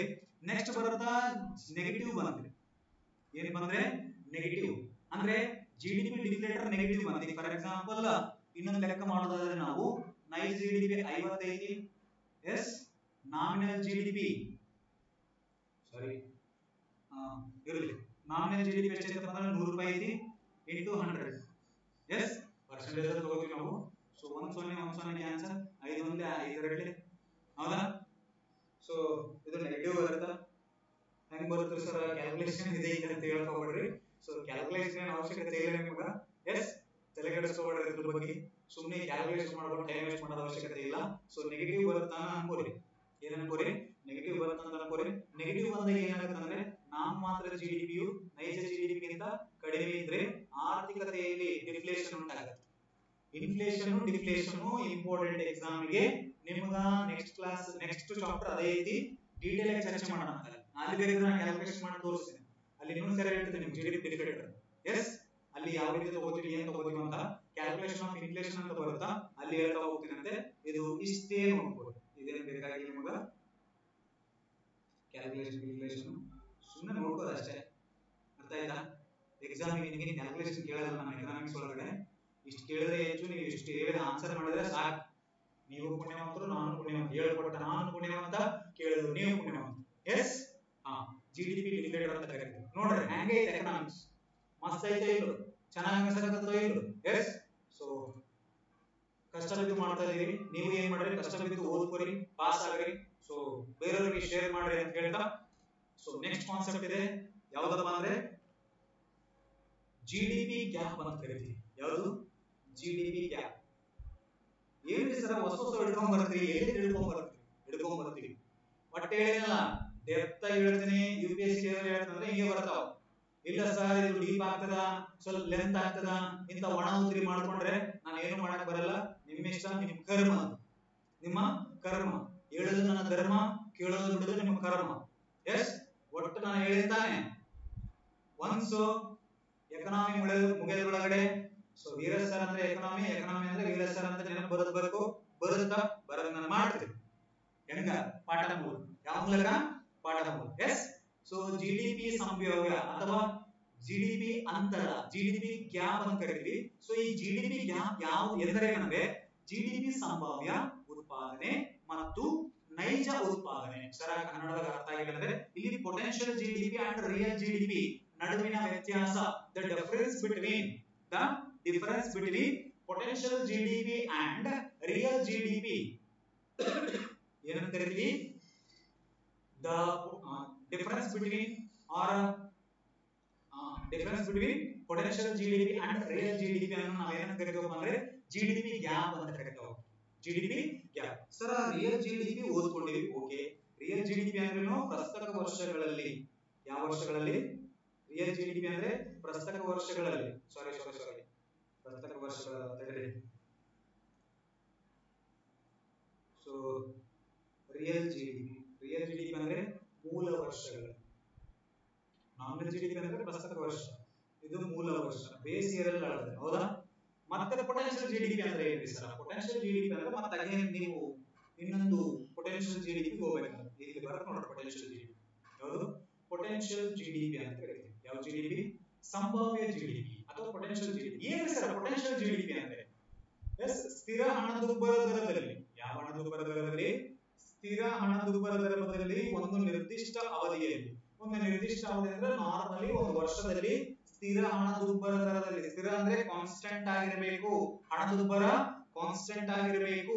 ಎಸ್, ಕಾನ್ಸ್ಟೆಂಟ್ ಆಗಿದ್ದು ಒಂದು ನಿರ್ದಿಷ್ಟ ಅವಧಿಯಲ್ಲಿ ಆರ್ಥಿಕತೆಯು ಉಳಿಸಿಕೊಳ್ಳಬಹುದಾದ ಅತ್ಯುನ್ನತ ಮಟ್ಟದ ಉತ್ಪಾದನೆಯನ್ನು ಅಳೆಯುತ್ತದೆ. ಏನ್ ಮಾಡುತ್ತಾ? ಅಳೆಯುತ್ತದೆ ಅಥವಾ ಅಂದಾಜು ಮಾಡುತ್ತದೆ. ಸಿಂಪಲ್ ಆಗಿ ಹೇಳ್ತೀನಿ ಕೇಳ್ರಿ. ಒಂದು ನಿರ್ದಿಷ್ಟ ಅವಧಿ, ಒಂದು ವರ್ಷ. ಯಾವ ವರ್ಷ? 1 ಇಯರ್. ಈ ಒಂದು ವರ್ಷದಲ್ಲಿ ಏನ್ ಮಾಡ್ತಾರಪ್ಪ ಅಂದ್ರೆ ಸ್ಥಿರ constant, constant inflation rate, English ಅಲ್ಲಿ ಕಾನ್ಸ್ಟೆಂಟ್ ಇನ್ಫ್ಲೇಷನ್ ರೇಟ್ ಅಂತ ಕರಿತೀವಿ. ಈ ಕಾನ್ಸ್ಟೆಂಟ್ ಇನ್ಫ್ಲೇಷನ್ ರೇಟ್ ಅಲ್ಲಿ ಏನಾಗುತ್ತಪ್ಪ ಅಂದ್ರೆ ಆರ್ಥಿಕತೆಯು ಉಳಿಸಿಕೊಳ್ಳಬಹುದಾದ ಅತ್ಯುನ್ನತ ಮಟ್ಟದ ಉತ್ಪಾದನೆ. ಕಾನ್ಸ್ಟೆಂಟ್ ಆಗಿ ಇನ್ಫ್ಲೇಷನ್ ರೇಟ್ ಅನ್ನು ಮೇಂಟೈನ್ ಮಾಡ್ತಾ ಜಿಡಿಪಿಯನ್ನ ಪ್ರೊಡಕ್ಷನ್ ಮಾಡೋದು, ಜಿಡಿಪಿಯನ್ನ ಪ್ರೊಡಕ್ಷನ್ ಮಾಡೋದು, ವಸ್ತುಗಳನ್ನ ಉತ್ಪಾದನೆ ಮಾಡೋದಕ್ಕೆ ನಾವೇನು ಕರಿತೀವಿ ಅಂದ್ರೆ ಪೊಟೆನ್ಷಿಯಲ್ ಜಿಡಿಪಿ, ಸಂಭಾವ್ಯ ಜಿಡಿಪಿ ಅಂತ ಕರಿತೀವಿ. ಹಾಗಾದ್ರೆ ಜಿಡಿಪಿ ಅಂತರವು, ಜಿಡಿಪಿ ಯಾರು ಹೇಳಿದಲ್ಲ, ಸಂಭಾವ್ಯ ಜಿಡಿಪಿ ಮತ್ತು ನಿಜವಾದ ಜಿಡಿಪಿ ನಡುವಿನ ವ್ಯತ್ಯಾಸವನ್ನ ಚಿತ್ರಿಸುತ್ತದೆ ಅಂತ ಹೇಳಿ. ಹಾಗಾದ್ರೆ ಪೊಟೆನ್ಷಿಯಲ್ ಜಿಡಿಪಿ ಮೇಲೆ ಪರಿಣಾಮ ಬೀರುವ ಅಂಶಗಳಾಗಿವೆ. ಹಾಗಾದ್ರೆ ಒಂದು ಕಾನ್ಸ್ಟೆಂಟ್ ಇನ್ಫ್ಲೇಷನ್ ರೇಟ್ ಇಂದ ಹಿಡ್ಕೊಂಡು ವಸ್ತುಗಳನ್ನ ಯಾವ ರೀತಿ ಉತ್ಪಾದನೆ ಮಾಡ್ತೀವಿ ಅವುಗಳ ಮೇಲೆ ಪ್ರಭಾವ ಬೀರುವ ಅಂಶಗಳಿವೆ. ಅವುಗಳ ಮೇಲೆ ಪ್ರಭಾವ ಬೀರುವ ಅಂಶಗಳಾಗಪ್ಪ ಅಂದ್ರೆ ಒಂದು ಸಮರ್ಥನೀಯತೆ, ಪೊಟೆನ್ಷಿಯಲಿಟಿ. ನೆಕ್ಸ್ಟ್ ಪೂರ್ಣ ಉದ್ಯೋಗ. ಪೂರ್ಣ ಉದ್ಯೋಗ ಅಂದ್ರೆ ಕಂಪ್ಲೀಟ್ ಏನಂತ ಕರಿತೀವಿ? ಎಂಪ್ಲಾಯ್ಮೆಂಟ್ ಅಂತ ಕರಿತೀವಿ. ಅದರಲ್ಲಿ ಲಿಂಗ ಅಸಮಾನತೆಯನ್ನು ನಿವಾರಣೆ ಮಾಡಬೇಕಾಗುತ್ತೆ. ಫಸ್ಟ್ ಥಿಂಗ್, ಲಿಂಗ ಅಸಮಾನತೆ ಅಂದ್ರೆ ಗಂಡು ಹೆಣ್ಣು ಭೇದ ಭಾವನೆ ಮಾಡದೆ ಎಲ್ಲರೂ ಏನ್ ಮಾಡಬೇಕು? ಸಮಾನವಾಗಿ ನೋಡ್ಬೇಕು. ಎಸ್, ಸಮಾನ ಅವಕಾಶಗಳನ್ನ ಕಲ್ಪಿಸಬೇಕು. ಹೆಣ್ಣು ಮಕ್ಕಳನ್ನ ಎಲ್ಲಾ ಒಂದು ಕ್ಷೇತ್ರದಲ್ಲಿ ಏನ್ ಮಾಡ್ಬೇಕಂದ್ರೆ ಜಾಬ್ ಮಾಡುವಂತೆ ಮಾಡ್ಬೇಕು. ಎಸ್, ಸೊ ಈ ರೀತಿ ಮಾಡಿದ್ರೆ ಪೊಟೆನ್ಷಿಯಲ್ ಜಿಡಿಪಿ ಜಾಸ್ತಿ ಆಗತ್ತಾ. ನೆಕ್ಸ್ಟ್ ನಿರುದ್ಯೋಗ ಕಡಿಮೆ ಮಾಡ್ಬೇಕು. ನಿರುದ್ಯೋಗ ಕಡಿಮೆ ಉದ್ಯೋಗ ಅಲ್ಲ ಇದು, ನಿರುದ್ಯೋಗ ಕಡಿಮೆ ಅಥವಾ ಉದ್ಯೋಗ ಅವಕಾಶವನ್ನು ಜಾಸ್ತಿ ಮಾಡೋದು. ಏನ್ ಮಾಡೋದು? ಉದ್ಯೋಗ ಅವಕಾಶವನ್ನು ಜಾಸ್ತಿ ಮಾಡೋದು. ನೆಕ್ಸ್ಟ್ ತಾಂತ್ರಿಕ ಬಳಕೆ ಅಂದ್ರೆ ಟೆಕ್ನಾಲಜಿಯನ್ನು ಜಾಸ್ತಿ ಬಳಸೋದು. ಟೆಕ್ನಾಲಜಿಯನ್ನು ಜಾಸ್ತಿ ಬಳಸೋದ್ರಿಂದ ಏನಾಗುತ್ತೆ ಅಂದ್ರೆ ವಸ್ತುಗಳು ಪೊಟೆನ್ಷಿಯಲಿ ಏನ್ ಮಾಡ್ತವೆ? ಉತ್ಪಾದನೆ ಆಗ್ತವೆ. ನೆಕ್ಸ್ಟ್ ನಿಯಂತ್ರಿತ ಚೌಕಟ್ಟು. ನೆಕ್ಸ್ಟ್ ಸ್ಥಿರ ಕರೆನ್ಸಿ. ನಿಮ್ಮ ಕರೆನ್ಸಿ ಏನಾಗಿರ್ಬೇಕಂದ್ರೆ ಕಾನ್ಸ್ಟೆಂಟ್ ಆಗಿರ್ಬೇಕು. ನಿಮ್ಮ ಕರೆನ್ಸಿ ಅಪ್ ಅಂಡ್ ಡೌನ್ ಆಗಬಾರದು. ಮತ್ತೆ ಡಿವ್ಯಾಲ್ಯೂಯೇಷನ್ ಅಂತ ಬರುತ್ತಾ, ನೆಕ್ಸ್ಟ್ ಹೇಳ್ತೀನಿ. ಸೊ ಎಲ್ಲಿ ಬರುತ್ತಪ್ಪ ಅಂದ್ರೆ ಇದು ನಿಮ್ಮ ಒಂದು ವಿದೇಶಿ ವ್ಯಾಪಾರದಲ್ಲಿ ಬರುತ್ತಾ. So devaluation, depreciation of money, revaluation of money, devaluation of money. Yes, ಇವೆಲ್ಲ ನೋಡ್ತಾ ಹೋಗ್ತೀವಿ. ಡೆಪ್ರಿಸಿಯೇಷನ್, ಅಪ್ರಿಸಿಯೇಷನ್ ಇವೆಲ್ಲ ನೋಡ್ತಾ ಹೋಗ್ತೀವಂತೆ. ಎಸ್, ನಿಮಗೆ ಪೊಟೆನ್ಷಿಯಲ್ ಜಿಡಿಪಿ ಅಂದ್ರೆ ಅರ್ಥ ಆಯ್ತಾ? ಸೊ ಏನ್ ಪೊಟೆನ್ಷಿಯಲ್ ಜಿಡಿಪಿ ಅಂದ್ರೆ ಸಿಂಪಲ್ ಥಿಂಗ್, ಕಾನ್ಸ್ಟೆಂಟ್ ಆಗಿ ಇನ್ಫ್ಲೇಷನ್ ರೇಟ್ ನ ಮೇಂಟೈನ್ ಮಾಡಿಕೊಂಡು ಜಿಡಿಪಿ ಪ್ರೊಡಕ್ಷನ್ ಜಾಸ್ತಿ ಮಾಡೋದು. ಏನ್ ಮಾಡೋದು? ಜಿಡಿಪಿ ಪ್ರೊಡಕ್ಷನ್ ಜಾಸ್ತಿ ಮಾಡೋದು ನಾವೇನ್ ಕರಿತೀವಿ ಅಂದ್ರೆ ಪೊಟೆನ್ಷಿಯಲ್ ಜಿಡಿಪಿ ಅಂತ ಕರಿತೀವಿ. ಸೊ ಸಂಭಾವ್ಯ ಜಿಡಿಪಿ ಸಾಧಿಸುವಲ್ಲಿ ಭಾರತ ಎದುರಿಸುತ್ತಿರುವ ಪ್ರಮುಖ ಸವಾಲುಗಳೇನು? ಪೊಟೆನ್ಷಿಯಲ್ ಜಿಡಿಪಿನ ನಾವು ಮಾಡಬೇಕಂದ್ರೆ ಭಾರತ ಏನೇನು ಸವಾಲುಗಳನ್ನ ಎದುರಿಸ್ತಾ ಇದೆ? ಒಂದು, ಲಿಂಗ ಸಮಾನತೆ. ಲಿಂಗ ಅಸಮಾನತೆ ಅಂದ್ರೆ ಮೊದಲೇ ಹೇಳಿದೆ, ಹೌದಾ? ಸೊ ಈ ಲಿಂಗ ಸಮಾನತೆ ಸಂಭಾವ್ಯ ಜಿಡಿಪಿಯನ್ನು 26% ಹೆಚ್ಚಿಸುತ್ತದೆ ಎಂದು ಉಲ್ಲೇಖಿಸಲಾಗಿದೆ. ಅಂದ್ರೆ ನಾವು ಹೆಣ್ಮಕ್ಳನ್ನ ಎಲ್ಲಾ ಕ್ಷೇತ್ರದಲ್ಲಿ ನಾವು ಉದ್ಯೋಗ ಮಾಡ್ಲಿಕ್ಕೆ ಅವಕಾಶ ಕೊಟ್ಟು ಅವ್ರನ್ನು ಪ್ರೊಡಕ್ಷನ್ ತಗೊಂಡ್ರೆ ಏನಾಗತ್ತಪ್ಪ ಅಂದ್ರೆ ನಮ್ಮ ಒಂದು ಪೊಟೆನ್ಷಿಯಲ್ ಜಿಡಿಪಿ ಜಾಸ್ತಿ ಆಗುತ್ತೆ ಅಂತ ಹೇಳ್ತದೆ. ಎಸ್, ಇನ್ನೊಂದು ನಿರುದ್ಯೋಗ ಕಡಿಮೆ ಉದ್ಯೋಗ ಸಮಸ್ಯೆ. ಅಂದ್ರೆ ನಿರುದ್ಯೋಗನ ಕಡಿಮೆ ಮಾಡೋದು, ಉದ್ಯೋಗ ಸಮಸ್ಯೆಯನ್ನ ನಿವಾರಣೆ ಮಾಡೋದು. ನೆಕ್ಸ್ಟ್ ಸರಕುಗಳನ್ನು ಉತ್ಪಾದಿಸುವ ಹಳೆ ಕಾಲದ ಉತ್ಪಾದನಾ ವಿಧಾನಗಳ ಬಳಕೆ. ಏನ್ರಿ ಸರ್? ಸರಕುಗಳನ್ನ ಉತ್ಪಾದಿಸಲು ಹಳೆ ಕಾಲದ ಉತ್ಪಾದನಾ ವಿಧಾನಗಳನ್ನ ಬಳಕೆ ಮಾಡಿದ್ರೆ ನಮ್ದು ಏನಾಗುತ್ತಪ್ಪ ಅಂದ್ರೆ ಪ್ರೊಡಕ್ಷನ್ ಕಡಿಮೆ ಆಗುತ್ತೆ. ಸೊ ನಾವು ಪ್ರೊಡಕ್ಷನ್ ಜಾಸ್ತಿ ಮಾಡ್ಬೇಕಾದ್ರೆ ಹೊಸ ಟೆಕ್ನಾಲಜಿನ ಬಳಸಲೇಬೇಕು, ಹೊಸ ಯಂತ್ರೋಪಕರಣಗಳನ್ನು ಬಳಸಬೇಕು. ಈ ರೀತಿ ಆದ್ರೆ ಏನಾಗುತ್ತಪ್ಪ ಅಂದ್ರೆ ನಮ್ಮ ಒಂದು ಪೊಟೆನ್ಷಿಯಲ್ ಜಿಡಿಪಿ ಜಾಸ್ತಿ ಆಗುತ್ತೆ. ಮತ್ತೆ ಕಾರ್ಪೊರೇಟ್ ಗಳಿಗೆ ಸುಲಭ ಪ್ರವೇಶ ಮಾಡ್ಬೇಕು, ಕೊಡ್ತಾ ಇಲ್ಲ. ಯಾಕಂದ್ರೆ ಜಾಸ್ತಿ ಪೇಪರ್ ವರ್ಕ್ ಜಾಸ್ತಿ ಅದಾವ. ಲೈಸೆನ್ಸ್ ಪದ್ಧತಿ, ಲೈಸೆನ್ಸ್ ಜಾಸ್ತಿ ತಗೋಬೇಕು, ಅದು ಇದು ಬೇಜಾನ್ ಮಾಡ್ತಾರೆ, ಹೌದಾ? ಮತ್ತು ನಿರ್ಗಮನ ನೀತಿಯ ವಿಷಯದಲ್ಲಿ ಬಳಕೆದಾರ ಸ್ನೇಹ ನಿಯಂತ್ರಿತ ಚೌಕಟ್ಟು. ಅಂದ್ರೆ ಒಂದು ನೀವು ಬಿಸಿನೆಸ್ ಮಾಡ್ಬೇಕಂದ್ರೆ ಈಸಿ ಎಂಟ್ರಿ ಇರಬೇಕು, ಔಟ್ಪುಟ್ ಅಂತಂದ್ರೆ ಈಸಿ ಔಟ್ಪುಟ್ ಇರಬೇಕು, ಫ್ರೀ ಎಂಟ್ರಿ ಫ್ರೀ ಎಕ್ಸಿಟ್ ಇರಬೇಕು. ಅವಾಗ ಏನಾಗುತ್ತಂದ್ರೆ ಪ್ರೊಡಕ್ಷನ್ ಜಾಸ್ತಿ ಆಗುತ್ತಾ, ಪೊಟೆನ್ಷಿಯಲ್ ಜಿಡಿಪಿ ಇನ್ಕ್ರೀಸ್ ಆಗುತ್ತಾ. ಪೊಟೆನ್ಷಿಯಲ್ ಜಿಡಿಪಿ ಜಾಸ್ತಿ ಆಗ್ತಾ ಹೋಗುತ್ತಾ. ಇದನ್ನ ಪೊಟೆನ್ಷಿಯಲ್ ಜಿಡಿಪಿ ಅಂತ ಕರೀತಾರೆ. ಯಾವುದು ಜಿಡಿಪಿ, ಇದು ಪೊಟೆನ್ಶಿಯಲ್ ಜಿಡಿಪಿ, ಇದು ಜಿಡಿಪಿ ಗ್ಯಾಪ್ ನೋಡಿರ್ತಾನೆ. Yes yes. ನೆಕ್ಸ್ಟ್ ಬರುತ್ತಾ ಇನ್ನೊಂದು ಇಂಪಾರ್ಟೆಂಟ್ ಹಸಿರು ಜಿಡಿಪಿ. ಎಲ್ಲಿಂದ ಹಿಡ್ಕೊಂಡ್ಬಂದ್ರಿ ಸರ್ ಅಂತ ಕೇಳಕ್ ಹೋಗ್ಬೇಡ್ರಿ. ಸೊ ಎಲ್ಲವೂ ಇಂಪಾರ್ಟೆಂಟ್. UPSC ಲೆವೆಲ್ ಓದ್ತಿದ್ರಪ್ಪ ಅಂದ್ರೆ ನೀವು ಮತ್ತೆ ಈ ರೇಂಜ್ ಆದ್ರೆ ಇರಲೇಬೇಕು, ಹೌದಾ? Green GDP. ಸೊ ಎಕ್ಸಾಮ್ ಕೇಳಿದಾನೆ ಹಸಿರು ಜಿಡಿಪಿ ಅಥವಾ ಗ್ರೀನ್ ಜಿಡಿಪಿ ಪರಿಕಲ್ಪನೆಯನ್ನ ತಂದವರು ಯಾರು? ನರ್ದೋಸ್ ಮತ್ತೆ ಫೋಬಿನ್. ಯಾರು? ನರ್ದೋಸ್ ಮತ್ತೆ ಫೋಬಿನ್ ಅಂತಕ್ಕಂಥ ವ್ಯಕ್ತಿಗಳು ಏನ್ ಮಾಡಿದಾರಪ್ಪ ಅಂದ್ರೆ ಜಿಡಿಪಿ ಅನ್ನ, ಎಂತ ಜಿಡಿಪಿ ಅನ್ನ, ಗ್ರೀನ್ ಜಿಡಿಪಿ ಅನ್ನ ಜಾರಿಗೆ ತಂದರೆ. ಇಂಪಾರ್ಟೆಂಟ್, ನೆನಪಿಟ್ಕೋರಿ, ಸ್ಟಾರ್ ಮಾರ್ಕ್ ಕೋರಿ, ಇಂಪಾರ್ಟೆಂಟ್ ಅನ್ನ ಕೋರಿ, ಏನನ್ನ ಕೋರಿ, ನೆಕ್ಸ್ಟ್ ಎಕ್ಸಾಮ್ ಕೇಳಬಹುದು. ಇಂತ ಕ್ವಶನ್ ಬಿತ್ತಂದ್ರೆ ವಿಷಯ ಬರ್ತದೆ ಎಲ್ಲರಿಗೆ. ನಿಮ್ಗೆ ಬಿಡುತ್ತೋ ಇಲ್ಲೋ? ಕೆಲವೊಂದು ಬುಕ್ಸ್ ಅಲ್ಲಿ ಇಲ್ಲೇ ಇಲ್ಲ, ಹುಡುಕೊಂಬರ್ರಿ. ನಿಮ್ ಬುಕ್ಸ್ ಅಲ್ಲಿ ಐತೆ, ನಿಮ್ಮ ಕನ್ನಡ ಬುಕ್ಸ್ ಅಲ್ಲಿ ಹುಡುಕೊಂಬರ್ರಿ. ಗ್ರೀನ್ ಜಿಡಿಪಿ ಕಾನ್ಸೆಪ್ಟ್ ಅನ್ನು ಕೊಟ್ಟವ್ರು ಯಾರು ಅಂತ ಹೇಳಿ ಇಲ್ಲ, ಏನ್ ಮಾಡಕ್ ಬರಲ್ಲ. ಎಸ್, ಗ್ರೀನ್ ಜಿಡಿಪಿಯು ಆರ್ಥಿಕ ಅಭಿವೃದ್ಧಿ, ಒಂದು ಆರ್ಥಿಕ ಬೆಳವಣಿಗೆಯ ಸೂಚ್ಯಂಕವಾಗಿದೆ. ಎಸ್, ಇದು ಒಂದು ಇಂಡೆಕ್ಸ್ ಆಗಿದೆ, ಆರ್ಥಿಕ ಅಭಿವೃದ್ಧಿಯ ಒಂದು ಬೆಳವಣಿಗೆಯ ಸೂಚ್ಯಂಕ. ಈ ಒಂದು ಪ್ರಕ್ರಿಯೆಯಲ್ಲಿ ಪರಿಸರದ ಮೇಲಿನ ಪರಿಣಾಮಗಳನ್ನ ಪರಿಗಣಿಸಲಾಗುತ್ತದೆ. ಇಲ್ಲಿ ಪ್ರೊಡಕ್ಷನ್ ಅನ್ನ ಪರಿಗಣಿಸುವುದಿಲ್ಲ, ನೆನಪಿರಲಿ. ಗ್ರೀನ್ ಜಿಡಿಪಿಯಲ್ಲಿ ಕೇವಲ ಪರಿಸರದ ಮೇಲೆ ಆಗುವ ಪರಿಣಾಮಗಳಿಗೆ. ಫಾರ್ ಎಕ್ಸಾಂಪಲ್, ನೀವೇನ್ ಮಾಡಿದ್ರೆ ದೊಡ್ಡ ಫ್ಯಾಕ್ಟರಿ ಆಗಿರ್ತೀರ, ಈ ಫ್ಯಾಕ್ಟರಿ ಏನಾಗುತ್ತೆ, ಹೊಗೆ ಬರ್ತದೆ, ಚುಯಿ ಚುಯಿ ಚುಯಿ ಅಂತ. ಹೆಂಗ್ ಬರುತ್ತಾ? ಚುಯಿ ಚುಯಿ ಅಂತ ಬರೋದಿಲ್ಲ. ನಾ ಹೇಳಿದೆ ಇದೇ ಫ್ಯಾಕ್ಟರಿ ಇದು ಸರ್. ಫ್ಯಾಕ್ಟರಿ ರೀತಿಲ್ಲ ಅಂದ್ರೆ ಅನ್ಕೋಬಹುದು, ಫ್ಯಾಕ್ಟರಿಗೆ ಇರ್ತಾವ ನಮ್ಮ ಕಡೆ. ಅರ್ಥ ಆಯ್ತಾ? ಸುಮ್ಮನೆ ಆಗಿದ್ರೆ ನೋಡ್ರಿ, ಇಲ್ಲಿಂದ ಹೊಗೆ ಬಿಡ್ತಾನೆ. ಸೊ ಈ ಹೊಗೆ ಪರಿಸರದಲ್ಲಿ ಎಲ್ಲ ಸೇರ್ಕೊಂಡು ಏನಾಗುತ್ತಾ? ಆಮ್ಲ ಮಳೆ ಆಗುತ್ತಾ, ಪರಿಸರಕ್ಕೆ ವಾಯು ಮಾಲಿನ್ಯ ಆಗುತ್ತಾ, ಶಬ್ದ ಮಾಲಿನ್ಯ ಆಗುತ್ತಾ? ಎಸ್, ಇವೆಲ್ಲ ಮಾಲಿನ್ಯಗಳಾಗ್ತಾನೆ. ಸೊ ಪರಿಸರದ ಮೇಲಿನ ಪರಿಣಾಮಗಳನ್ನ ಪರಿಗಣಿಸಲಾಗುತ್ತದೆ. ಇದು ಆರ್ಥಿಕ ನಷ್ಟವನ್ನ ಮತ್ತೆ ಹವಾಮಾನ ಬದಲಾವಣೆಯಿಂದ ಉಂಟಾದ ಖರ್ಚುಗಳಿಗೆ ಕಾರಣವಾಗುತ್ತದೆ. ಎಸ್, ಗ್ರೀನ್ ಜಿಡಿಪಿ ಅಂದ್ರೆ ಆರ್ಥಿಕ ನಷ್ಟವನ್ನ ಮತ್ತೆ ಹವಾಮಾನ ಬದಲಾವಣೆಯನ್ನ ಉಂಟಾದ ಖರ್ಚುಗಳಿಗೆ ಕಾರಣವಾಗುತ್ತದೆ.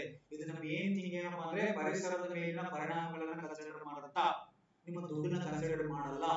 ಎಸ್, ಇಲ್ಲಿ ಪರಿಸರ ತಜ್ಞರು ಅಭಿವೃದ್ಧಿ ಸಂಕೇತದಂತಹ ಸೂಚ್ಯಂಕಗಳಿಗೆ ಸೇರಿಸಬಹುದಾದ ಭೌತಿಕ ಅಂಶಗಳನ್ನು ಒಳಗೊಂಡಿದೆ. ಇದು ನೀರಿನ ತಲಾ ಬಳಕೆ, ತಲಾ ಎಷ್ಟು ನೀರು ಬಳಕೆ ಮಾಡ್ತೀವಿ, ವಾರ್ಷಿಕ ಇಂಗಾಲದ ಡೈಆಕ್ಸೈಡ್ ಹೊರಸೂಸುವಿಕೆಯಂತಹ ಭೌತಿಕ ಅಂಶಗಳನ್ನು ಪರಿಗಣನೆ ತಗೋತಾ. ಗ್ರೀನ್ ಜಿಡಿಪಿಯಲ್ಲಿ ನೀವು ಕಾರ್ಬನ್ ಡೈಆಕ್ಸೈಡ್ ಏನು ಇಷ್ಟು ಹೊರಗಡೆ ಬಿಡ್ತೀರಿ. ಎಸ್, ಎನ್ವೈರನ್ಮೆಂಟ್ ಅಲ್ಲಿ ಕಾರ್ಬನ್ ಫುಟ್ ಪ್ರಿಂಟ್ಸ್ ಅಂತ ಬರ್ತಾವ, ನೋಡಿದ್ರೆ ಈ ಕಾರ್ಬನ್ ಫುಟ್ ಪ್ರಿಂಟ್ಸ್ ಆಗಿರಲಿ, ಕಾರ್ಬನ್ ಸಿಂಕ್ಸ್ ಆಗಿರಲಿ. ಎಸ್, ಸೊ ಇವೆಲ್ಲ ನೋಡ್ತಾ ಹೋಗ್ತೀವಂತೆ. ಸೊ ಅಲ್ಲಿ ಈ ಗ್ರೀನ್ ಜಿಡಿಪಿ ಬರ್ತಾ ಹೋಗುತ್ತಾ. ಗ್ರೀನ್ ಜಿಡಿಪಿ ಮೇನ್ ಆಗಿ ಪರಿಸರದ ಮೇಲಿನ ಪರಿಣಾಮಗಳನ್ನ ಕನ್ಸಿಡರ್ ಮಾಡುತ್ತಾ. ಏನ್ ಕನ್ಸಿಡರ್ ಮಾಡುತ್ತಾ? ಪರಿಸರದ ಮೇಲಿನ ಪರಿಣಾಮಗಳನ್ನ ಕನ್ಸಿಡರ್ ಮಾಡುತ್ತಾ. ಅದನ್ನ ಗ್ರೀನ್ ಜಿಡಿಪಿ ಅಂತ ಕರಿತೀವಿ. ಯಾವ GDP? Green GDP. Yes yes. So ಇದನ್ನ ಗ್ರೀನ್ ಜಿಡಿಪಿ ಅಂತ ಕರಿತಾ ಹೋಗ್ತೀವಿ. ಇಂಪಾರ್ಟೆಂಟ್. ನೆಕ್ಸ್ಟ್ ಬರುತ್ತಾ GSDP. ಇನ್ನ ಎಷ್ಟು ಇದಾವೆ ಸರ್ ಹೇಳಕ್ ಹೋಗ್ಬೇಡ್ರಿ.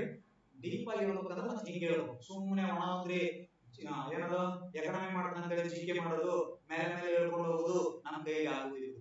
ಕೆಲವೊಂದು ಇದರಲ್ಲಿ ಏನ್ ಮಾಡ್ತಾರಪ್ಪ ಅಂದ್ರೆ, ನೀವು ಹೊರಗಡೆ ಎಲ್ಲ ಕೋರ್ಸ್ಗಳು ಲಾಂಚ್ ಮಾಡಿದ್ದಾರೆ, ಹೌದೇ ಇಲ್ಲ? 500 ರೂಪಾಯಿ 1000 ರೂಪಾಯಿ ಒಂದೊಂದು ಕೋರ್ಸ್ ಫೀಸ್ ಇರುತ್ತೆ. ಆ ಕೋರ್ಸ್ ಅಲ್ಲಿ ಇಷ್ಟು ಹೇಳ್ತಾರೋ ಇಲ್ಲ ಬಿಡ್ತಾರೋ ನನಗೆ ಗೊತ್ತಿಲ್ಲ. ಬಟ್ ನಿಮಗೆ ಇಲ್ಲಿವರೆಗೆ ಬಂದು ನೋಡ್ತಾ ಇದ್ರಪ್ಪ ಅಂದ್ರೆ ನಿಮ್ಗ ನನ್ನ ವಿಡಿಯೋಗಳು ಇಷ್ಟ ಆಗಿದಾವ ಅಂತ ಅರ್ಥ. ಸೊ ಇದನ್ನ ಕರ್ನಾಟಕದ ಮೂಲೆ ಮೂಲೆಗೆ ಹೋಗಿ ತಲುಪಿಸುವ ಜವಾಬ್ದಾರಿ ನಿಮ್ದು. Yes, so gross state product ಅಂತ ಕರೀತೀವಿ. Gross state domestic product, GDP ಬೇರೆ, GSDP ಬೇರೆ, ನೆನಪಿರಲಿ. ಹಾಗಾದ್ರೆ GSDP ಅಂದ್ರೆ ಏನು sir?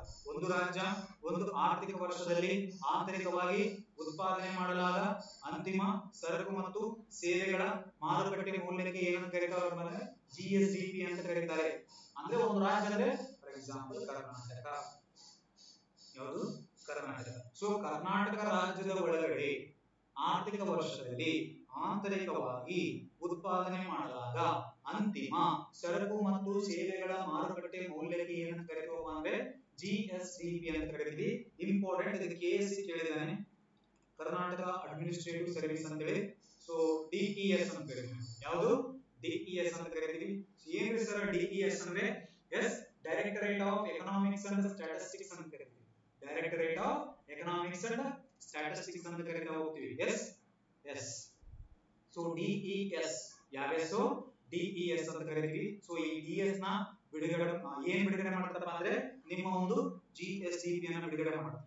Important, group C ಕೇಳಿದಾನೆ GSDP ಬಿಡುಗಡೆ ಮಾಡುವ ಸೂಚ್ಯಂಕ ಯಾವುದು ಸೂಚ್ಯಂಕಗಳ ಅಥವಾ ಏನಂತ ಕರೀರಿ ಫಸ್ಟ್ ನೇ ಬಂದು GSDP ಸಾರಿ DES ಇದು